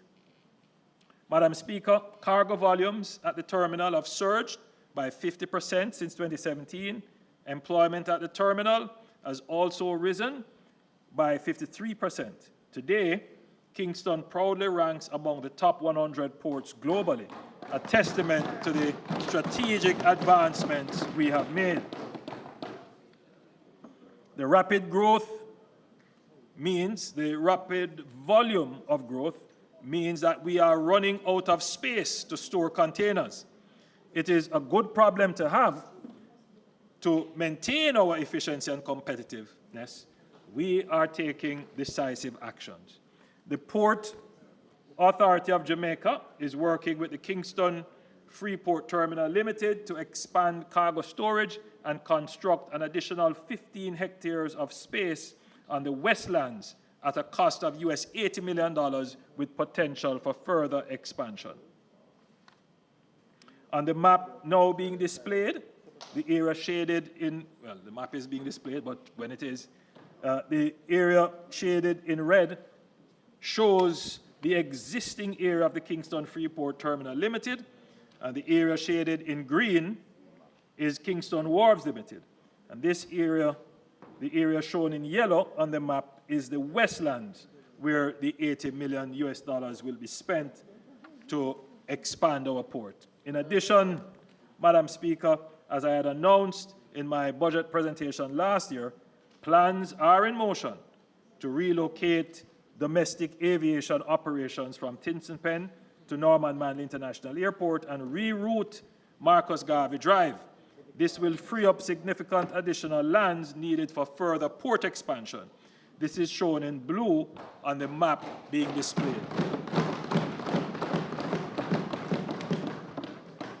And that's a big investment, Madam Speaker. And we are going to, in short order, see these investments come to fruition.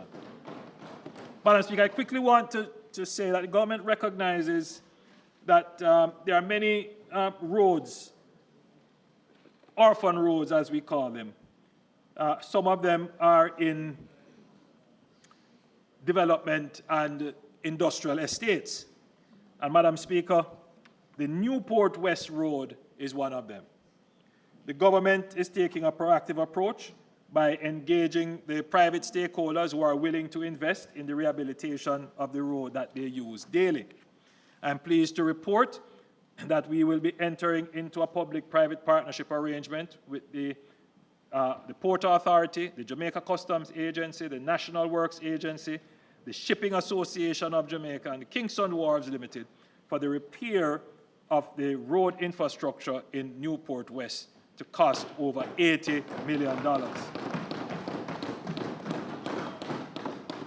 We are actively exploring similar PPP arrangements for other priority areas where private sector collaboration can help fast-track road improvements. Now, this government is thinking differently and acting decisively to find solutions to long-standing challenges. Beyond the port and the lands in the immediate vicinity of the ports, another key pillar of our logistics vision is the 700-acre Caymanas Special Economic Zone project. Yes. Now, this has been spoken about so many times. I see the response of the leader of the opposition. He has been in Parliament and would have heard both sides speak about this. And as I said, it is part of my job to deal with these legacy issues. He doesn't understand. So, Madam Speaker, this project has been talked about for decades. The government is finally making it a reality with a strategic location near the Port of Kingston and major highways. The Caymanas Special Economic Zone is set to transform Jamaica's logistics and manufacturing sectors, attracting global investment and creating thousands of jobs. Madam Speaker, to catalyze the project, the Port Authority has been tasked with land preparation to address climate change risks, including flooding, bringing basic infrastructure and utilities to the site, creating direct transportation linkages to the container terminal, as well as constructing pre-built space for investors who would wish to come to Jamaica but would rather lease facilities. To date, the detailed engineering designs have been completed. The tendering process for the first phase of land preparation and infrastructure work is completed, and all the necessary approvals are in place. Madam Speaker, I am pleased to report that the groundbreaking for the Caymanas Special Economic Zone is scheduled for the first quarter of the incoming fiscal year. So, Madam Speaker, likely the end of April. So we have gone past talk, we have done the work, and we are now ready to break ground and start construction.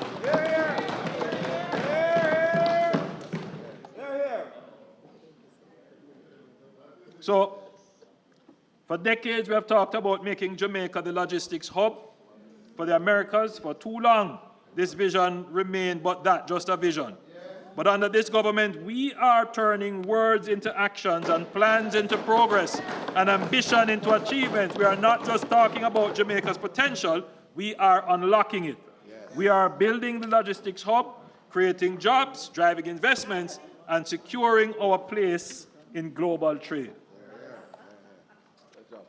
Madam Speaker, I have quite an extensive presentation here on tourism and how we're going to diversify tourism. But I'm going to ask the Minister of Tourism to make that presentation. But I want to go quickly to agriculture. Now, I now turn towards a sector that is fundamental to our survival and prosperity.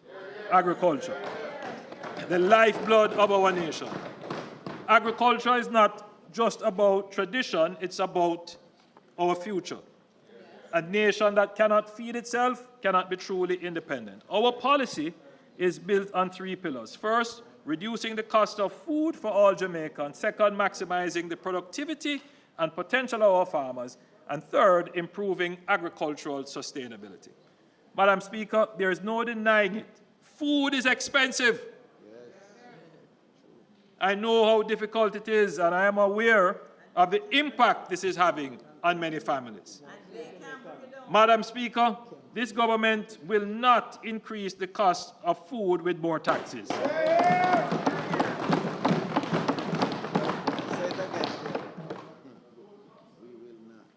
Instead, we have made strategic reviews of tariffs for food that we do not produce at competitive prices locally. A significant portion of every dollar spent on imported food would be taxes. There are import duties, stamp duties, and general consumption tax, not to mention compliance fees and environmental levy. A few months ago, the opposition spokesperson on agriculture said that he would put a little thing on food. Madam Speaker, I believe that he would do it. They did it not once, but twice.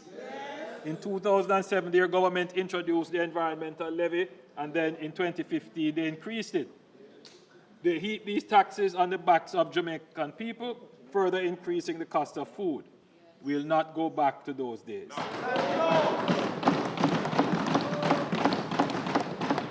The Ministry of Agriculture, Fisheries and Mining, along with the Ministry of Finance and the Ministry of Industry, Investment and Commerce, established a working group to conduct a strategic review of all our food imports to determine which duties to reduce. Recommendations from the group are now being reviewed by the Ministry of Finance for implementation. Madam Speaker, I want to emphasize that these measures will not hurt our farmers. In fact, we will be increasing the Ministry of Agriculture's $1.2 billion production and productivity program to help our farmers navigate any uncertainty. Madam Speaker, in 2016, when we received a mandate from the Jamaican people, the level of direct support to farmers was around $200 million. In 2020, in our 2020 manifesto, we indicated that we would move that figure to at least $1 billion through our AgriCare initiative. We have held true to that commitment, and since then, we have provided over $4 billion in direct support to our farmers. Madam Speaker, the government will also ensure through the Consumer Affairs Commission and the Ministry of Agriculture that distributors, wholesalers, and supermarkets do not exploit consumers by inflating prices. Commodity price reports will be published bi-weekly through traditional and social media to keep the public informed and protect consumers from unfair practices. Madam Speaker, as we are all aware, last year was one of the most challenging years for agriculture. We saw our new climate realities on full display as we went through a drought, and then a Category 5 hurricane, and then non-stop rains. The recovery of our agriculture sector must be quick and robust. While a number of inputs critical to agriculture production are zero-rated, the Ministry of Agriculture has highlighted that seeds are not, and as such, are adding costs to local production. I have therefore directed the Minister of Finance and Public Service to do the necessary amendment to the GCT Act to make seeds zero-rated.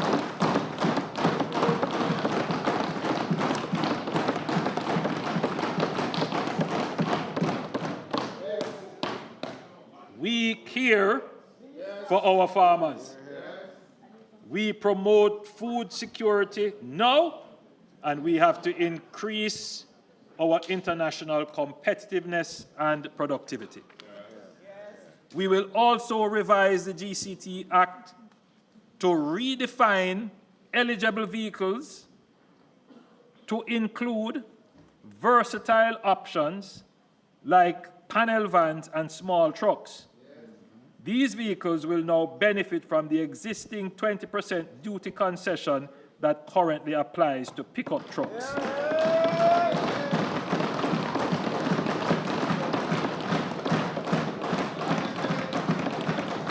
In other words, we are removing barriers that limit our farmers' ability to transport perishable goods, equipment, and livestock feed efficiently. You know, Madam Speaker, it's just the things that we do that make sense. Now, Madam Speaker, if you look at it, a farmer can easily get a duty concession for a van, a pickup that is essentially a luxury good. Essentially.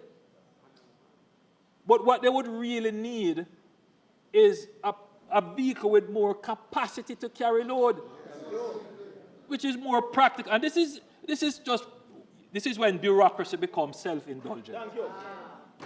That is it. The bureaucracy is just self-indulgent. And it takes a practical eye to look at the thing and say, listen, just get it done. Don't tell me foolishness. Get it done. So we have to take that approach to transforming the bureaucracy. Because the practical thing is you need a small truck or a panel van. Mark, we still don't understand British language.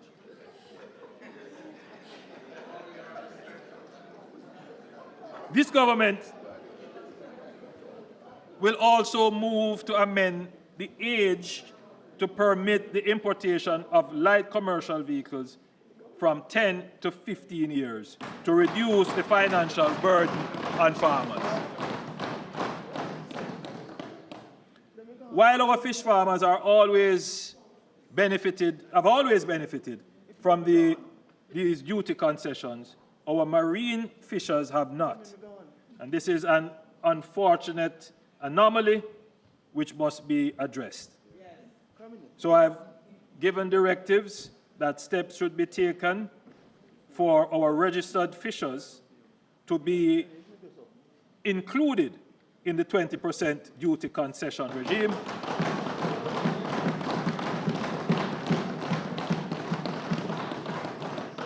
The effective date will be announced by the Minister of Finance. Madam Speaker, our farmers have faced repeated devastations from drought and storms. After such disasters, there are severe shortages and prices skyrocket. To compensate, farmers replant at the same time, resulting in an oversupply, and in turn, prices collapse. We are seeing this with tomatoes, for example. To address this, the government is expanding our cold storage capacity. Last month, we broke ground for a $124 million state-of-the-art facility in Kirkvine, Manchester. We have also started the procurement process to commence the refurbishment of the Colleyville cold storage facility. Madam Speaker, access to water has been a perennial challenge for decades, but this administration has presided over the most significant expansion of irrigation access in the history of Jamaica. I am pleased to announce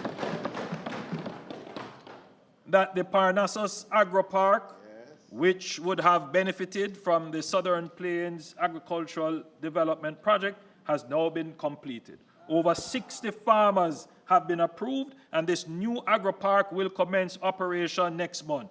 The Southern Plain Agricultural Development Project has now benefited over 100 farms in total. Essex Valley, which would benefit over 1,000 farmers, is almost complete.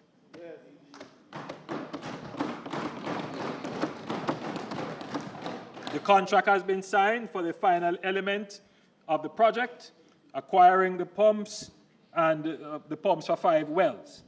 I look forward to the commissioning of this system as your Prime Minister in 2026.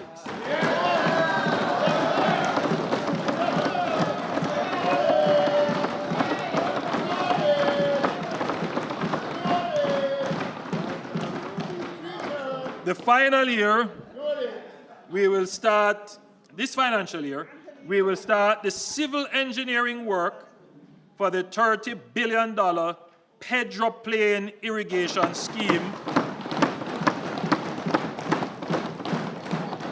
which will benefit 5,000 farmers. What we did for our farmers in Parnassus, Comapen, Downs, New Forest, Amity Hall, and Bridgepen, we will now do for our farmers in Pedro Plains.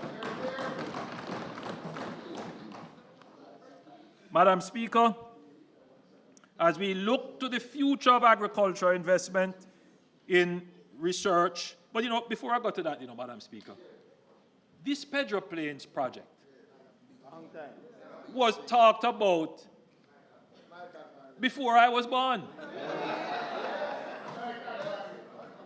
As I said, Madam Speaker, I find myself taking up these projects and trying to these legacy projects which other governments start or toyed around and never completed it. And Madam Speaker, it's not a complaint because when you take the baton, you have to run with it. But Madam Speaker, you're waiting for the baton and taking so many batons. It kind of slows you up because you want to be looking ahead. But the truth is, this is an important project. It's an important project. It is going to unleash the productivity of that area.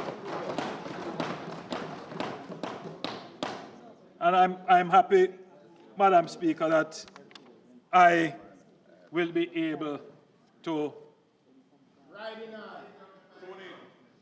commission that project.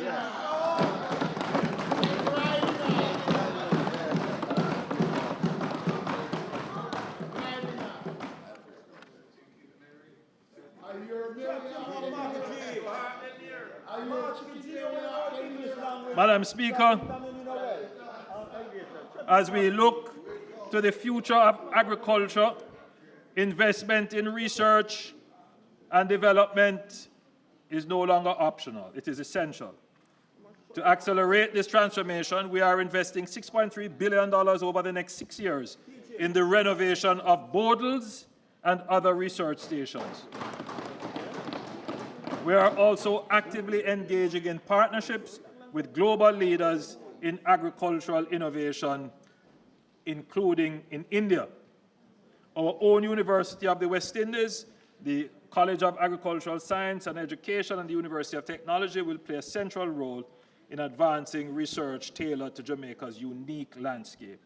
To this end, we are converting CASE into a fully agricultural-based university. The government is also partnering with these institutions to share important scientific work, such as strategies to improve soil quality. Madam Speaker, this is a turning point. Agriculture must not be seen as an industry of hardship, but one of opportunity, investment, and national pride.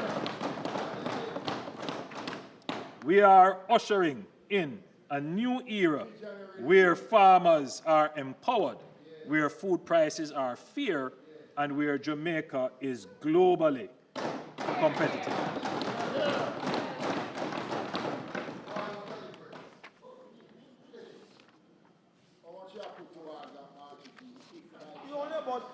Martin, which is only about English stuff.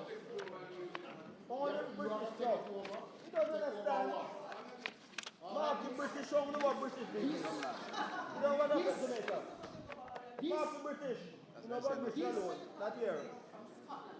That's Scotland? Madam Speaker, the cultural and creative and entertainment industries are cornerstones of Jamaica's informal economy, contributing significant income for many families. Madam Speaker, rest assured, the Aspire growth strategy recognizes the vital role of these industries, and my administration is committed to providing the resources to support and expand them. Madam Speaker,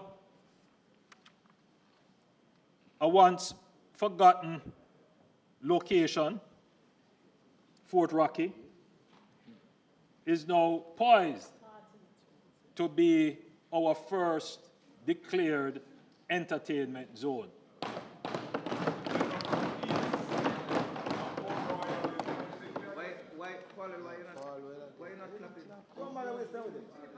The Minister of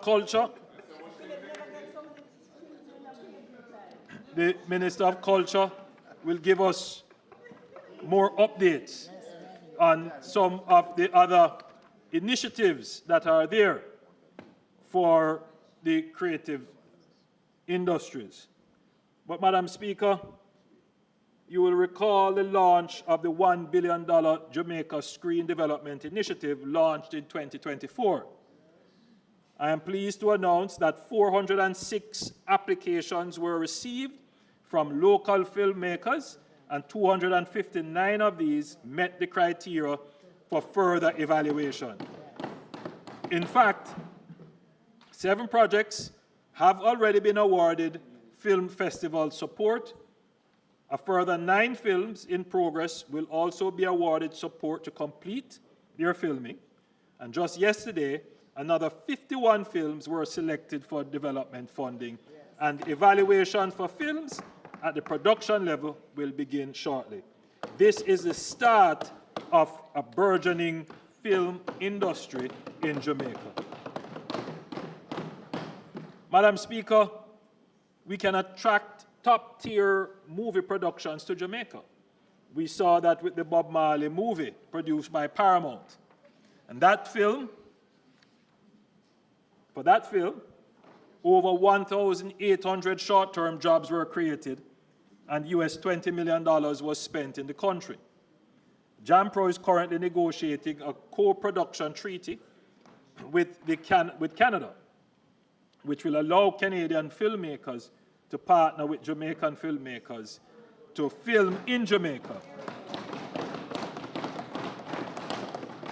We are also pursuing similar arrangements with Nigeria, India, and South America. Madam Speaker, with sound policies and funding, we will make movies for the world based on our culture that are produced by Jamaicans at Jamaican facilities.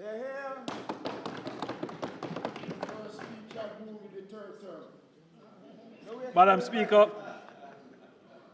Speaker, there is a great call for more incentives to the film industry and for entertainment.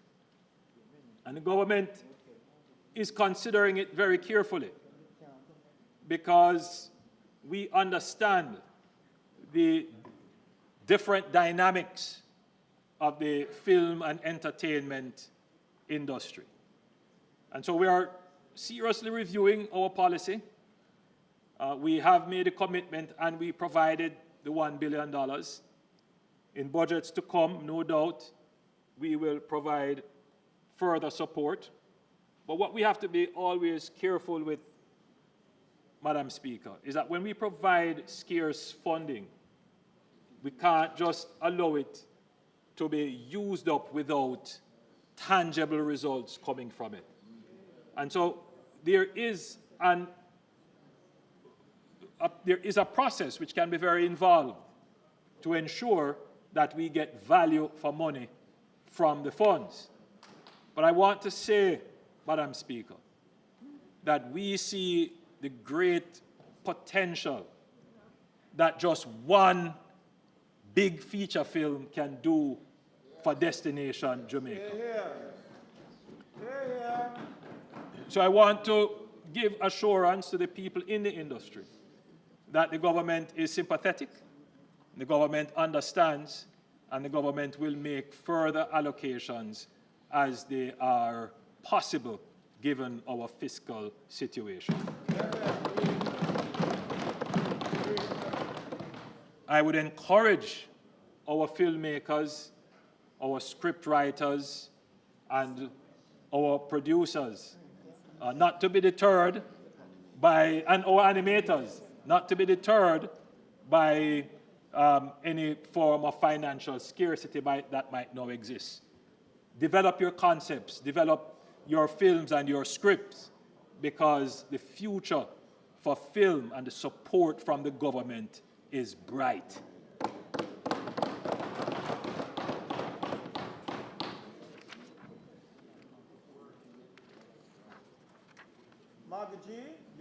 Madam Speaker, this government is committed to ensuring that no Jamaican is left behind.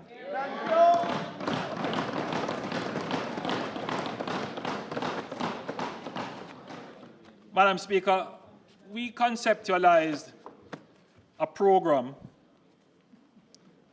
called the New Social Housing Program.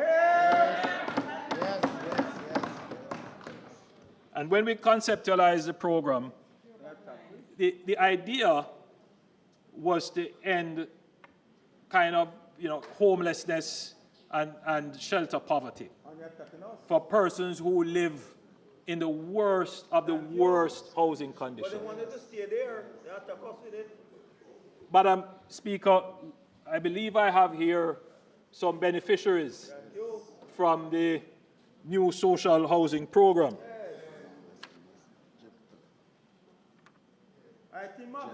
We have Mr. Jeffter McIntosh from Westmoreland.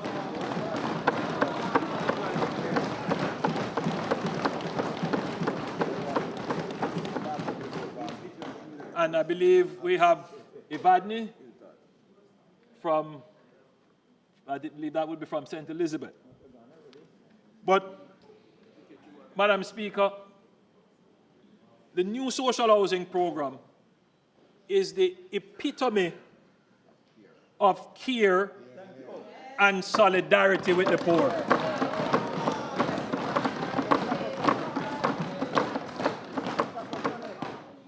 You know, the criticism that it is one house, I don't mind. Every week, I'm doing 3, 4, 5, 6, because the question must be asked, how many did they do?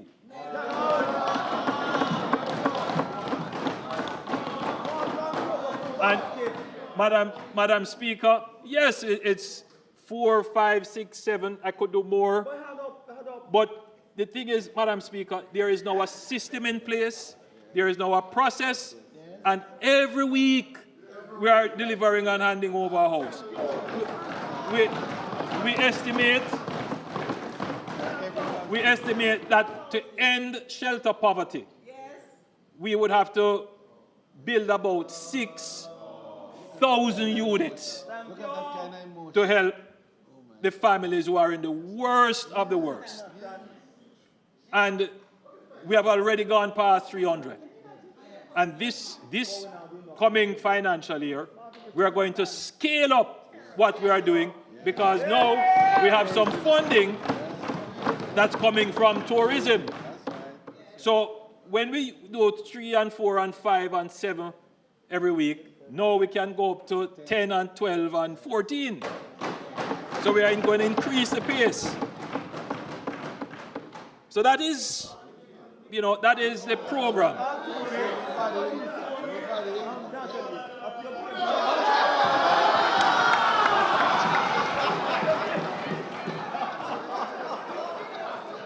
So everybody benefits. Under our government, everybody benefits. So, Madam Speaker, this is the program that shows solidarity. In the 1980s, former Prime Minister Edward Seaga had a program called Solidarity, a program where we provided economic enablement to the poor. So we are announcing our renewed solidarity program, Madam Speaker.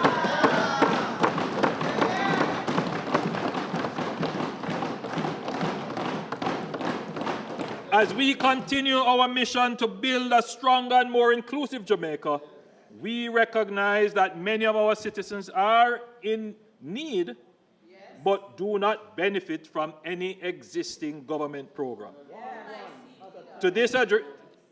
To address this, we are introducing the $1 billion Solidarity Program.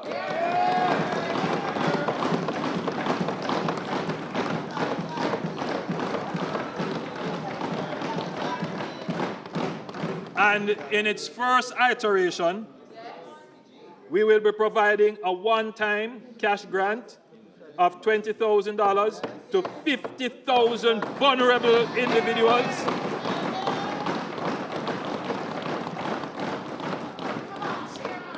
who are not enrolled in PATH, social pension, NIS, or the reverse income tax credit.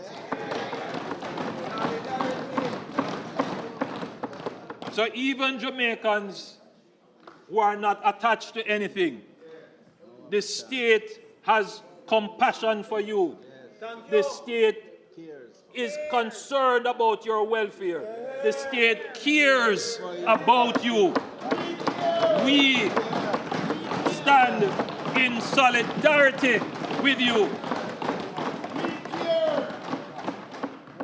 So the initiative will support elderly persons in need, youth not engaged in education or employment, micro-businesses affected by disaster, low-income informal workers, medically indigent individuals, and persons with disabilities facing economic hardship.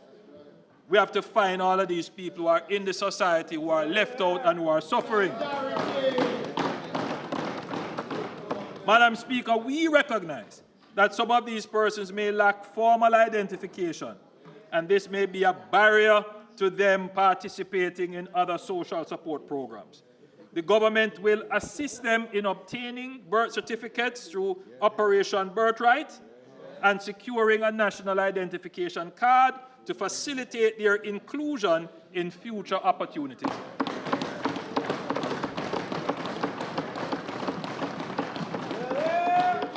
So we are proposing the online portal that was used for the CARE program during the pandemic, and applications will be made through this portal. Referrals will be managed through the Ministry of Labour and Social Security, and we will enlist the members of Parliament, as they did during the pandemic, to find the persons in their constituencies who qualify and ensure that they enroll for this program.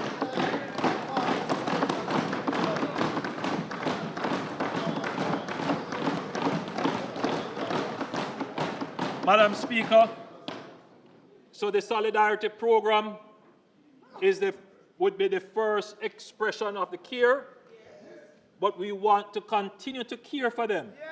So we want them to be identified and registered with the state.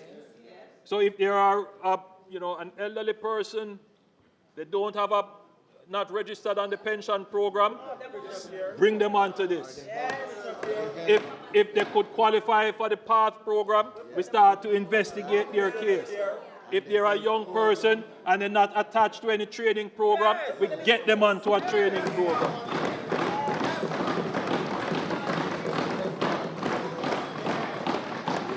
So that's the idea. Right, and then some of them might need support with health. Get them on the health fund. Right, so that's the whole idea behind this solidarity program. So we will be once you are registered, then we can constantly bring the programs of the state to support you in these issues. This representation convinced Mark Bishop sing over here, sir. Please. Madam Speaker, You can't sing over here. We got British. Madam Speaker, our nation thrives on the dedication and the resilience of our workforce, especially those who contribute daily in essential but oftentimes underappreciated roles. From household workers and artisans to laborers, store clerks, and security personnel. These individuals form the backbone of our economy, supporting industries that drive national development and prosperity. Therefore, we are pleased to announce that starting from June 1, 2025, the national minimum wage will increase from $15,000 per 40-hour work week to $16,000 per 40-hour work week. This represents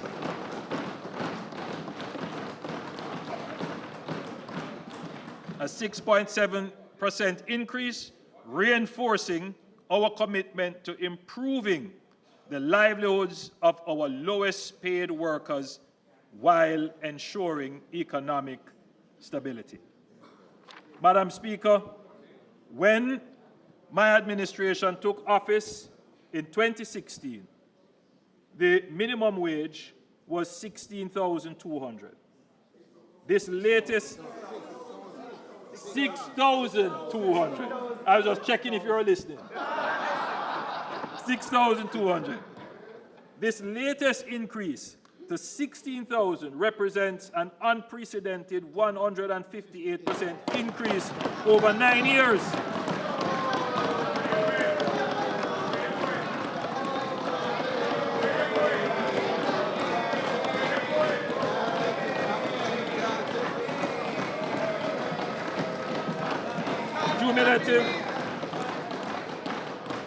Cumulative inflation over that period remains well below this rate, and even in the United States dollars. This adjustment represents significant real growth in earnings for minimum wage workers. The government remains committed to creating prosperity for Jamaica and Jamaicans, and we are proud to share these gains with all. This government remains committed to supporting our hardworking citizens, ensuring fair wages, and improving living standards for all Jamaicans as we move forward together towards a more prosperous future. My fellow Jamaicans, in just a decade, we have transformed Jamaica from the brink of economic collapse into the strongest economy since our independence. We have conquered the challenges of macroeconomic stability and debt reduction. Hard-fought victories that have freed us from the cycle of crisis after crisis.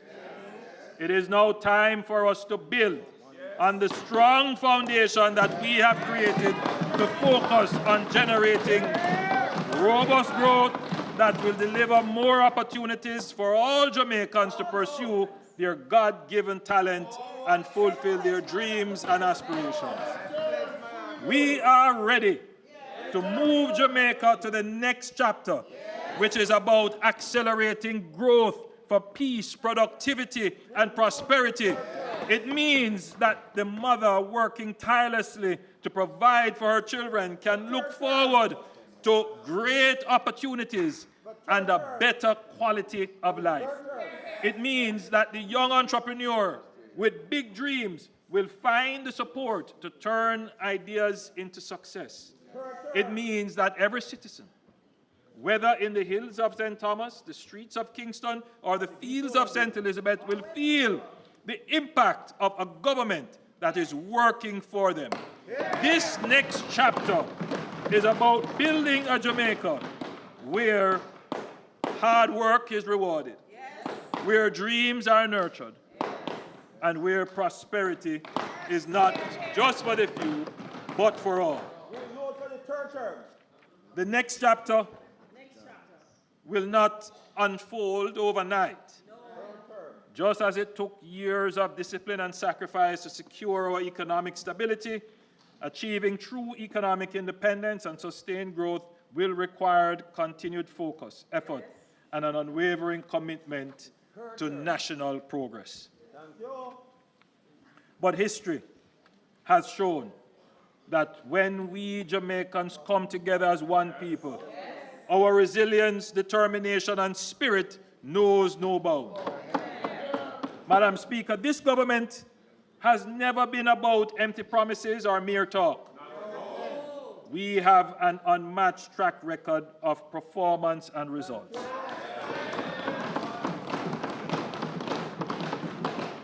When the world faced the worst global health and economic crisis in 100 years, it was this government that led Jamaica through the storm, protecting lives, safeguarding businesses, and ensuring that our economy rebounded stronger than ever. While many nations are still struggling, Jamaica stands strong. With record low unemployment, the lowest debt in 50 years, robust reserves, and stable, resilient economy that is delivering for the people. Madam Speaker, while others are talking, this government has been working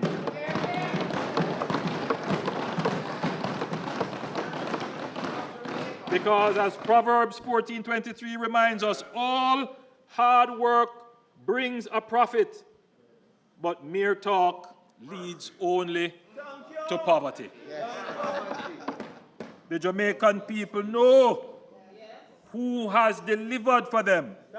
The Jamaican people know who has steered this country through crises and into prosperity. Madam Speaker, the Jamaican people also know that the work is not yet done. I call on all Jamaicans at home and abroad to join us in writing Jamaica's next chapter. Let us together aspire for the greatness that is the endowment of our forebears. The greatness we know we have always been capable of. The greatness that has defined us throughout history. And the greatness that will propel us into the future of boundless opportunity. Let us move forward, not just with hope, but with action. Let us not just dream with our eyes closed, but envision and create the future with our eyes open. My fellow Jamaicans, now more than ever, I am convinced that Jamaica's best days are ahead of us.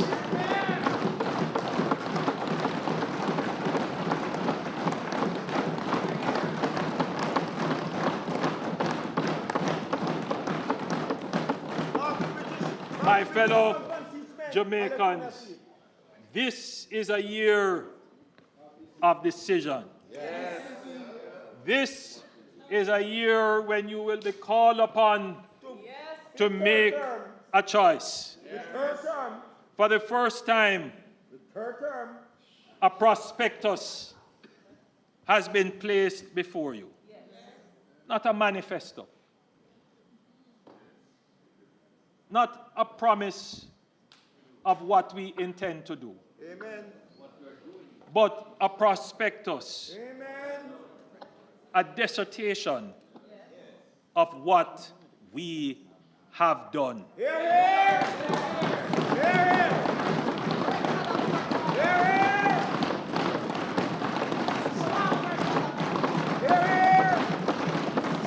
For the first time, you have a rational basis on which to judge options.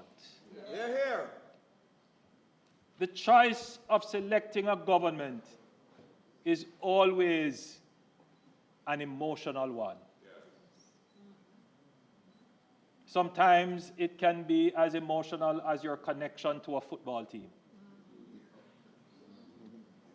but the consequence of supporting the wrong football team cannot compare to the anguish that you will suffer if you support the wrong government.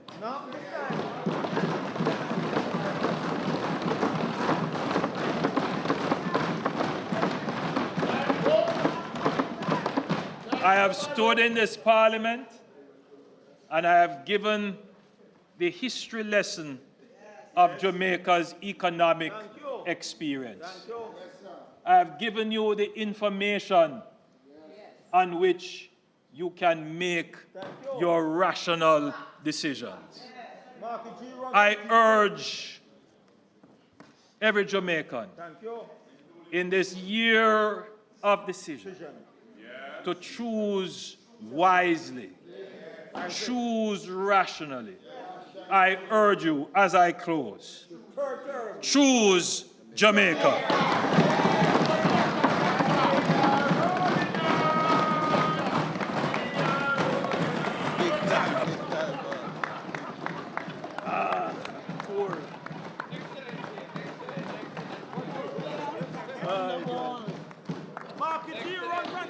Massive tour.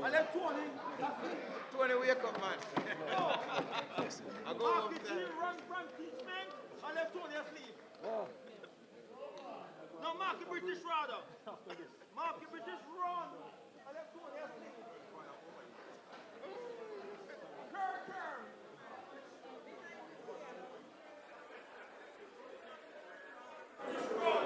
House Leader.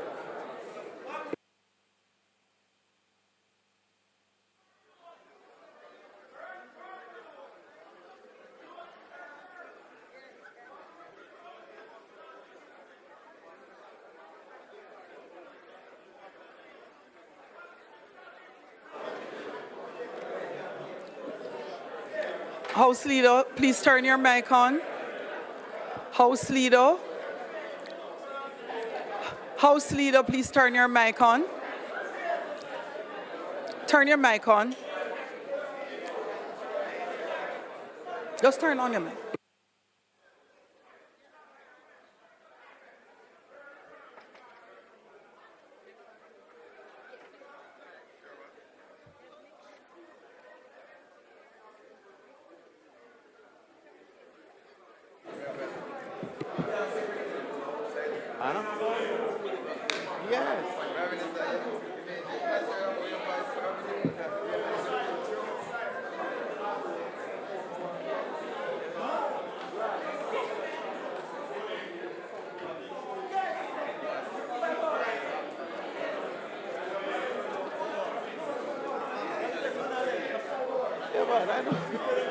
Okay,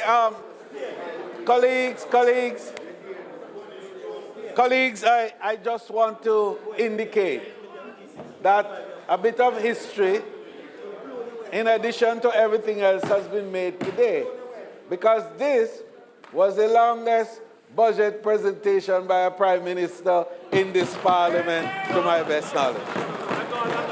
No, this is 5 hours plus. Yes. No.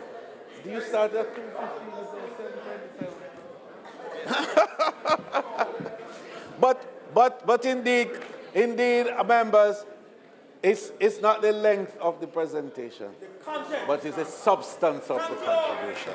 And so, I, Madam Speaker, would ask that we suspend this element of the financial debate on the appropriations bill until Tuesday, March 25th, when the Speaker, who will close the debate, will be the Minister of Finance and the Public Service and Member of Parliament for St. Andrew Eastern, the Honourable Favour Williams. Please remain standing. Those in favour, please remain standing, House Leader. Those against, the ayes have it.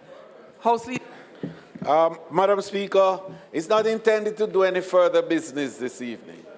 I therefore move that the House be adjourned until Tuesday, March 25th at 2 p.m.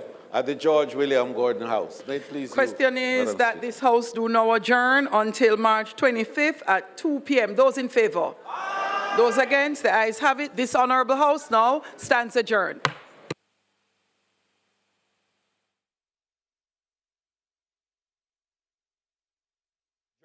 Good management of your tax dollars has enabled me to achieve this and many more. This has really been a life-changing experience for me and my family. And I have so much thanks to give to this country. This is really joy for me. I am glad for this. And I can't say how much I thank Jamaica, because this is all done by Jamaica. Honorable Prime Minister, you are giving us, this family, a chance to enhance our standard of living. We thank you. This is a worthy cause, and where I'm coming from, to see where we have reached. To God be the glory. Great things He has done.